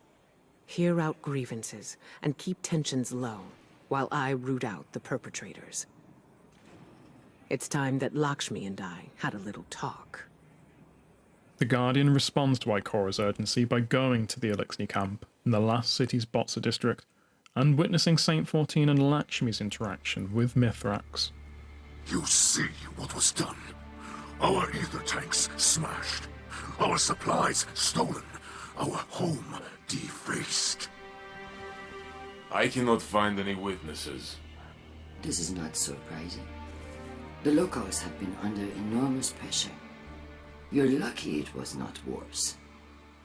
This destruction helps no one but the Vex. Please, instead of teaching your people to fear us, tell them the truth. The truth is that your kind has preyed upon us for as long as we can remember. There's nothing I can say that will make them forget. House Light has never raised arms against humanity. Your houses and titles are layers of politics. You're still fallen. You promised us your protection. And you've had it. We allowed your brood to squat and chitter here in our city. But still, the Vex simulation persists. If you're displeased with how you have been treated for your failure, then I suggest you camp elsewhere. Your people destroyed what little we possessed. Now we have nothing. Nowhere to go. Humanity faced a challenge like that once. We banded together and built a city with walls to keep our enemies outside, where they belong.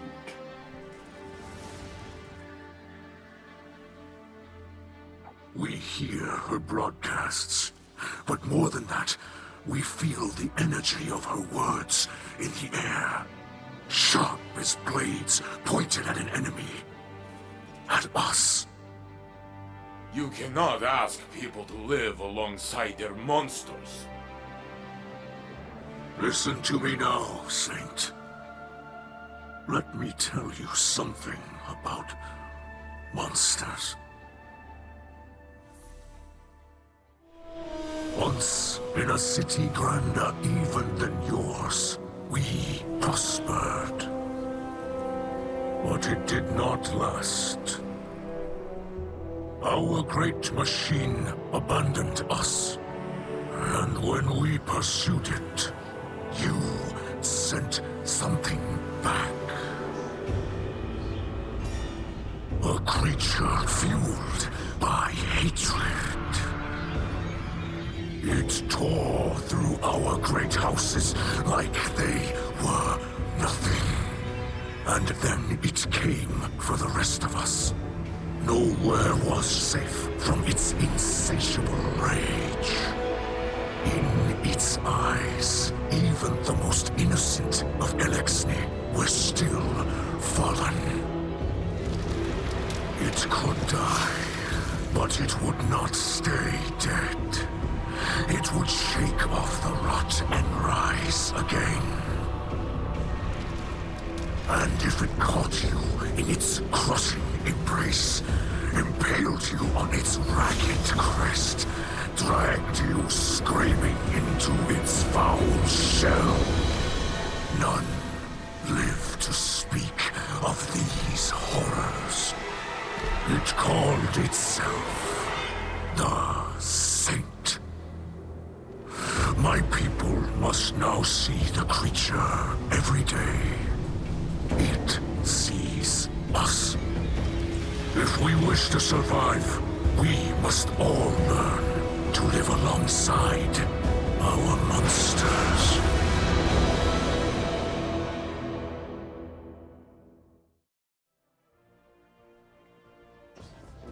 The Guardian approaches the smashed ether tanks. I believe this is the war strategy humans call poisoning the town well. Luckily, we have enough ether reserves to last until repairs are made. But this is a worrying sign. When Ikora Ray offered us refuge, we assumed she had the authority to do so.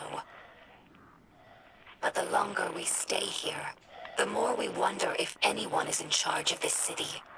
Your leaders do not seem to have the loyalty of the people. This instability puts Misraaks Kell in a difficult position. Many in our house were against coming here, but they trusted my father's judgment. Now his messages of tolerance and forgiveness appear naive. Perhaps this was the attacker's goal. The Guardian approaches a torn House of Light banner. This sharing of hatred, as my father would say, is disappointing but not unexpected. Some Elixni believe that Guardians prey on us without reason. But as a scribe, I know better. The accusations Lakshmi makes against us are mostly true. Elixni have raided the last city for centuries. They were driven not only by desperation, but by unspoken resentment at the Great Machine's abandonment. Every Kell since the Whirlwind has tried to unify Elixni in opposition to humanity. This warlike mentality has been a weakness. The House of Light tries to unify Elixni with humanity, not against them. And this is how we are received.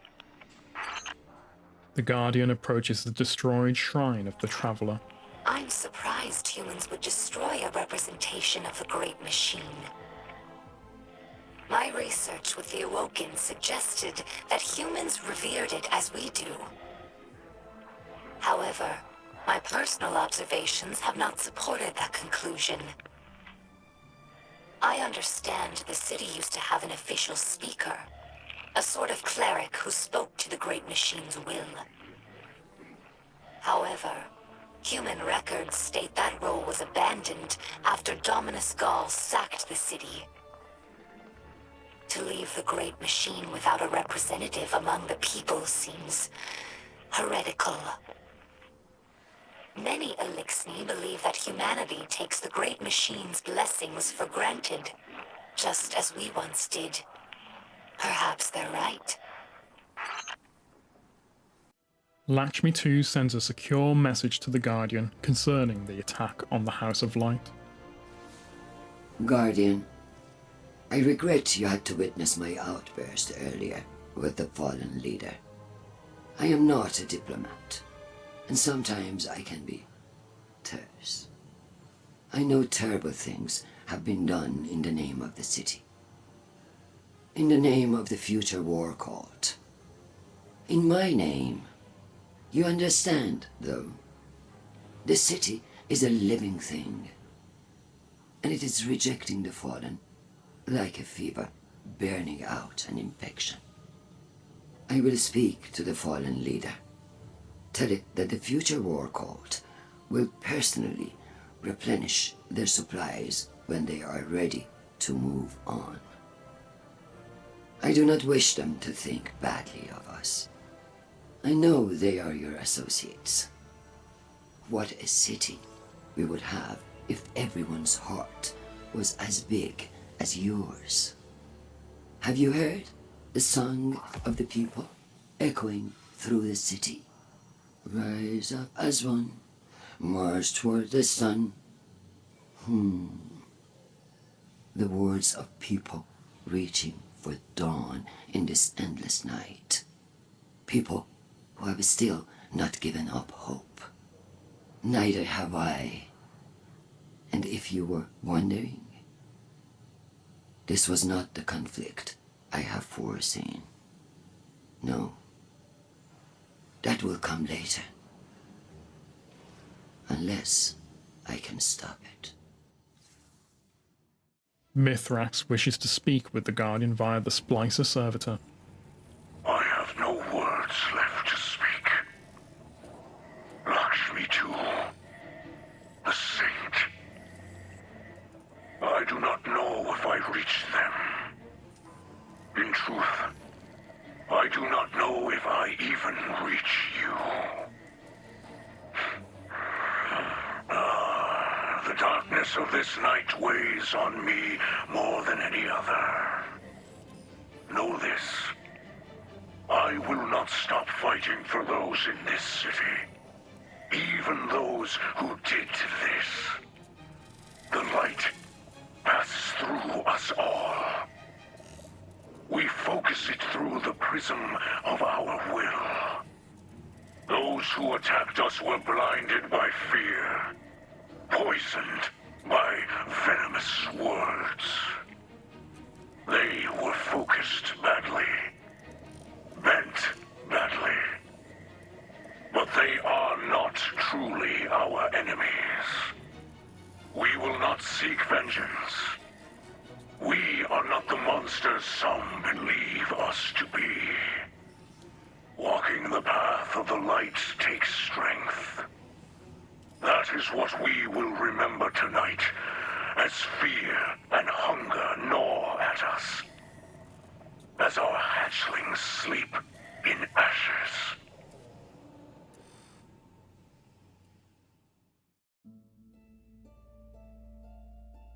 Boots of the Assembler. Part 1. Ikora Ray's blood was up. She had just left a debriefing on the previous night's sabotage of the Elixni camp. With each detail, her blood pounded more forcefully in her ears, and the light tingled in her fingertips. Now, striding across the elevated catwalk, her temper nearly lifted her off the ground in righteous fury. Suddenly, a deep, familiar voice broke through the tumult. Anger bends the mind, as gravity bends space-time. It's a form of distortion, useful, but dangerous. Ikora turned, half expecting to find Osiris standing behind her.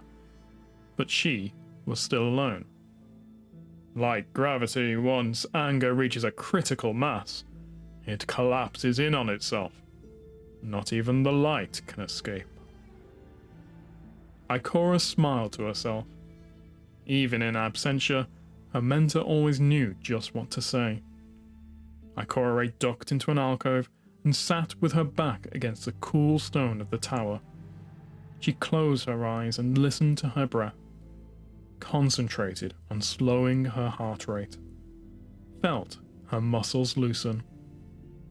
Once her body was stilled, she completed one of the many meditations Osiris taught her when she first began her training. She felt the light moving through her body, first as a raging fire, then as a rushing river, and finally as a cool breeze. By the time she opened her eyes, her mind was clear and sharp. She was prepared to face her opponent. Part 2. Saint 14 was doing munitions inventory when Osiris swept into the room. Saint put down his datapad next to a crate of grenades and stood up. Osiris scanned the shelves of guns and ammo, looking for something. Saint stood dumbly, waiting for some kind of acknowledgement. When it was clear that none was forthcoming, he called out, "Osiris, what are you looking for?" His voice was loud and strained. Osiris didn't turn from the shelves. "The light suppressor that the Scions used on Zavala's ghost. I need it for my research." "Zavala kept it, I think. Ask him about it," Saint replied, trying not to sound put out. Osiris faced his partner, his eyes narrowed in thought. "Very well." Then, as an afterthought, "Thank you." As the former warlock turned to leave, Saint called out, "I was hoping we could spend some time together soon. Just the two of us." "Doing what?" Osiris inquired with a small smile.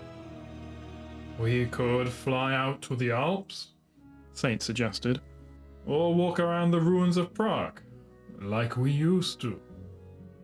"That seems fine," Osiris said. He shrugged a shoulder. "Provided the city doesn't burn to the ground in our absence." Then, after a beat, "Is that all?" "Is that all?" Behind his helmet, Saint frowned. "I suppose." Osiris strode from the room, leaving Saint alone with a sinking feeling in the pit of his stomach. Part 3. Lakshmi II watched Osiris from across the bustling courtyard. Of all the political creatures in the tower, he was the one that troubled her most. Her concern was not a matter of the ex-warlock's unpredictability. In fact, it was just the opposite. The device had no trouble passing his arrogant brilliance. His every move was well within the standard deviation. Yet for someone with a legendary reputation as an eccentric, his every move as of late had been shockingly moderate. It was his newfound predictability that bothered her. Perhaps the loss of his ghost had affected him more than anyone understood. Maybe the burden of mortality had sapped his courage. It was also possible that Osiris represented a blind spot in the Vex dataset, something that only a human could comprehend. Or perhaps instead, something obvious to the Vex, overlooked by her human mind. Whatever the case, Osiris bore watching the old-fashioned way, at least until his usefulness played out.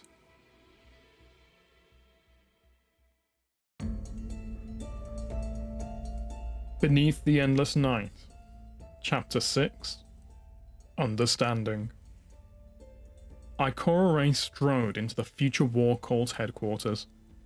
It had the air of a church, hushed and reverent, but the air of sanctity was undercut by the intrusion of Vex technology.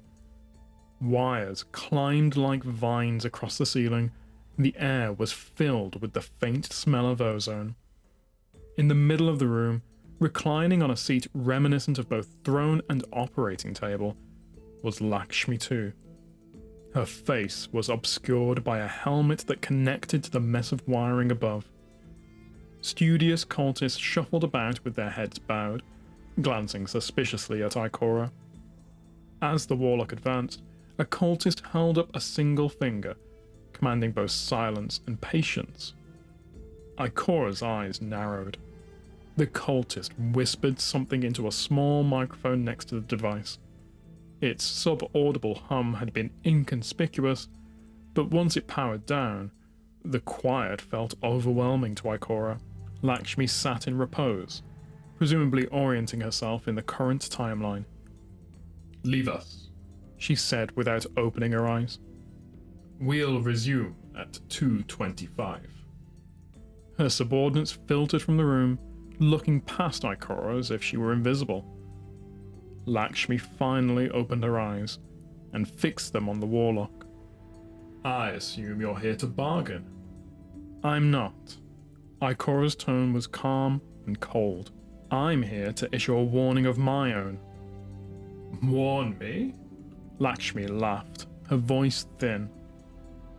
"If we have any further incidents on account of your incitement, I will personally find a remote, icy moon to leave you on." Lakshmi tutted. "Only small minds classify prophecy as provocation." She stood up and smoothed her garments. "Certainty in the face of the unknown is the provenance of zealots." Ikora eyed the device. "And the insane. This isn't a debate." "And yet you are still here. Come, Ikora, you've not seen what I have." Lakshmi gestured to the device. "The Botsa district under assault for a second time. Saint 14 pinned down by gunfire. And you," she trailed off, "screaming for help over the comms." "How many of your prophecies have gone unfulfilled, Lakshmi?" Ikora snapped. "I wish you could hear yourself. How afraid you sound." "All those years studying under Osiris, and you're still so naive," Lakshmi replied. Ikora's anger flared. She advanced on the cult leader. Cut the BS, or suffer the consequences. Understand? Undaunted, Lakshmi's artificial eyes shone bright. "Understood." Ikora stepped back and let her anger pass out of her with a sigh. "Then we're done here." She turned on her heels and strode out. As she left, Ikora wondered whose prophecy she had just fulfilled, Lakshmi's or her own.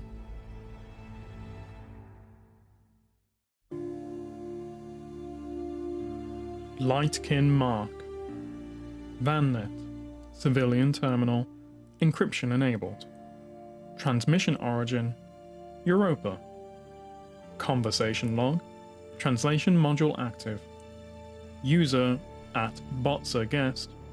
User at YourFob. Thank you for using VANnet. Your conversation may be recorded, connecting you with your party. Europa 1 at Jovian Fob. Long day's grace, Misraaks Kell. Light bless you, Varix. Thank you for taking this time. You sound troubled. Confide. Varix will listen. The humans are... They are not as accepting as I had hoped. They cannot see us as anything but the things of their nightmares. Are we not? I thought things would change. Kell you may be, but you have much to learn about being a Kell yet, Misraaks. Change does not come overnight. Not for Elixni, not for humans. Change takes time, effort. Change hurts, like first molt. I suppose. Suppose nothing. Misraaks Kell is too eager to forget the wolves. Do you remember what it was like to kneel to the Queen of the Reef? I thought the humans would be different. Hope is hope. Reality is reality. You cannot splice all things to be as you wish. No shortcuts here. No excuses either. Not for humans. Not for Elixni. I miss your counsel. You should visit when things calm. Stand beneath the great machine as you did in the time gone. No. No, Varix cannot. That is then. This is now. My river does not flow backwards. But enjoy your victories, Misraaks Kell. Do not let the pain of now overshadow the promise of tomorrow. We should all be so lucky. The Guardian returns to Mithrax in the helm's Elixni wing and continues attempting to find a solution to the Vex's endless night. I greet you in the light, my friend. There have been no more attacks from inside the walls. I spoke my heart words to all who would hear. We have no anger within us. We will not be led to violence, no matter how wide the path. We now must focus on the Vex. The machines do not stop to consider our situation, and neither should you. I can still improve your gauntlet, and your Splicer training must continue. Do not waste your energies on us. My Elixni have been through much, but cruel words and thoughtless deeds will not break us. Let us continue our work. A change in one branch of the Vex domain cascades into infinite others. Even those with gifted foresight can stumble into unforeseen consequences. The Vex network is treacherous, but Guardians fear nothing. I have seen this. Unleash your light on this machine domain. This place is strange. Like a machine ascendant plane. I do not like it. Destroy their leader and get out of there. This mission has been a success. Due in no small part to Mithrax. But never forget that he is the exception, not the rule. Most of the Fallen are monsters. Guardians have even seen them eat humans. Is this not true, Saint 14? It's true. I've seen the Fallen do this and more. But many things were different back then. I too have heard these stories. Though Illuminus Strides prefer silence. It makes pain in my spirit to think on it. But those Elixni were not of House Light. We cannot change what they did. We can only promise to be better. Has Saint 14 spoken to you yet, Mithrax? We have exchanged hard words. Good. I hope this is a start to finding common ground. A road to peace. Your story about Saint, the way the Elixni children tell it especially, it's deeply affected him. Good. A rousing success. It's remarkable what we can accomplish together. Yes. House Light and humanity, hands joined, become a wall of pikes. Now, imagine more hands, all joined against a common enemy. More Elixni houses? Elixni. Cabal. Hive too, perhaps. Imagine what we could all do if we simply understood. You would join hands with Savathun? Mithrax has detected an opening into the Vex network on Europa. The Guardian sets out to expunge the Vex from their network and collapse it. Each trespass into this domain is easier for you than the last. I feel you moving through the Vex network as they do, as they are. You are no longer an invader. You are a part of the system. I hope that as you change this place, it is not also changing you. They enter Tartarus. The guts of this dimension churn, digesting all within. This entire place seeks your end. You will need to find a defense against the forces of eradication and entropy at work here. The Guardian finds Dimio, the oppressive mind. We have woken the oppressive mind. Destroy it. They defeat the oppressive mind. We succeed for a third time, and yet nothing has changed with the Endless Night. Why is that, Mithrax? Each time the Guardian destroys a Vex mind in control of a domain, the remaining Vex carry the leftover burden. And how many of these minds do you think are left to share that burden? That is unclear. Then we should focus our efforts on finding the central Vex mind guiding them. Osiris, how is that coming along? Slowly. Lakshmi and Mithrax's splicers are diligently working with data the Guardian has recovered. But the Vex mind, at the source of the Endless Night, remains elusive. We need to move quickly. The simulation is draining the city's energy. I won't stand by and watch our lightless civilians continue to suffer. Ikora, I don't intend to let that happen. We will work harder. We will find a way. The light provides.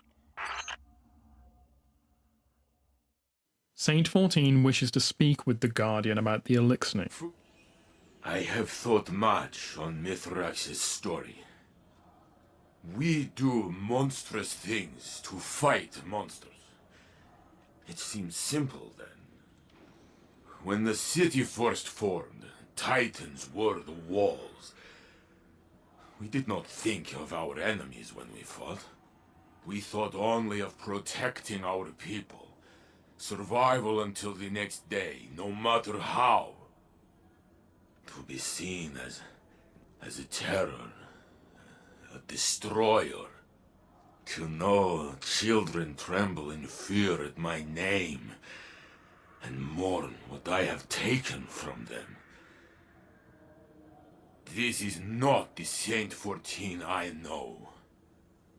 I can never forgive what the old houses did to us. But these are not the old houses. They are dead. What do we gain from more death? This lashing out against defenseless people, it is the act of a coward. Mithrax risked much to trust us. If his House of Light can forgive, Perhaps we must try to see the fallen, Illuminus, as they see themselves. Or none of us will ever be anything but monsters. We must be more than the enemies of our enemies. Mithrax wishes to speak with the Guardian via the Splicer servitor. I see you have overcome the Vex again. We are both doing what we must. I have not spoken with the Saint, but I believe hearing my story softened him somehow. I saw one of our young run across his path. The Saint raised a hand in greeting, and the hatchling recoiled and fled. The Saint watched it run. The reaction seemed to wound him. I will reach out to this child. She acted out of fear and was unkind. She should know the image of the Saint we use to chase evil is only a story. If we are to survive this long night, we must be able to see one another as what we truly are. The Guardian overhears an optional transmission available in the helm's Illuminus wing from Mithrax and Ikora Ray. Illuminus of the House Light. Hear Misraaks now. I know many of you feared this place. You have seen death at the hands of the Guardians. It was right to expect death in their house. But I said, and say again, that if we help them, they will help us. And here we are, alive. It is true that some have attacked our new home. It is true that some try to share their hate with us. It is always so. But if Illuminus feel darkness inside, only look up to see the great machine, and know that House of Light is blessed. We're all blessed to have such friends in dark times. Humanity will not allow these hateful and ignorant acts to define us. We will prove it by bringing those responsible to justice. Walk the path of hardship with joy in your hearts. Be brave.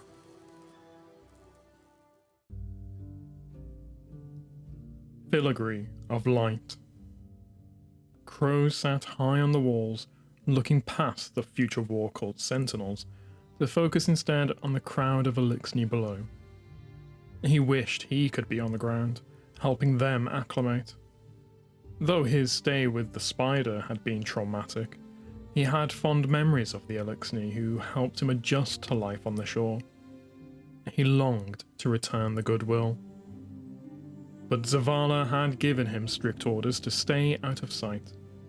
It was a directive he had nearly contradicted in breaking up the previous week's sabotage. He was reluctant to put himself in hotter water for the sake of sentimentality. At least Glint can still have fun, he thought. 3 stories below, a gaggle of Illuminus hatchlings chased Glint through the ruins.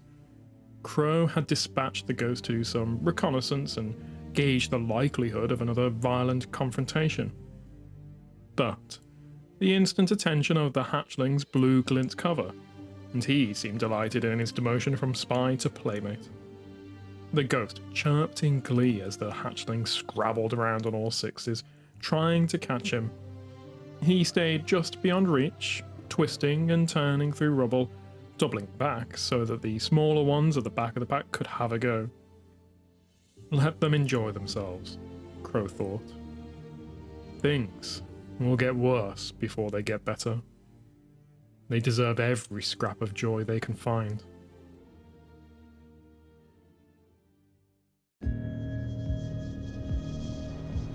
Beneath the Endless Night, Chapter 7, Ripe. I walk through the city on broken legs. I am conspicuous, but the people here grant me many affordances. I chose this form well. I sway and catch myself on a low stone wall. I am ready earlier than anticipated, but I must still learn the next step. I look up toward the false dusk I have hung, but it is not yet finished.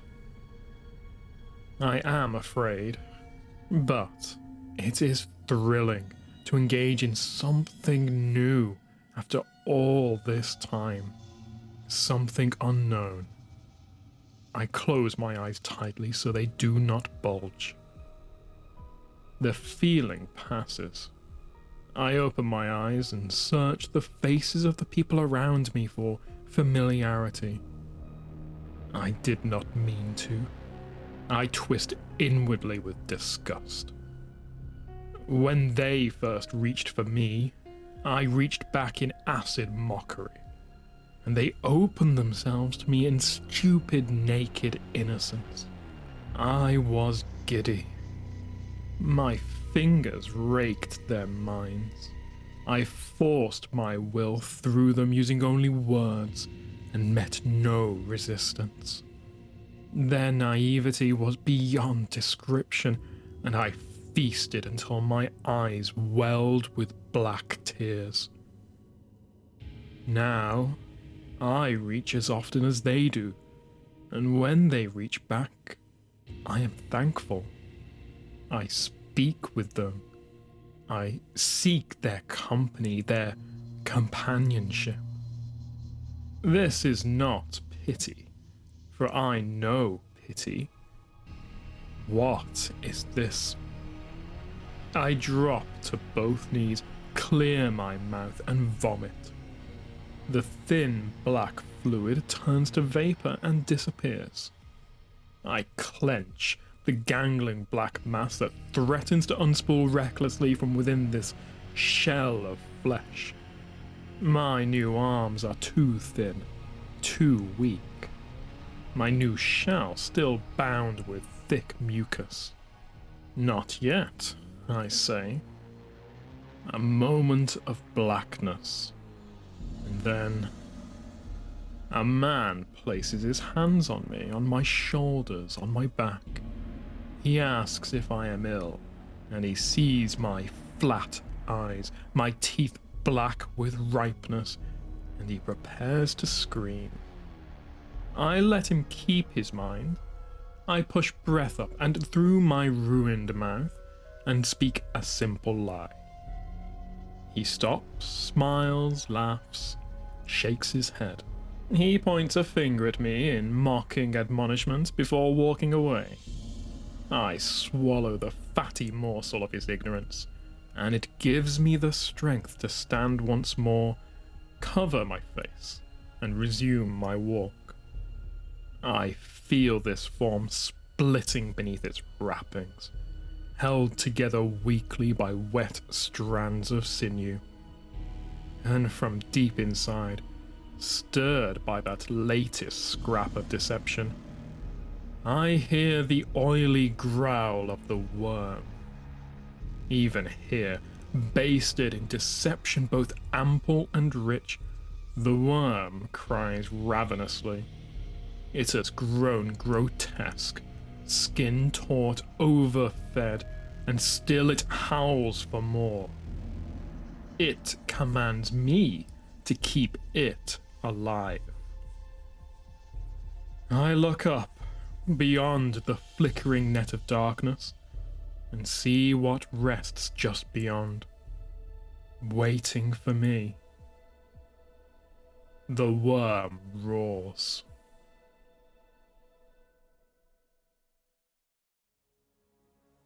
The Guardian returns to Mithrax to continue finding a way to resolve the endless night. Guardian, light guides your path. Though I believe darkness lies ahead for you, I expected your assaults to weaken the Vex. But I reach into the network now, and it pulls, hungry greedy, like slogging through mud. I felt this when you first walked through the network. You pushed into their system, and something malevolent pushed back.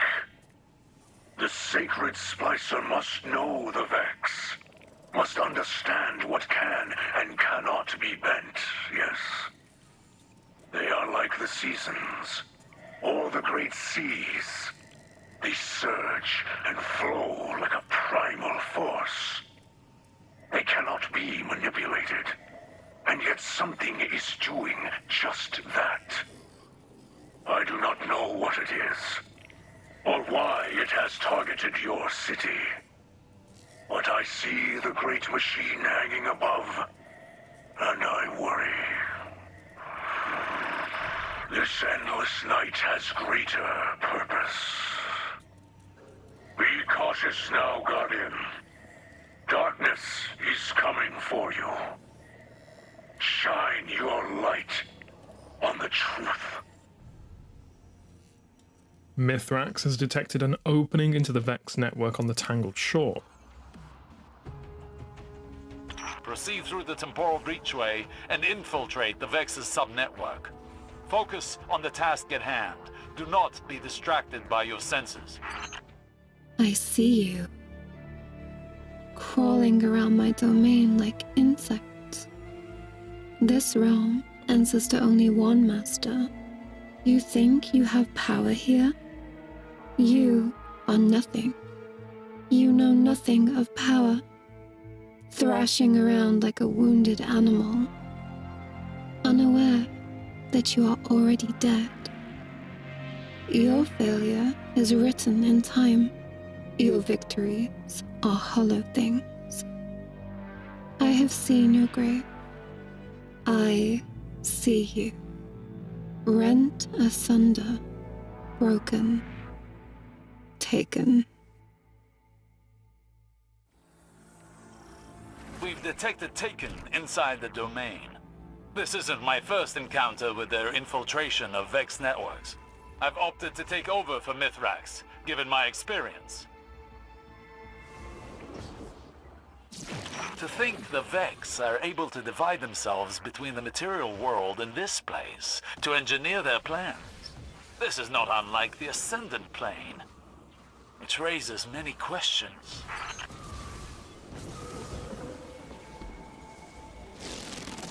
Once more, the Vex fall into our trap. Destroy them all. Bring this domain crumbling down.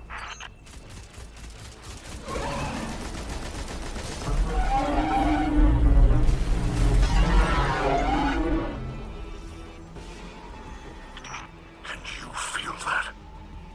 The threads of night unraveling as if a veil is being lifted. The network is laid bare, its threads converging on... What is this? Mithrax, what's wrong? What do you see? An infestation. I have found the Vex at the source of the endless night. Queria, the dreaming mind. Its code has been corrupted by Taken magic. Savathun. We've been played. Queria has been commanding the other Vex, poisoning their minds, directing them at Savathun's will.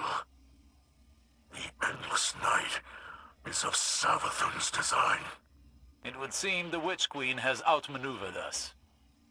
But perhaps she did not count on us seeing her hand so soon. Then we strike now. Misraaks and I will lead forth. We bring the fight to Korea and crush it. We cannot rush into this. We must find a safe route through the Vex domain where Queria's hiding. Any time we give is time for Savathun to scheme. No scheming, we shoot. I know, Saint, but we have to be careful. Mithrax, will you report your findings to the Guardian back at the helm? If that is your wish.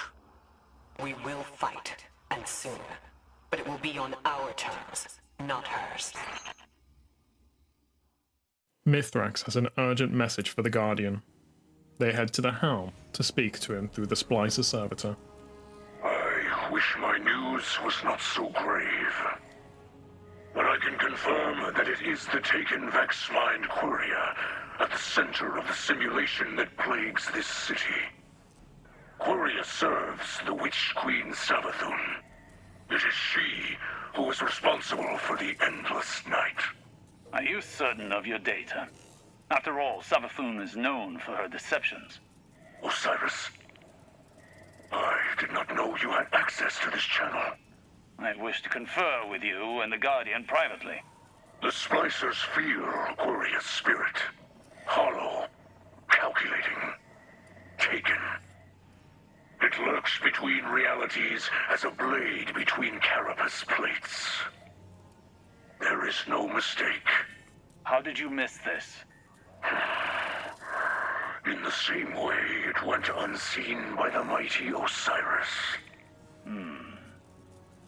If my experience and wisdom can aid you in Quiria's capture, you may have it. Capture? Quria is discordant and must be exorcised if the great machine's sky is to shine again. The things we could learn were we to capture it. Think, Mithrax. Dangerous. Ambitious. Assume capture is successful, captivity would prove difficult. Safer to eradicate. I will confer with Ikora to find us the best course of action. Of course. Misraaks observes the city's guidance. You and the Guardian speak with Ikora. Elixni will continue to refine a strategy. Ikora wishes to speak with the Guardian about the revelation that Quria is at the center of the Vex network. Guardian, be vigilant. We must consider our discovery of Savathun to be part of her plan. Perhaps she means to sow fear and suspicion among us. I won't allow her to drive us apart. When the time comes, I'll put a spear of light through the Witch Queen's heart myself. For now, I'm overturning all hidden records and full archival access to Osiris, but no one else. Lakshmi claims the Vanguard suffers from a lack of transparency. If she had access to our records, she'd cherry-pick whatever details were necessary to ground her prophecies. I need people I can trust to be objective. Some of our records on Savathun are fabricated truths, I'm sure. But in those lies are the strategies she used to topple the Dreaming City. History won't be repeating itself here. Continue your Splicer training with Mithrax. Use it to root Savathun's minions out. We'll reassess the situation when we've located our target. Mithrax wishes to speak with the Guardian via the Splicer servitor. Quria lurks at the center of this false night. All threads leading to it are dark and thick, covered in black oil. Your Splicer mastery has been growing. The great machine is unknowable, but I believe it acts with purpose. Just as we must act with purpose now. To find a way to reach Quria and end it. Sacred Splicers must see the invisible machinery at work around us to understand its beauty and flaws, and our place within it. I think of my light as a torch, a beacon. Yours, though, I see as a weapon. I say this with respect. From what I know of the Great Machine, it would not create a weapon without needing to use it. Quria will be your target. Be ready, for there is no doubt it is. The Guardian overhears another transmission from Lakshmi II that gets interrupted by Ikora Ray. People of the Lost City, I come to you with an emergency announcement. One that Vanguard leadership wishes to keep from you.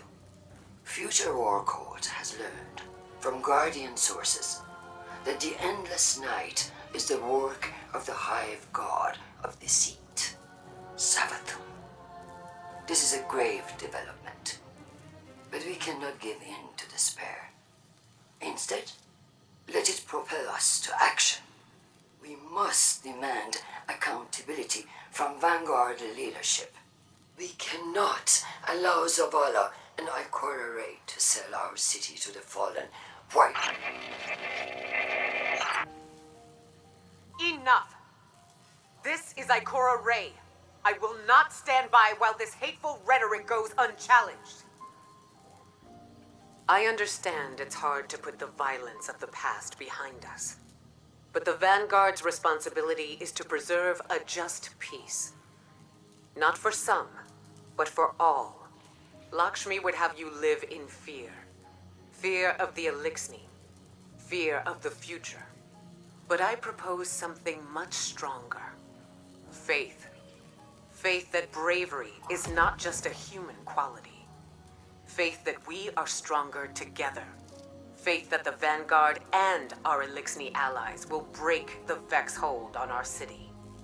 And we'll do it united, as one, for the good of all.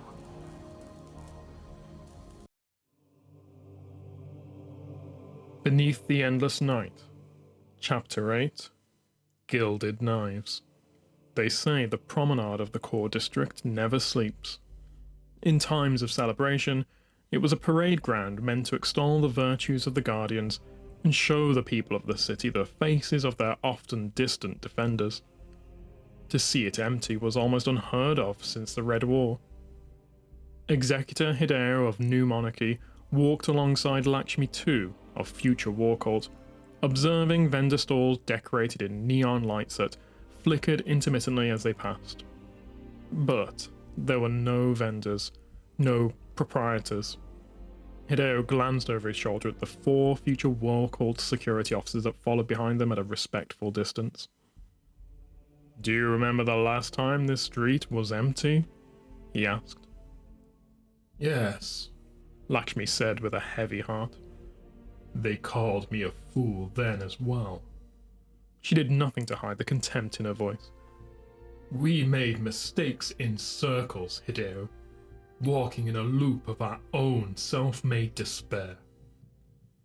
Before he could formulate a response, Hideo spotted the reason for their walk through the endless night. A towering behemoth of chrome and lavender cloth, hunched over in an abandoned plaza.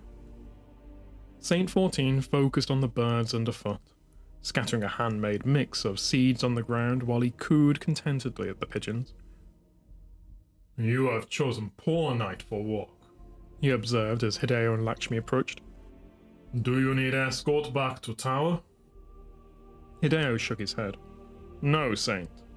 We went to find you in the hangar, and Ms. Holliday informed us that you had come here to..." He eyed the birds. "Contemplate." "Birds are uncomplicated. Good conversationalists. They give me room to think," Saint said with a smile in his voice. "How can I help?" "The consensus has struggled as of late with some of the Vanguard's decisions regarding the city's security. We wanted to expand that conversation to include you," Lakshmi said. "But not Arak Jalal?" Saint asked, a more pointed and cunning response than either Hideo or Lakshmi anticipated. "No," Hideo quickly confirmed. Lakshmi verbally maneuvered around Hideo's answer like water around a stone. "This is about ensuring that the best interests of the city are at the forefront of the Vanguard's mind." Saint fixed his helmed visage on Lakshmi. "The Elixni." A statement, not a question. "The Vanguard are a military force, and the consensus does not doubt their commitment to defending the city beyond its borders." Lakshmi carefully worded her approach. "But we have come to doubt that a military force is the best governance for the city inside of its walls."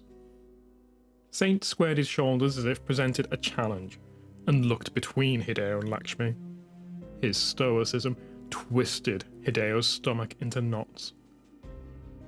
We would like to propose a restructuring of the city's leadership, placing the Vanguard as the authority for what goes on outside the walls. Hideo gestured toward the mountains, and respective leadership here inside the city. He motioned to Saint. This is bad plan, Saint said, without any attempt at obfuscating his feelings. Surely you understand that tactical options in the field do not always apply unilaterally in a civilian quarter, Hideo pleaded. On top of that, the Vanguard is stretched too thin. They cannot be the leadership they need to be. Saint balked. Then why come to me? I am no politician.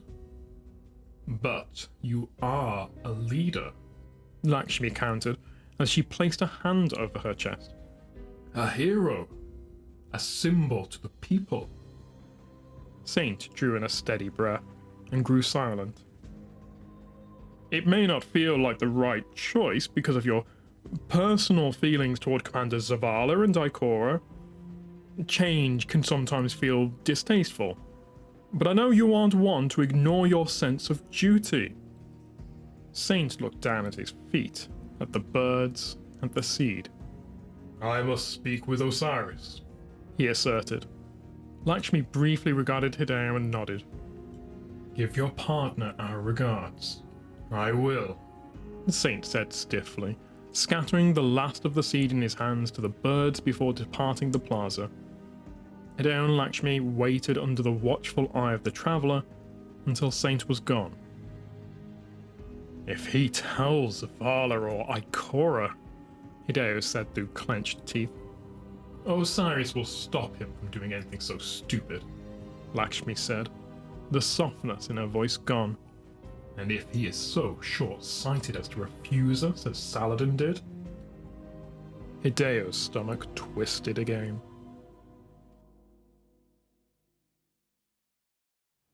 During the 7th week of Season of the Splicer, when you visit the tower, you discover that the courtyard has been affected by taken blights and taken puddles, which appear all over the courtyard. The Guardian returns to Mithrax to find the path to Coria. Guardian, I greet you in the light. Even if darkness hangs overhead, we were correct that an unseen hand was guiding the Vex. Coria, the dreaming mind, brought this endless night with it. It has been draining the energy from this city. We do not yet know why. Ikora and Osiris have thoughts, but the details do not change the truth. Coria must be stopped. But first, we must find it. I have reached into its domain, but the Vex forces break my sight. I believe I am close, but I must focus. You, Guardian, strike the Vex now, with great force, so that I may see Coria through your ripples. It may seek the destruction of your city, or of your vanguard, or something even greater may be at stake.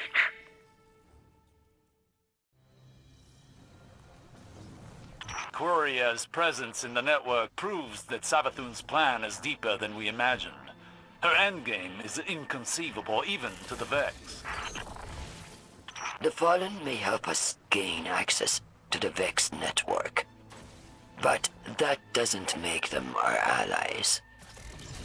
You're a human first, Guardian. Never forget it. These missions have reminded me who our true enemies are. Collapse the Vex network and limit the Witch Queen's influence. This is the most secure network in existence. Yet Savathun infiltrated it with ease. We must act quickly, or the last city will be next. The subjugated minds that control this domain are but pawns in Savathun's larger game. But be careful. Even pawns can kill the Queen. It's frightening that Savathun was strong enough to make puns of the Vex. One wonders how else she might infiltrate our ranks. Mithrax, the Guardian moves through the Vex network with ease. This is your doing. We owe you our thanks.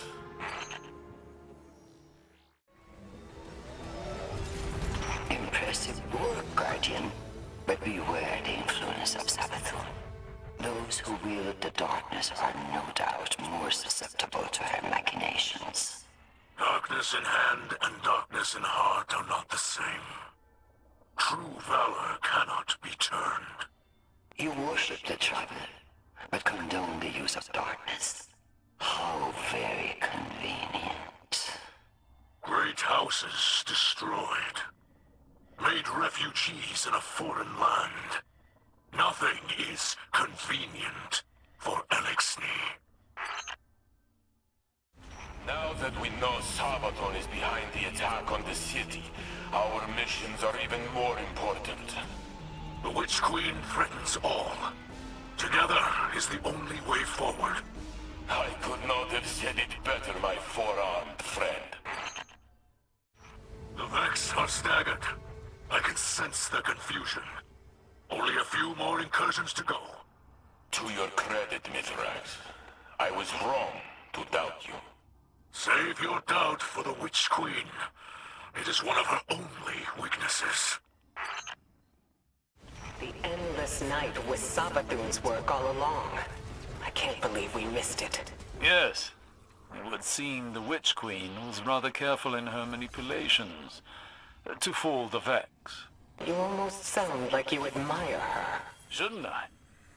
We could learn much from studying Savathun's manipulations. See a larger picture. To what end, Osiris? Oh, better to understand your enemies than to learn to think like them.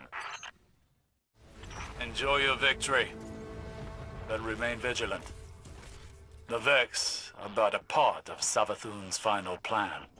The Witch Queen is dangerous, but she is no match for the great machine. You're right, Splicer. The light is the key to victory. Mithrax has detected an opening into the Vex network on the moon. The Guardian sets out to cleanse the corruption from the network and collapse it. This infinite realm beyond material space is but one of many.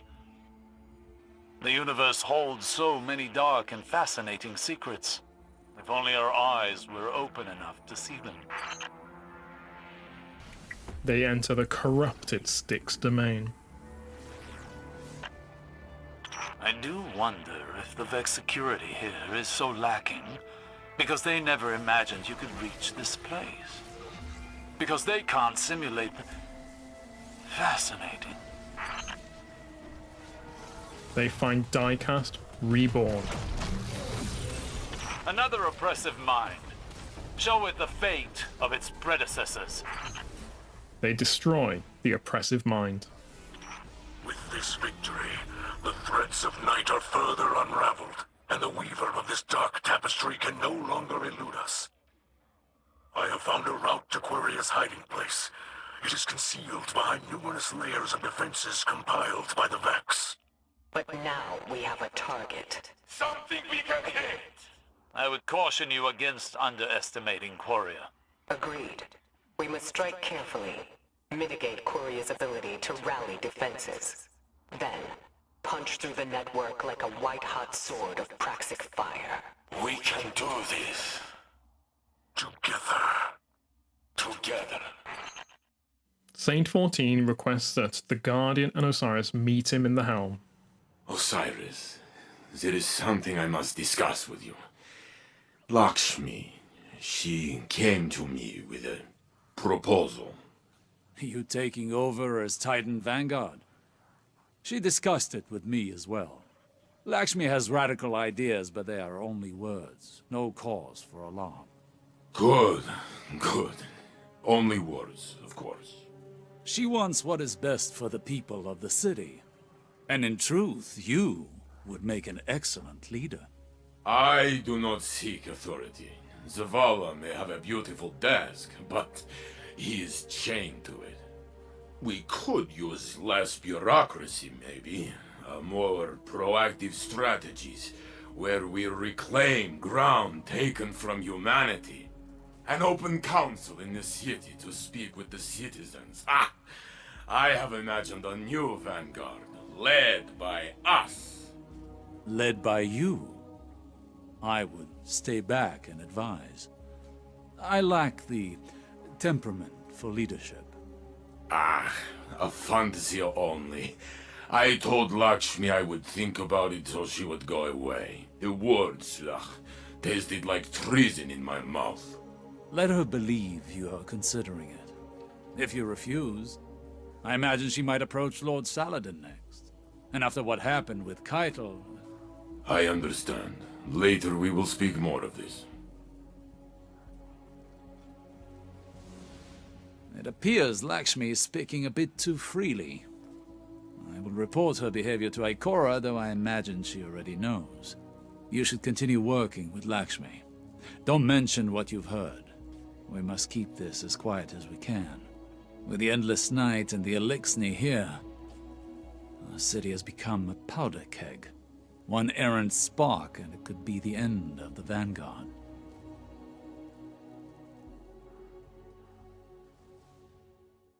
The Guardian returns to Mithrax after listening to Osiris and Saint 14 speak.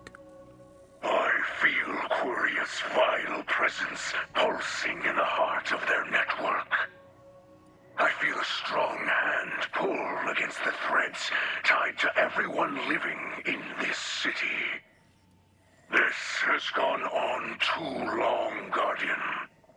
None can spend so long in the night. Death surrounds this place. The true death, which always starts from within. I have heard your people say it is darkest before the dawn. There is comfort in that, yes. But I fear this endless night will grow even more terrible before we see the sun again. The Guardian listens to another broadcast from Lakshmi II. People of the Lost City, the last time I spoke to you, I was silenced. Clearly, Ikora Ray fears the ugly truth. The Vanguard have betrayed you. You need not take my word for it. Simply look at their actions. The Vanguard have turned their backs on the light, and now openly wield the darkness. They force you to shelter a horde of fallen, led by a fugitive with ties to the Vex. And finally, they try to cover up Sultan's involvement in it all. Ikora Ray claimed that the Fallen could stop the endless night. But on the contrary, they have only made things worse. It's even possible that the Witch Queen walks among them. Unfortunately, the current Vanguard will stop at nothing to protect their place in their ivory tower. They don't understand the people of the Lost City, and their actions prove it. Future War Cult, a new monarchy say, enough. We intend to return this city to its people. If the Vanguard won't protect you, then we will. The Guardian returns to Mithrax to begin the 8th week of the Path of the Splicer and pursue Quoria. The light is fading, Guardian. We know the name of the sickness in the heart of the network. Quoria strangles the light. It does not bend it as we splicers do, but twists it, shatters it, and pushes the shards through the skin of reality. It is forcing its terrors upon us. And if it succeeds, there will be nothing left. No Splicer could stand before a being of such power. But then, You Guardians are like no Splicers before you. Charge your gauntlet, focus your mind, and walk further into the light than ever before. For us all. For everything. Please.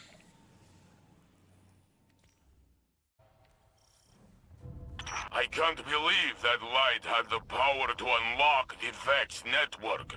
It took an Illuminus to teach us this. Incredible. Only Splicer skills and Guardian Light could breach the Vex network.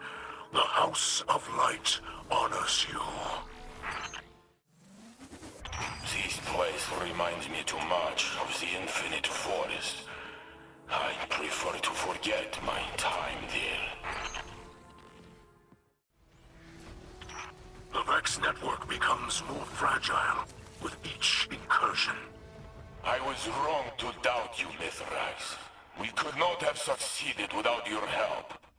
The light provides. The Guardian does the rest. Reflecting on our victories, I am reminded of an Elixni legend. One told by the scribes of House Judgment. Before the Great Machine, Elixni were hounded by Skira, the Watcher. A shape-changer. Manipulator. Sabathun? No, but similar. A demon of our past. Defeated. How? Not with weapons or words, but with silence. Our fear and belief made Skira powerful. When we ceased being afraid, Skira ceased to be. Word only that simple, Mithrax.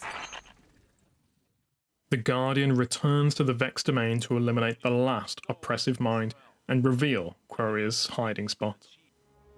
When you first stole into this realm, I did not believe you could achieve what you have. Invading a domain of Vex consciousness like this. Yet, here you are.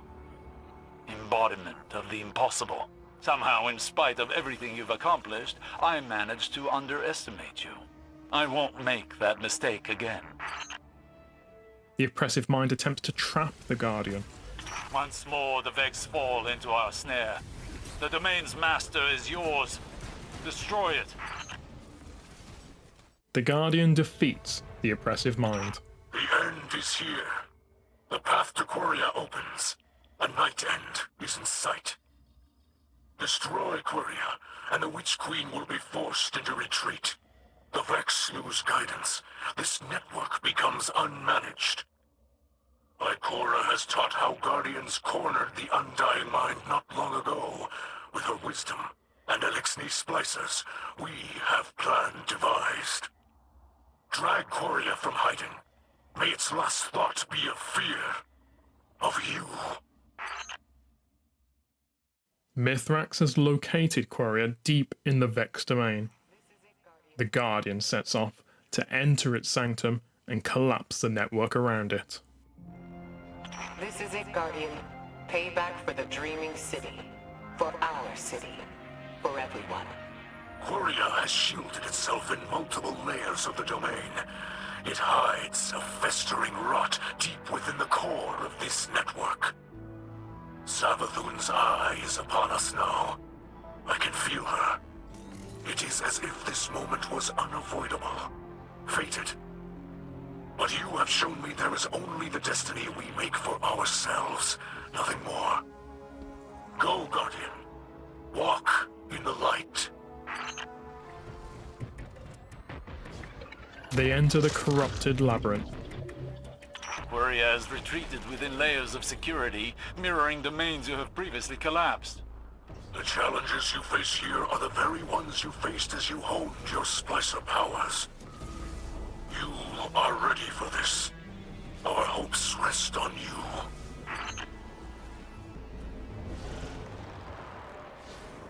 They enter the corrupted Styx domain.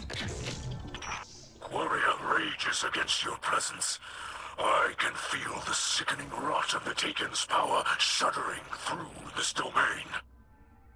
The Vex, too, struggle against the yoke of oppression laid on them by Quria. Our enemy hides behind others and uses them as pawns. Does their cowardice know no end? They enter the corrupted Tartarus domain. Not much longer now, Guardian. We are all here. We believe in you. Quria is close. The Taken corruption in this Vex domain is deep. I can feel its infection through their systems. Fingers of darkness grasping, searching. Be careful, Guardian. The Guardian enters Delphi, where they find Quria.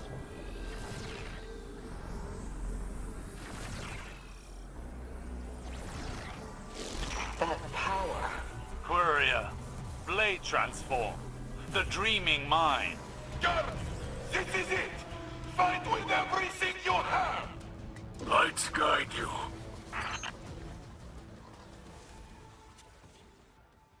The Guardian defeats Quria.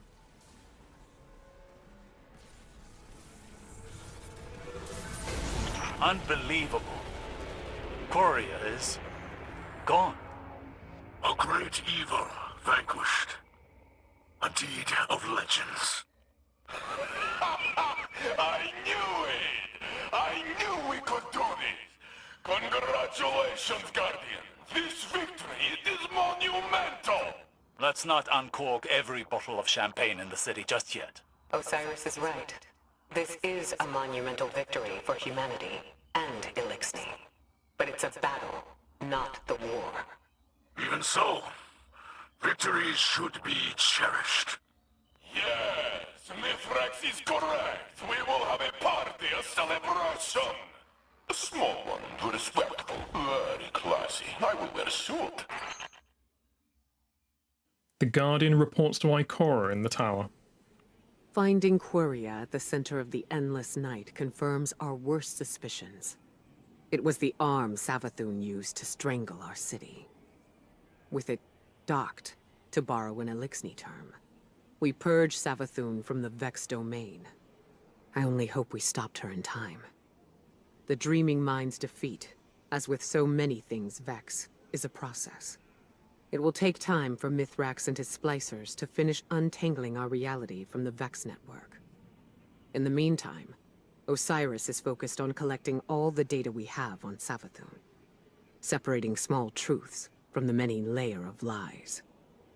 Everything she does is for a reason, even if it seems beyond our comprehension. I want to know what she hoped to gain. I thought I might ask Lakshmi for her assistance, but that device she uses... By Osiris's description, it's used to align one's consciousness with other temporal realities, and has driven many war cultists insane. The visions it shows her, they cloud her judgment. Even now, she believes the Illuxni will be the cause of some great catastrophe. Osiris seems to think he can get through to her. He understands the technology. He understands her perspective, but I can only give him so much time. Lakshmi too sends the Guardian a secure message concerning their victory over Quria. Oh, Guardian. I wanted to be among the first to send my regards. Your victory today has lifted a great weight from my chest. I feel like I can breathe again. I hope you're not too proud to accept my praise. Even though we may not see eye to eye. Pride is a dangerous affliction. It is clear Ikora suffers from it. And yes, I know, I do as well. Do you see? I can admit when I am wrong. Which is more than I can say for some of our current leaders. The city deserves someone who acts, someone who does what is right, even if it is unpopular. After all, you destroyed Quria against the wishes of countless Vex.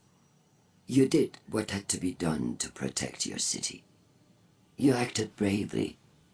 I admire you for that. You and I, we will speak more when this ugliness is behind us.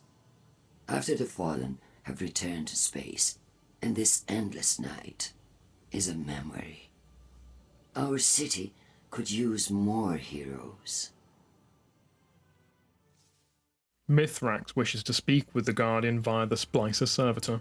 Courier is no more. The threads of its influence lay limp across the weft of this reality. I thought its defeat would have driven the endless night from our skies. We must trust it will fade instead. Fitting, as the distrust between my people and yours will not vanish in a single act, but slowly, over time. We, everything, can begin to heal. You have united us in your light, Guardian. It was my honor to watch you grow into a sacred Splicer. Though this journey may be over, I hope we can still walk together. We will have a beautiful sunrise.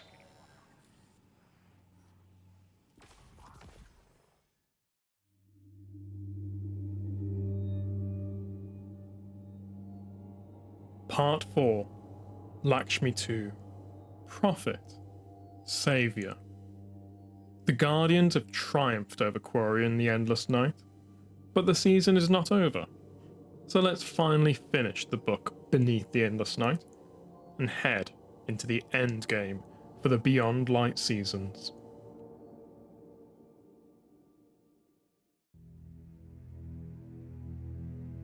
Beneath the Endless Night. Chapter 9. Prediction.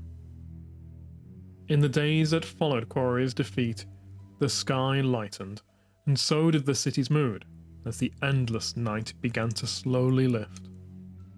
Lakshmi, too, stood high on the city walls, watching adventurous citizens mingle with the Elixni. She focused her attention on an Elixni peddler, who had fashioned several small robots from discarded scrap. A small gaggle of children stood across the way, clearly interested in the robots as they moved aimlessly, but too frightened to approach. Lakshmi knew that the peddler would sell one of the robots, but none of the scrap, and end the day discouraged. It's a bright new day, she thought. It's a bright new day, a deep voice called out. Lakshmi turned to see the former warlock Osiris striding along the wall toward her. What a strange choice of words, Lakshmi answered. The darkness is closer than ever. And in the darkness, it's sometimes difficult to tell friend from foe. She remembered this conversation from her time in the device. Many of the potential futures it showed her led to this moment. Osiris was growing predictable. It is, Osiris said. And in the darkness, it's hard to tell friend from foe. Lakshmi smiled inwardly. They were still well within the standard deviation. I'm surprised to hear you say that, Osiris. You are normally blessed with such uncommon clarity. My perspective has changed since I lost the light, Osiris began slowly. Time is suddenly finite. It makes everything seem more changeable. And if my perception can change, perhaps my enemies can as well. The folly of mortality. Lakshmi gestured to the scene below. Those people could never understand time as we do, Osiris. You've peered behind the veil. You've seen the Vex simulation stretching endlessly. You understand that history is changeable, but also inevitable. I used to be certain of that, he agreed. But now I have to wonder, if history is inevitable, Why am I constantly surprised? Lakshmi chuckled. She had heard his comment before, of course, but her premonition had not adequately conveyed his fatuousness. And what do you think, Osiris? Will this bright new day last? She nodded toward the Illuminus settlement. Are we meant to share the light with the fallen? As if you would know, she thought. You no longer deal in predictions. I've given up on prediction, Lakshmi. I put my fate in the hands of the Traveler, now more than ever before. He gave her a sidelong glance. And what do you say? Is this a new dawn? Lakshmi recalled the vision she had so fervently sought within the device.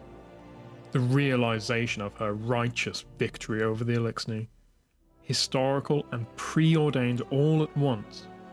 Her life's work crawling minute by minute from the future into the present. No, she replied.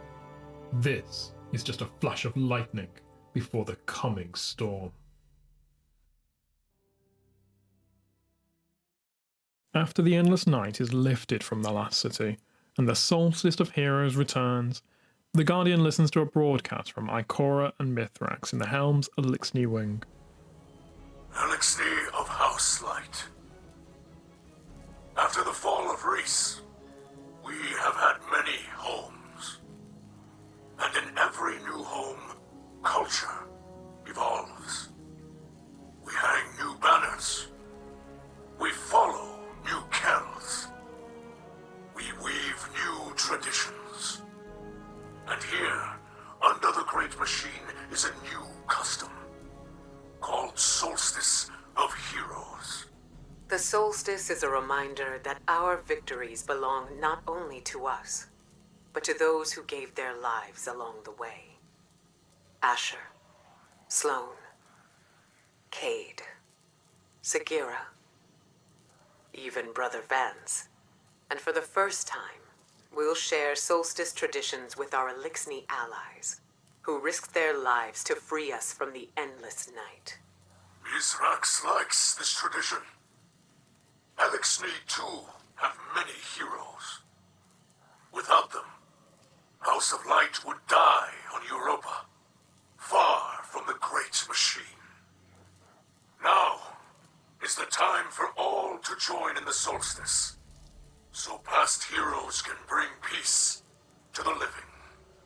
May our heroes unite us and lead us toward a brighter future, together.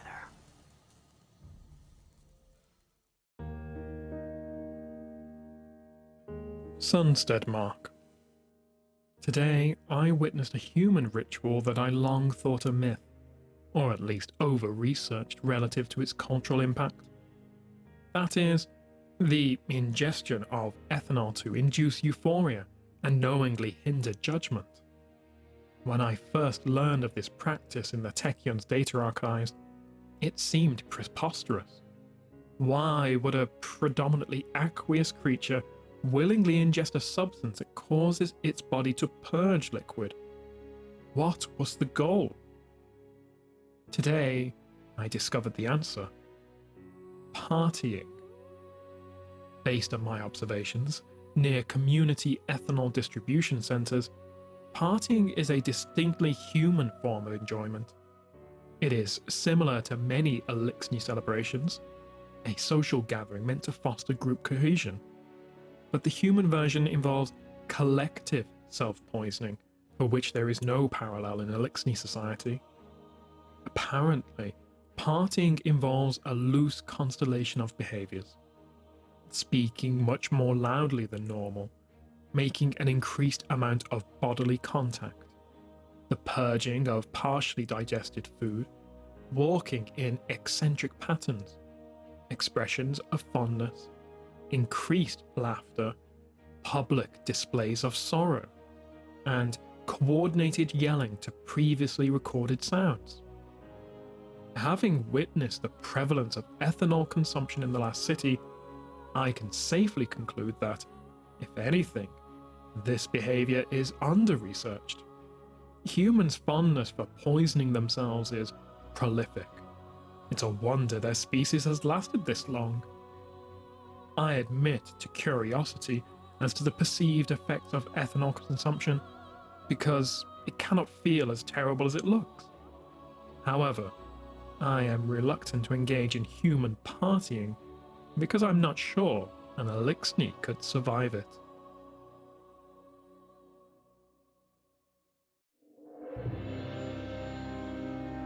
Zero Nero Shell. Jola held his arms wide and concentrated. On the low table before him sat a pair of well-worn boots. The blades of the Splicer Gauntlet on his wrist whirred softly. Bask, determined to ignore him, floated over to the window and began checking crucible scores. I picture the light around these old boots, Jola said solemnly.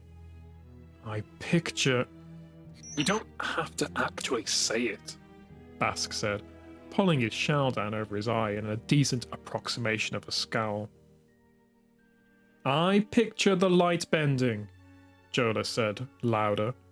I see it feeding back into reality in a perfect loop. I strum the threads of the physical plane. I bend the light. I reshape it in my mind and... He closed his eyes tightly and whispered, Geomag stabilizers. The gauntlet blades clattered limply to rest as he opened his eyes, looked at his boots, and grunted. Bask hovered over his shoulder. I could get you a second-hand pair from the market without much... Mithrax said we shape the light with our will. Jola sighed as he adjusted the settings on his gauntlet. I just have to change one tiny value of reality. From Geomag stabilizers, no, to Geomag stabilizers, yes. Kid, I'm starting to think I didn't res all of your brain last time, Bask said. Right now, I'm visualizing you being quiet, Jola said, and held his arms wide. I picture the light around these old boots.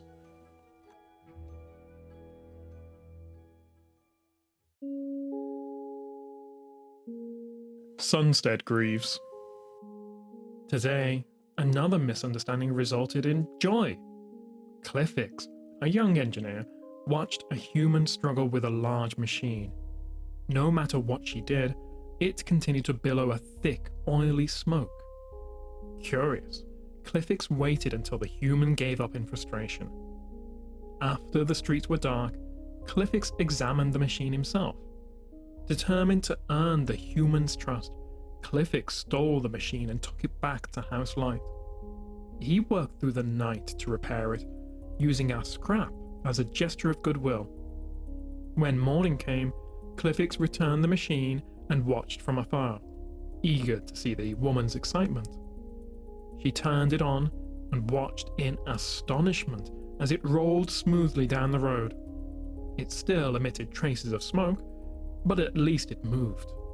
To Cliffix's chagrin, the woman flew into a rage. As I later learned, producing smoke was the machine's whole purpose. Something to do with the curing of animal flesh? I myself am still not certain of the details.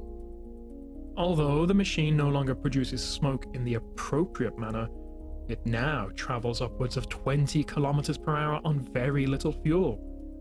The neighborhood children have been riding it along the street all day. I even saw them gathering supplies to add a steering system. In the end, Cliffix and I agree that it's a great thing he's done.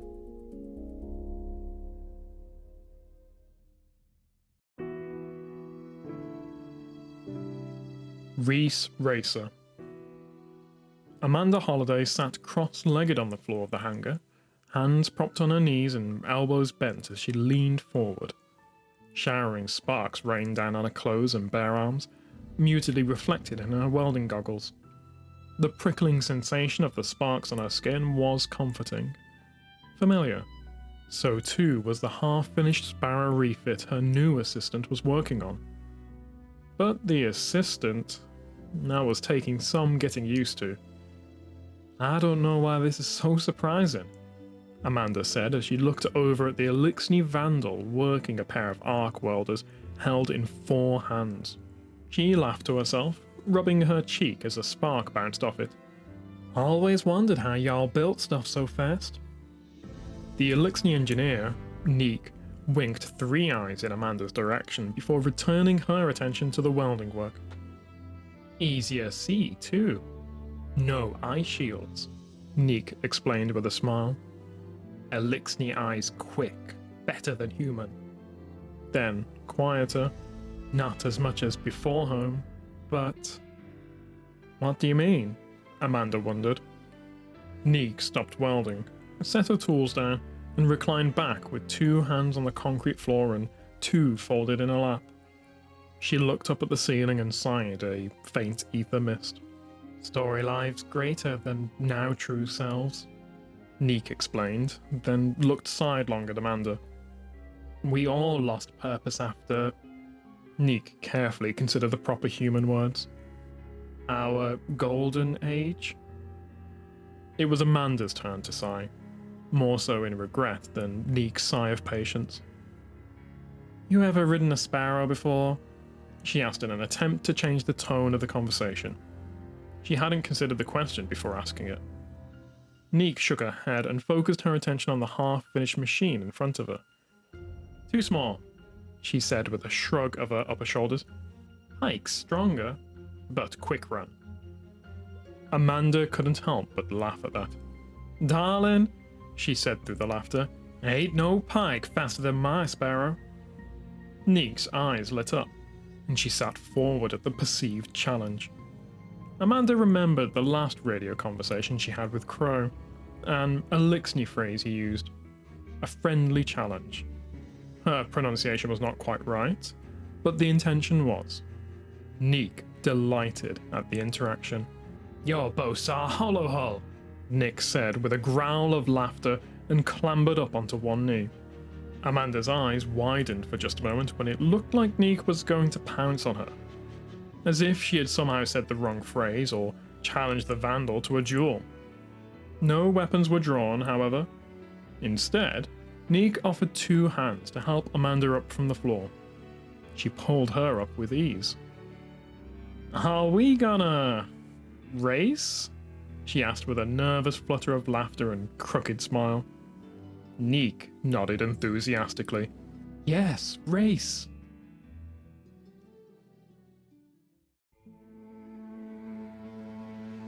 Null, composure. The 5 splicers sat motionless around the small access point that jutted from the dark stone. It pulsed softly, checked and rechecked the permissions that summoned it, and then pushed a data spike solidly into the Vex domain. The splicers' consciousnesses spiraled into the network, and they immediately sensed the colors changing around them. They were being hunted. Exclusion fields manifested and chased them, sizzling over the data planes as they passed. With a confident laugh, Grainslayer blinked into a silver fractal of unbound light.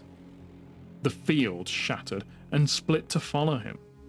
Chronicle Kell spun cool blue towers of mandatory protocols stretching into infinity, then duplicated his trace and sent himself hurtling down all possibilities at once.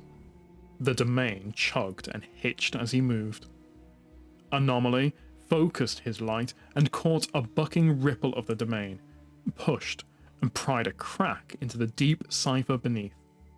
Collide and Corrosion plunged through. Corrosion, her light a scythe, tore fiercely at the smothering strands of replicating data. Collide reached into the blinding heart of the domain, grasping at the decompiling wisps, feeling them retract from his access. He centered himself and willed the correct strand to appear before him. It took all his strength and skill to bend it, to change a 1 to a 0.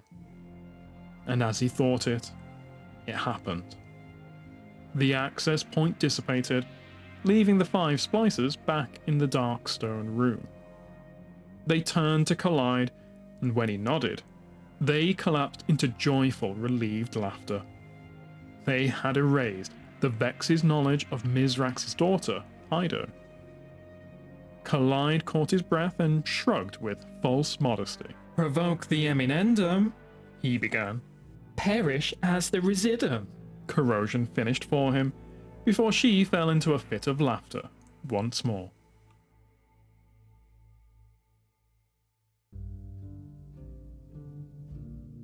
Crown Splitter. A cargo carrier was parked outside of a short-stack residential building.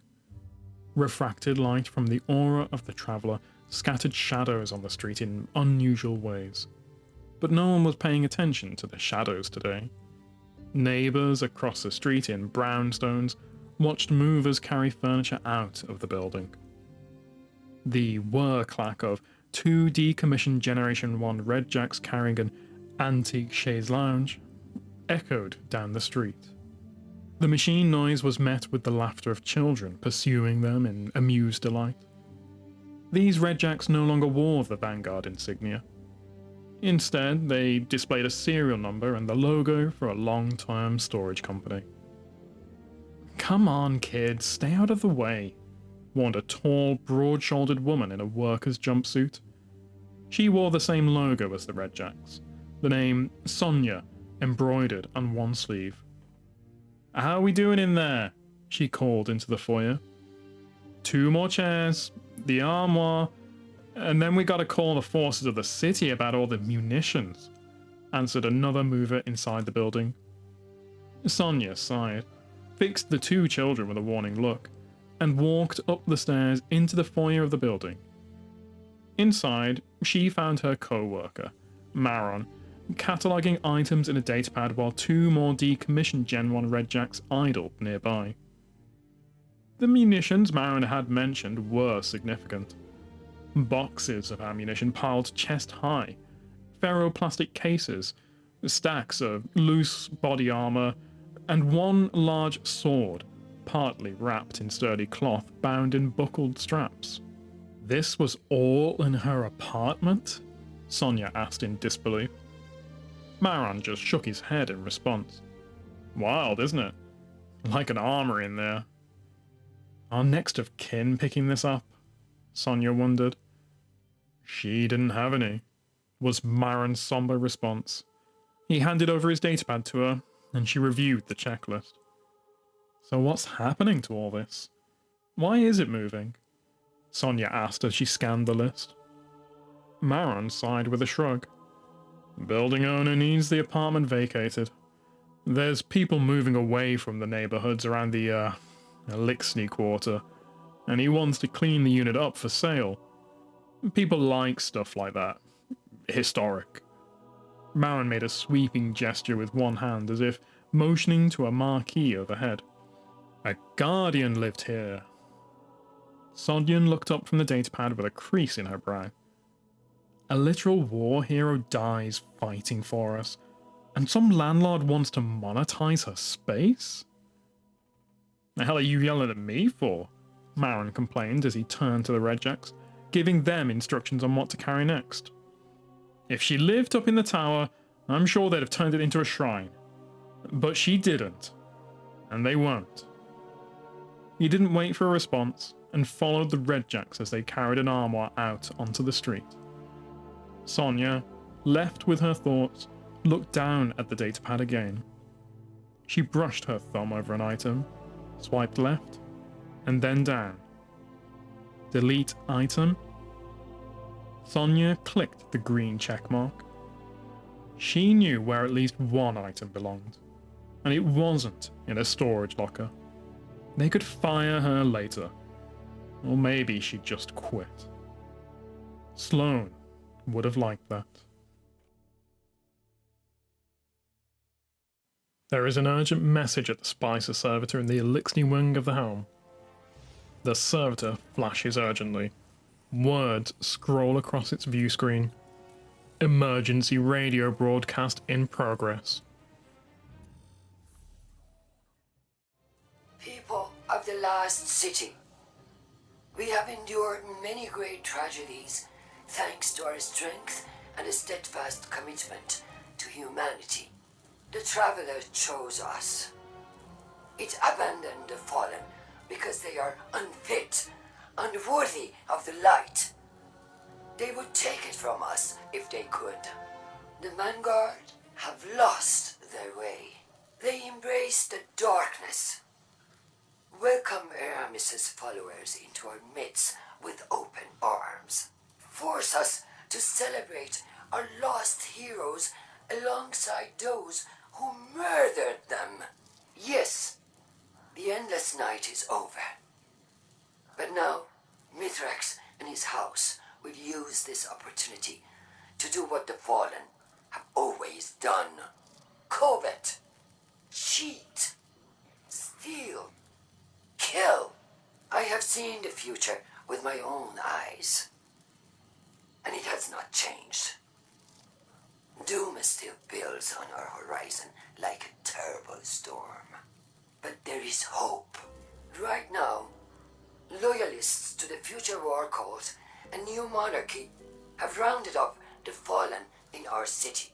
With the aid of Osiris, I have learned how to safely command the power of the Vex. I will use it to do what the Vanguard will not. I will tear open a rift, banish the Fallen to the depths of space from where they came. We alone will save humanity. I have seen the darkest of futures. And with this act, I will... No! No!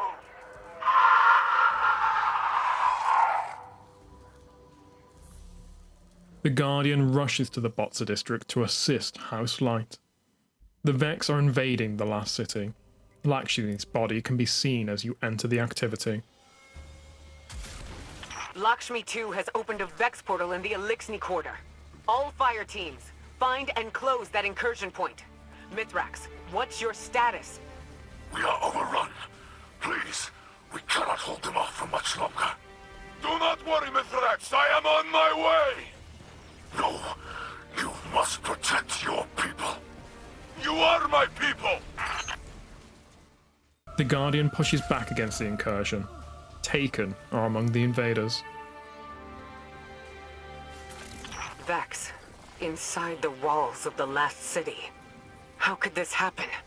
How could Lakshmi do this? We need this incursion ended, now, before any more lives are lost. The Guardian enters the back door into the Vex network. The network entrance is vulnerable. Feed data into the terminal to overload the Vex defenses.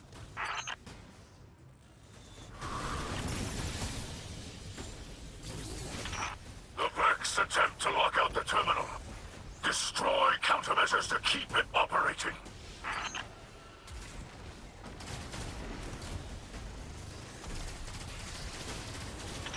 The network attempts to re-encrypt, disrupt the passcode sequence, and continue the splice. The Guardian overrides the terminal passcode. Osiris, what's your position? Osiris? He was right behind me! I have lost him! Osiris, respond! Vex defenses have been reset. But like circuits, they can be overloaded. Continue the assault.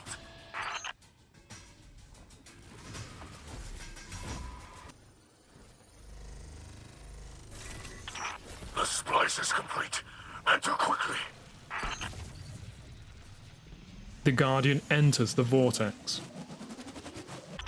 Guardian, there are too many Vex. We need that portal closed. Ikora, Savala, any Guardian who can hear us, we are in need of aid. Is anyone near our position? We are alone. Then, we must fight as if this is our last. The Guardian defeats Portuno's subjugated mind. This is Ike Ray broadcasting on all radio channels. Can anyone hear me? Mithrax? Saint? What's your status? Can anyone read me?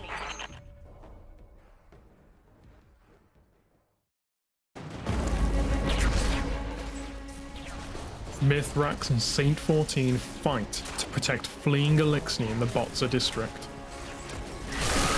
The Guardian has broken their portal! Keep behind us! We will not let them harm you! Stand, friend! You will not fall today!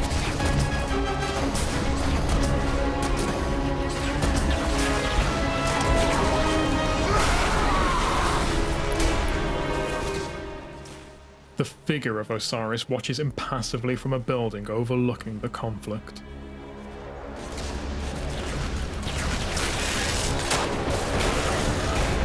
If we do not survive, this is the story Elixni will tell of the Saint standing beside us. And you with me, Kell of Cows!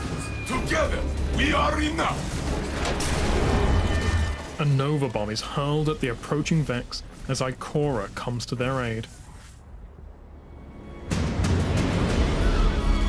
More than enough. Amanda and Zavala ambush the Vex from behind.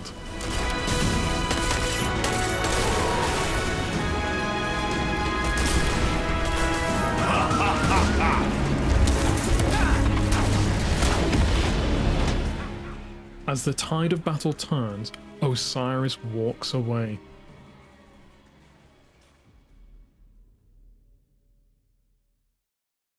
Saint 14 wishes to speak with the Guardian in the tower. Guardian, the city remains. We have wrestled another day from those who would take it, but not without loss. And not alone. Elixni, Mithrax, they stood with us, brothers and sisters in battle. This is a bond that cannot break. Their loss will be buried beside our own. Ikora was wise to look to our future instead of the past. We must remember that it is the Elixni who came to us, laid down arms for a chance at peace. These are not the fiends Lakshmi made them out to be. That bravery demands respect and deserves recognition. The House of Light is part of the city now, under the protection of Saint 14. In time, the memories of our past demons will fade, and our peoples will share laughter and stories. Our victory today will be one of them. More famous than Twilight Gab, I will make sure of it. Ikora wishes to speak with the Guardian about the attack on the city. Look at the city. The skies are slowly clearing, but the streets are filled with dead Vex, dead Elixni, and our people. Future War Cult has scattered to the wind, but we recovered Lakshmi's body from the site of the attack. In the end, she was right about the tragedy looming on our horizon. If only she could have foreseen that it was of her own making. Now Dead Orbit has finally made good on its promise to leave the city, and take a new monarchy with it. The factions are no more. Honestly, I will miss their presence here.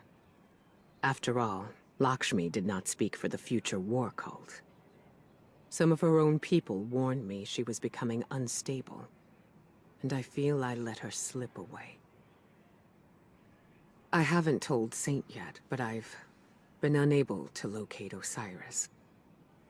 Even though Lakshmi implicated him in the attack, I don't believe he'd... Osiris is a good man. Saint and I will both vouch for him. All he has to do is return to the city to clear his name. I saw the blight that was forming in our own citizens, but I never thought it would lead us here. Eris once said, "We will only know our enemy's next move if we are wise enough to recognize it." My eyes are wide open now. Stay ready. On returning to the helm, the Guardian hears another broadcast from Ikora and Mithrax. People of the last city, I have some troubling news to share. As some of you know, a portal was opened in the Illuminus quarter of the city, allowing Vex to breach our walls for the first time. Thankfully, Guardians, working together with Illuminus Splicers, were able to repel the assault. We've since discovered that Lakshmi II, former leader of the future war cult, was responsible for the security breach. Regrettably, Lakshmi was killed by Vex during the assault. It seems that the other faction leaders were culpable, if not responsible. Executor Hideo and Arak Jalal have fled, taking the remainder of their factions with them. In their absence, we are now one people, stronger, thanks to our alliance with the House Light. House of Light is forever in your debt. You stood by us when we had no one. Now, we stand by the people of the last city. In the grace of the Traveler, come what may. The light provides. The light provides. Mithrax's tone is somber, even filtered through the servitor. Many victories are made sacred with loss. Our victory over Quaria and the Vex is just so. After a meditative pause, he continues. It is right to celebrate, but celebration must also remember our lost heroes, humans and Illuminus. Visit the memorial in the tower to pay respects. In gratitude, he continues proudly, the Vanguard and the House of Light combine to gift you this ship. May it always remind you of our friendship and those we lost. As the season comes to a close, the Guardian visits the Heroes' Memorial. This day is marked by glory and sadness. Today our kin, Elixni and human, went together into the House of Silence. There, they are united in the light. Our house believes that light flows through all, through the great machine, and through you, Guardian. Though we will see the silent never again, we will carry them with us, always. The light provides.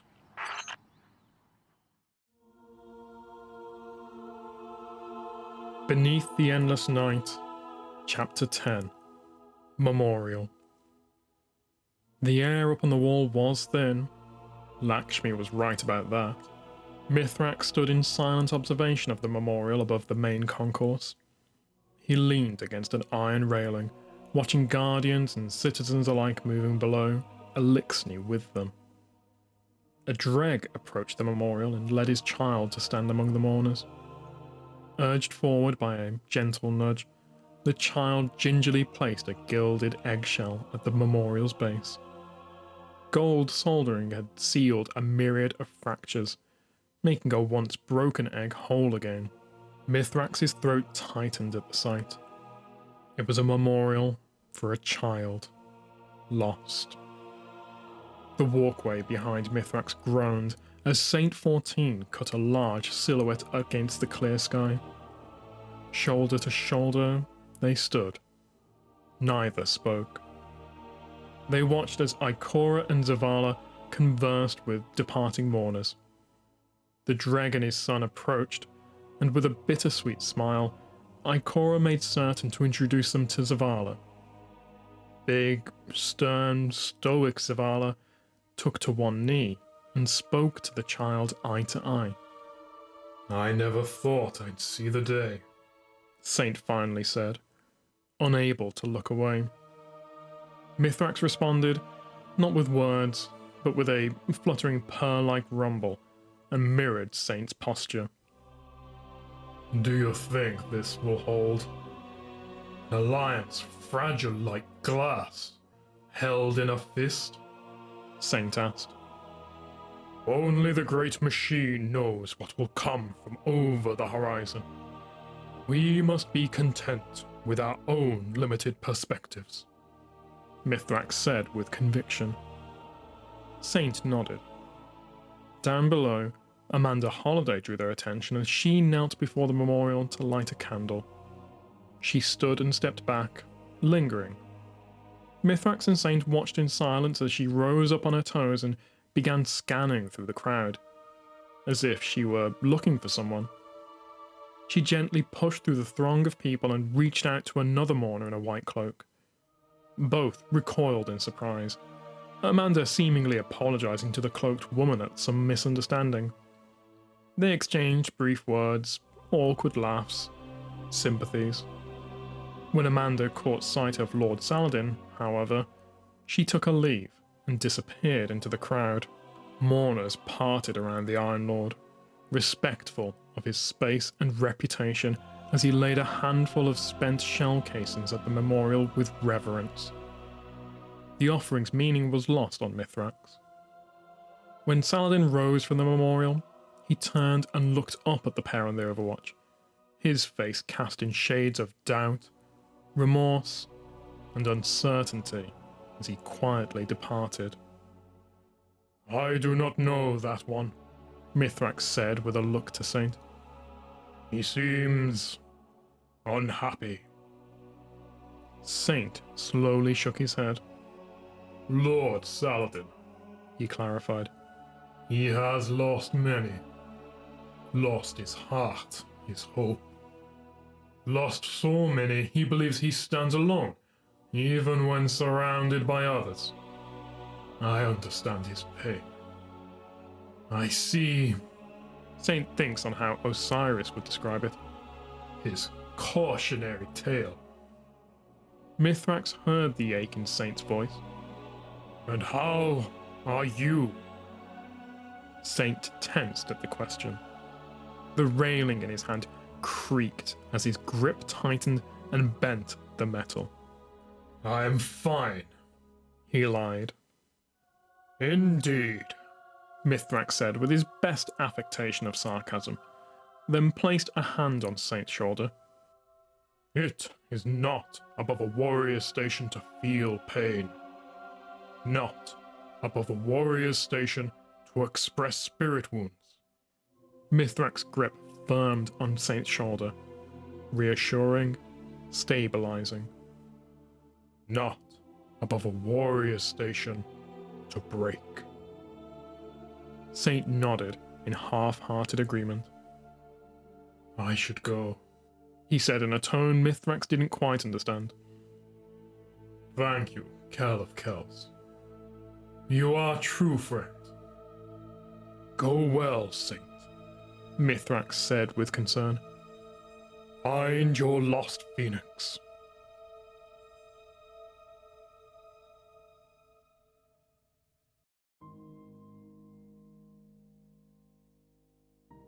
Thank you, as always, to anyone who has listened to this all the way to the end. I have not had as much time in real life to dedicate to these episodes over summer, and for full transparency, I'm actually not sure when the next episode will come out. Naturally, Season of the Lost comes next, but there are also some big gaps in Mara and Savathûn's stories that part of me thinks I should address before we hit that final season and roll on into the Witch Queen expansion episode. I mean, the elephant in the room is the Books of Sorrow. My thoughts are pretty mixed about how or whether to try and cover them in some way. I've avoided them so far simply because there are already great productions out there. Destiny Audiophiles is my favourite, but Bife's adaptation in the form of Dynasty is also like insanely well produced, and I'm desperate to get into adapting stuff in the Witch Queen Lightfall era, not more Destiny 1 stuff. So yeah, at the time of writing, I'm still not sure about the next video. If you have any thoughts or comments, feel free to share them below. I pretty much read every single comment, as you might imagine. In any case, shoutouts go to the Destiny Community Resources Ishtar Collective, Destinypedia, Destiny Lore Vault, the Destiny Lore subreddit, Destiny Music Archive, and Last City Radio for all their work that allows fan projects like this to exist. And as always, to all the writers, artists, designers, and developers who create destiny.